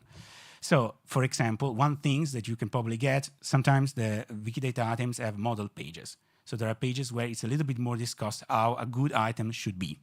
So we have finally structured the navigation template of those pages, recategorized them, and we have created pages for researchers, which is still under officially a draft because we didn't want to overdo it. But the point is that we are starting to create that. So you can link that in the future. And there are already a lot of things that are much more explained. And inside these pages, of course, they rely on maybe other guidelines. So there are aspects of redundancy or even conflict of categorization of information. And we have opened all these discussions. Here you cite 2 of them, which are marked with a clock, which means we are ongoing. One is that very peculiar discussions, but very technical, about how to encode the affiliation and employer. There was a general lack of culture on the topic, where people assume sometimes that they were basically the same things. They are not. They're very different. They have to be very careful. And there are cases like, for example, PhD students where confusions can actually lead to encode wrong information. So there were people saying the students were employed by university. They aren't. So you're literally encoding a false information in some country. That's what I'm saying. In some country they are, in some countries they are, in some countries they aren't. But people start from a country and assume it's like that everywhere. And that created literally false statement about personal living people, which is something we really want to avoid. That's why we started these discussions. What else? Website. Because none of the information comes from website. There are lab websites, there are personal websites, there are academic pages. All of these is actually defining the ontology of Wikidata, but we only have one property and everybody's stuffing the properties there, and this is getting pretty much confusing, and this has to be adapted because most of the information comes from websites. So this is definitely something that has to be defined. So these are the sort of things we wanted to define. There are also other points. One big one before we start the discussions are the homonyms. And this is something that really require not even once, but 2 or 3 slides. Basically, we know that when you make an item of a researcher with a name and a surname, you can just leave it there if it has a lot of people who are called the same way, because this will create in the future conflation. So what we had to do is to start to list all the possible homonyms to revise in the futures, and we start to ask discussions to create a proper homonyms project on Wikidata, so that undermanned project that don't have time to take care of that, like we did more or less properly in Italy, for example, can actually at least list these names to this project so people will know they are critical in the future. And I'm not talking about very common combination. There are a lot of names that are very common in any case. And that's, you have to be sure to cover the homonyms to be sure that you don't get confusions, which doubles down enormously the work. Plus, of course, when you have homonyms and so on, you find mistakes in external archive. So we had to redefine the entire data round-trip pages on Wikidata to list all the users that actually work in external database. So, for example, when you find a gender mistakes, you not only make the Wikidata item properly, but you can also contact the German user that has access to the GND to correct it directly. This way, we try to reduce as much as possible the propagation of mistakes. And this leads to the end of this talk with our conclusion. And usually I ask him to do because I started. Yeah. So, in fact, we have seen that Wikidata has an expanding role in storing bibliometric metadata. Of course, as you know, the Wikisite project has been slowed down to issues of the size of Wikidata, possible collapse of the query service, and so on. But we hope that these are being mitigated. And as we saw also in the previous days with the talk about the query service, we hope that in a few months we will have at least more stable situation. And so we hope anyway that this work continues, especially as we saw this PowerPoint, this presentation was mainly about authors. As we saw, working at the country level is important in order also to involve stakeholders that can foster our work on this data. And we have the know-how to catalyze these processes, as we said, and there are the Wikidata pages of our projects. We have also tried to standardize, better interconnect the existing pages of the wiki projects and so on. As we know, it's sometimes difficult to find all the know-how that is stored in different Wikidata pages in different points of Wikidata, and we are trying to make this easier. And finally, of course, we hope that having more data, especially on researchers, can also help us extend our research beyond bibliometrics. For example, if we have better data about researchers, we can make sociological studies about, for example, the age or the division by gender and so on of researchers in universities that as of now is difficult. And which is something probably some bureaucrats might be interested. So that's something we usually point out. And so for this reason, we hope that we can still continue improving this data and that our efforts in Italy and in Switzerland can be useful also for other countries. And of course, we remain available for discussion and so on. And we also find us on Wikidata. Thank you. Sorry if we don't have a lot of time for questions, but it was really a very dense presentation. So just contact us in any case. Who has a question in any case? Maybe one. One, we have time. Go on. Are you planning on doing extra thesis work as your next step? Thesis, yeah. We actually didn't find a lot of information about thesis. So the theme in Italy and Switzerland cannot be addressed very well. But if we contact universities, this is something we can ask, and we will. So, for example, in one university, in fact, we are importing data, and we are already deciding how to do about what is the information about thesis, graduate, and what is the information about professors. This is something that has emerged when you talk with universities. If you want to talk to someone who knows, who's an expert, probably the world's expert, Wikidata expert, I would... Tamsin, editor Dr. Thneed. Yeah, fantastic. Yeah. Then you're on to it. I can add that in Italy, in theory, a new repository for all PhD theses should be created this year. And so when it will be online, we will see if there is something possibly to be done. Yeah. Thank you. But yes, New Zealand is an example of a country where basically some similar process has emerged. Because from them, it's mostly started from thesis. It starts from different areas in every country. You never know. Okay. But we still, I don't know if the 5 minutes of buffer, if someone has another question, but you can come and ask us. We're here. Okay? Thank you.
Okay, welcome everyone.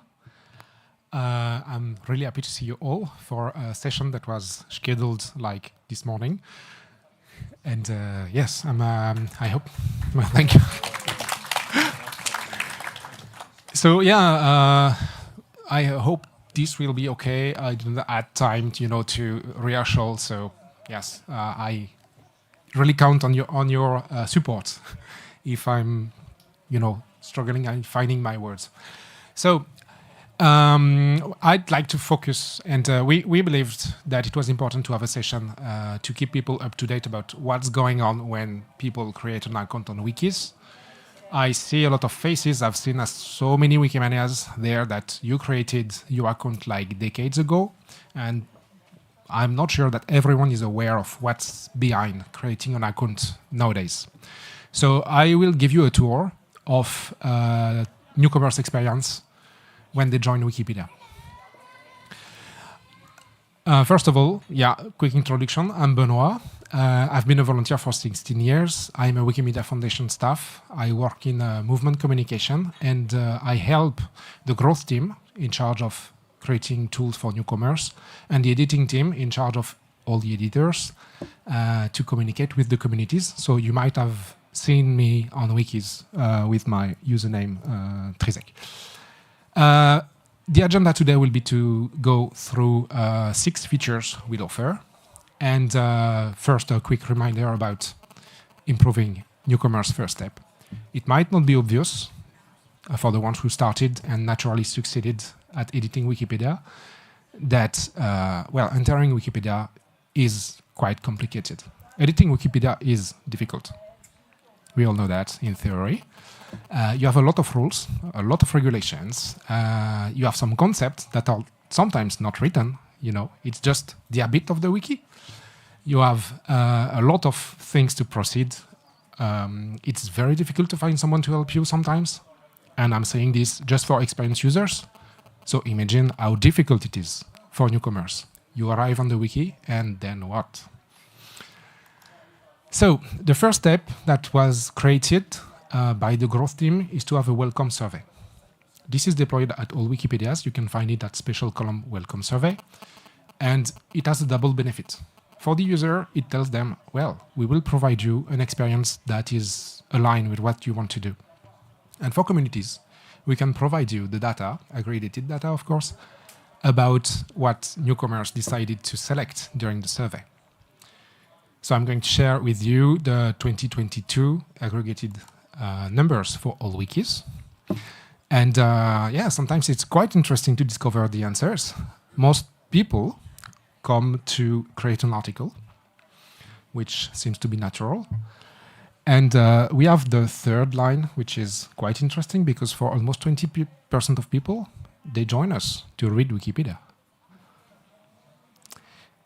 Many websites nowadays require to have an account to access the contents, and people believe it's still the case. And we have a lot of people there who just come to read Wikipedia. Maybe we should suggest them to edit. So when users fill the survey, they access the newcomer homepage. So this page, again, is available at all Wikipedias. You can find it at special column homepage. If you are experienced, maybe you will have to turn it on in your preferences, but it's default for all newcomers. And on this page, you have many things interesting for you. You have, it's not working, okay. So you have suggested edits, you have your impact module, so that you can know what edits you've made have been, how many views have been made on your edits. You have the number of thanks you received, you have access to your mentor, and you have some links to help you, for whenever you need assistance regarding editing the content. There is several benefits for this. For newcomers, they have now a central page they can access to. They just need to click on their username. They still have access to their user page, but when they click on their username, they can return to their home page anytime. For communities, all the modules I've shown you on the home page are community configurable, meaning that you can turn on and off mentorship. You can decide which kind of task people can work on, and so on. Speaking of things people can work on, we've developed a module that is suggested edits, and it makes yeah, we provide tasks newcomers can work on, and they can start working on the wiki. They can filter the task. For instance, here I selected art, and so that it gave me an article about a bridge to work on. And you can select the task by level of difficulty. We have easy task, medium task, and hard task. So all these tasks are community configurable. We have a limited set of tasks, but we could consider expanding it. So, yeah. So, yes, these suggested tasks are really impactful. We have more people working on this task. They are more likely to return because they have a safe space with, with tasks they can work on. And given that you have several levels of difficulty, people start with easy tasks and then they move on to more important tasks. For experienced users, all these edits made by newcomers using suggested tasks are tagged so that you can find them back and you can provide more advice to these users if they need. We also have mentorship on the homepage, and the goal is just to have experienced users and newcomers being in touch. That's simple. Before that, well, at most wikis, when you arrive on wiki, maybe you will get a welcome message, but there you get a clear sign with someone who says, I'm here to welcome you. So the goal is to pair people so that they will get the information they need when they want to start editing. I'm a mentor myself as a volunteer at French Wikipedia, and I observe that a lot of mentees, their very first edit is a question to me, because they need to know, can I edit this article? Would this source be okay? Is it okay to change that sentence because it's not accurate? And then I can guide them. It's a big benefit, especially for people who are not sure of what they should do. And anyone can edit. It's not something natural. So yes, for mentorship, you can turn it on the community configuration, that special column community configuration, if not done on your wiki. And when it's turned on, you can volunteer at special column mentor dashboard. There's a big benefit for newcomers because you have direct access to a human to ask questions. And like I said, when people are not sure about their first edit, they can be reassured. For communities, more guided newcomers mean more qualitative edits because, sometimes the question I get, the first question is, can I create an article about my firm? And I'm like, no. It's one last article to delete. It's cool. And for mentors, I took that quote from someone told me this at Wikimania 2 days ago. I have to rethink how to explain things that seems obvious. And I have to force myself to discover more about our wiki. You can have questions about mobile editing. I don't really use mobile editing. I will dig in. You can have questions about topics you're not familiar with. Then you go and dig more. It's a good way to learn more, in my opinion. We have a feature proposal for the homepage. It's not yet deployed. We are currently working on it, and we are curious to know if, the growth team is curious to know more about it. The goal will be to add a module that informs community members, and in particular newcomers, of events and online or offline community events that they could be part of. For instance, we have it's about improving articles about Africa. And behind this, you can have a campaign being run, or you can have a special editathon happening somewhere. So, yes, it's not yet online, but it will soon be. This community update module, like I said, is a great way for people to find other users who will make Wikipedia better with them. And for community organizers, it's a way to have what you organize being broadcasted to more users. Let's move on to another tool that is not on the homepage. It's actually when you edit an article on Wikipedia. It's called Edit Check. Maybe people who were at the discussion with the Wikimedia Foundation directors saw it. So Edit Check is a set of features that will provide help directly when you edit. The goal is to show policies to users. When you click on edit, and you want to add a citation, you have no resource directly on the page to tell you what is a good citation, what should and should not be included into the article, what is neutral point of view. All of this is hidden on toll pages, on help pages, and as you know, no one reads the documentation. So we have decided to put these features inside the editing experience. The benefit for communities is that you get more qualitative edits because people understand what they're supposed to do and they can improve their changes. So the first check is reference check. It encourages people to add citations when they added a new paragraph to an article. So you type a new sentence, you click publish, and then you get this. So from there, you can select yes, and it will give you the regular experience on the visual editor to add a citation. And if you click no, you will have several options you can select, saying, for instance, everyone knows that fact. And when people save, the edit is tagged so that you can find it back in recent changes or in the page history, and you can come back to the user saying, well, it was obvious for you, but it's not that obvious. Maybe you should add a citation. So it's a good way to understand what users wanted to do and to help them even more. Edit check has been tested at 11 wikis, and we measured, so the gray block, 19%, was the percentage of users who naturally added a citation without being asked. That number grew up to more than 42%. So we have way more citations being added. And I didn't put the numbers for mobile, but like on mobile, it's 8 times more citations being added by newcomers. And they are very less likely to be reverted. So as we believe this works pretty well, it's been deployed at all Wikipedias except 9, because yeah, we still need to inform the communities about the next steps. We are working on new checks. So we have 2 new checks under consideration. The first one is pasted content check. Some people sometimes copy contents from a document and they put it into a Wikipedia article. Sometimes it's legit content because they were working on their computer and they just copy paste. And sometimes they can pick it on a website and put it in Wikipedia.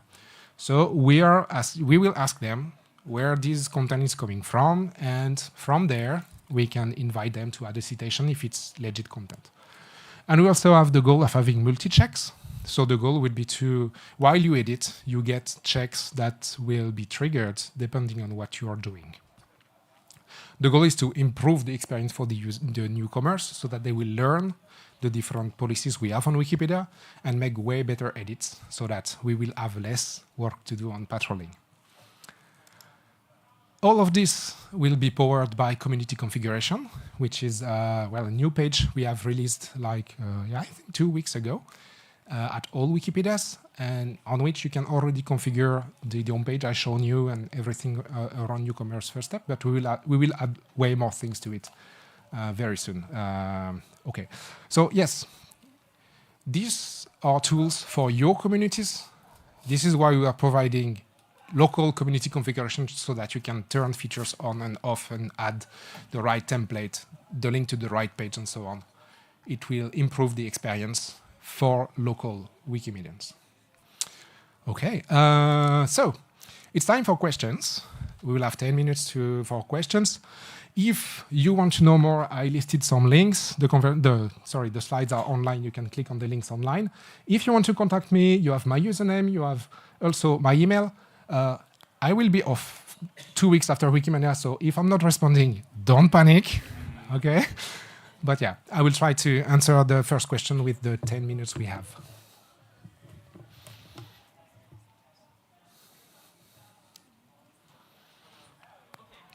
The mic is not working.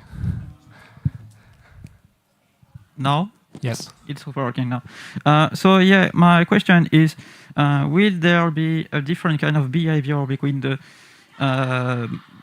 mobile browser version and the Wikipedia app version? So everything is already available on both mobile and desktop. Okay. You told us and not on apps, yes. Sorry. You told us that there's an element on the page where users can find information about local events. Where does the information for that come from? So at the moment, it's not yet ready. What Yes, I've I shown know. you is the initial design. We are currently discussing with several communities about where this should go. So it could be to a local wiki page based on the community configuration we will offer, and it could be linked to campaigns created by the campaigns team. So the banner campaigns, for example, or? It could be. Okay.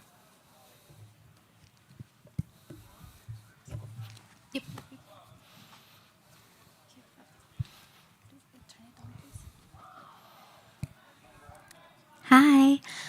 Let's say that you made your account a few years ago, but you would still identify as a newcomer. Is there a way to access the newcomer experience? And how? Yes. So if you created your account a few years ago, you can, first go to special column homepage. And if it's not working, you will have a link that will go to special preferences where you can turn them on. And they will be activated. But yeah, the homepage has been released like 3 years ago at most wikis. So I don't know how old is your account, but maybe you already have it. Yes. Okay. I have a little strange question. Since all these tools are aimed to help newcomers, don't you think? And I'm not saying I'm thinking, I'm just wondering, don't you think that maybe that could be the risk that a new user will get that this a little bureaucratical way to edit Wikipedia, just getting canalized in some way, is the only way, and they think they are not free to do whatever they want, let's say? Yes, I understand what you mean. I really encourage you to create a test account, for instance, and try them. We left a lot of freedom to users.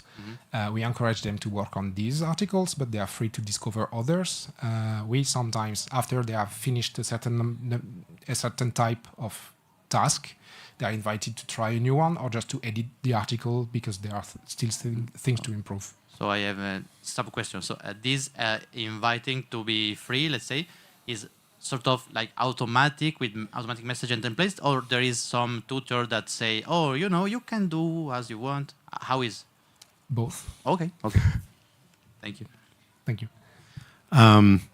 Sort of to turn her question to the inverse of her question, is there some point at which, after a user has been editing regularly, the newcomer tools no longer, is this something the user can just say, I don't need this anymore, or do they stop at a certain point? I think that if they stop when a user got auto-confirmed status on the English Wikipedia, that would be too early. But at some point, it feels like we're trying to keep training wheels on your bike, even though you can bike pretty well. So is there some sort of automatic endpoint? Can that be said? Well, it's not mandatory to go to the homepage, and you can perfectly have an experience doing something else. Some newcomers will just ignore it. Some experienced users still use it because they like it. So you have plenty of options on the table. We are certainly not, telling users you will have it until you reach that number of edits and then it's gone. No, it's not the goal. We try to have something that fits almost all cases. Hello. Yes. Yeah. So I would like to ask about the events thing. That I know is still in early in the works, but is it possible to have it limited by geolocation?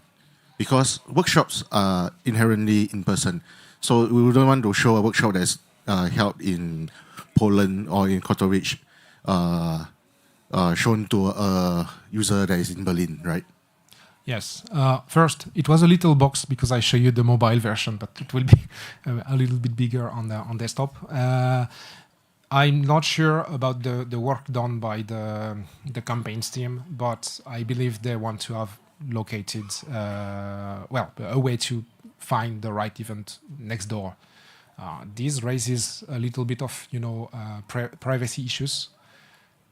I cannot give you a proper answer about it. I don't want to give you wrong information, but it would be nice to have. Yes.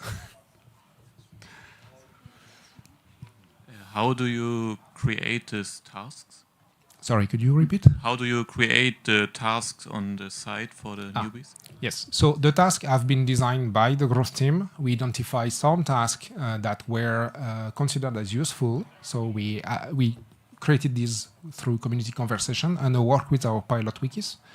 And then we offer these tasks to all wikis. It's possible to turn them on and off. It's not possible yet to create specific tasks for your wiki, but it's something we are considering. So in short, all tasks are almost the same at all wikis. I don't know if there is some implementation yet, but maybe it would be useful to use maybe edit check to make suggestions also for events from the campaign event extension. Yes, these are questions we have at the moment.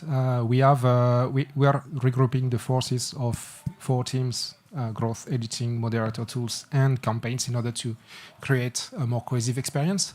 And yeah, it could be a good idea. So I invite you to visit the edit check page. We have an ID page where you can list yours. Do you show things on the main landing page for user yet or elsewhere? It's only visible on articles. Edit check only to add a reference, for instance, is not only visible on article pages. Okay. We have 3 minutes left, so we can take 2 questions, I guess. Do we have any questions from online? No? Ah. Hello, online people. Don't be shy.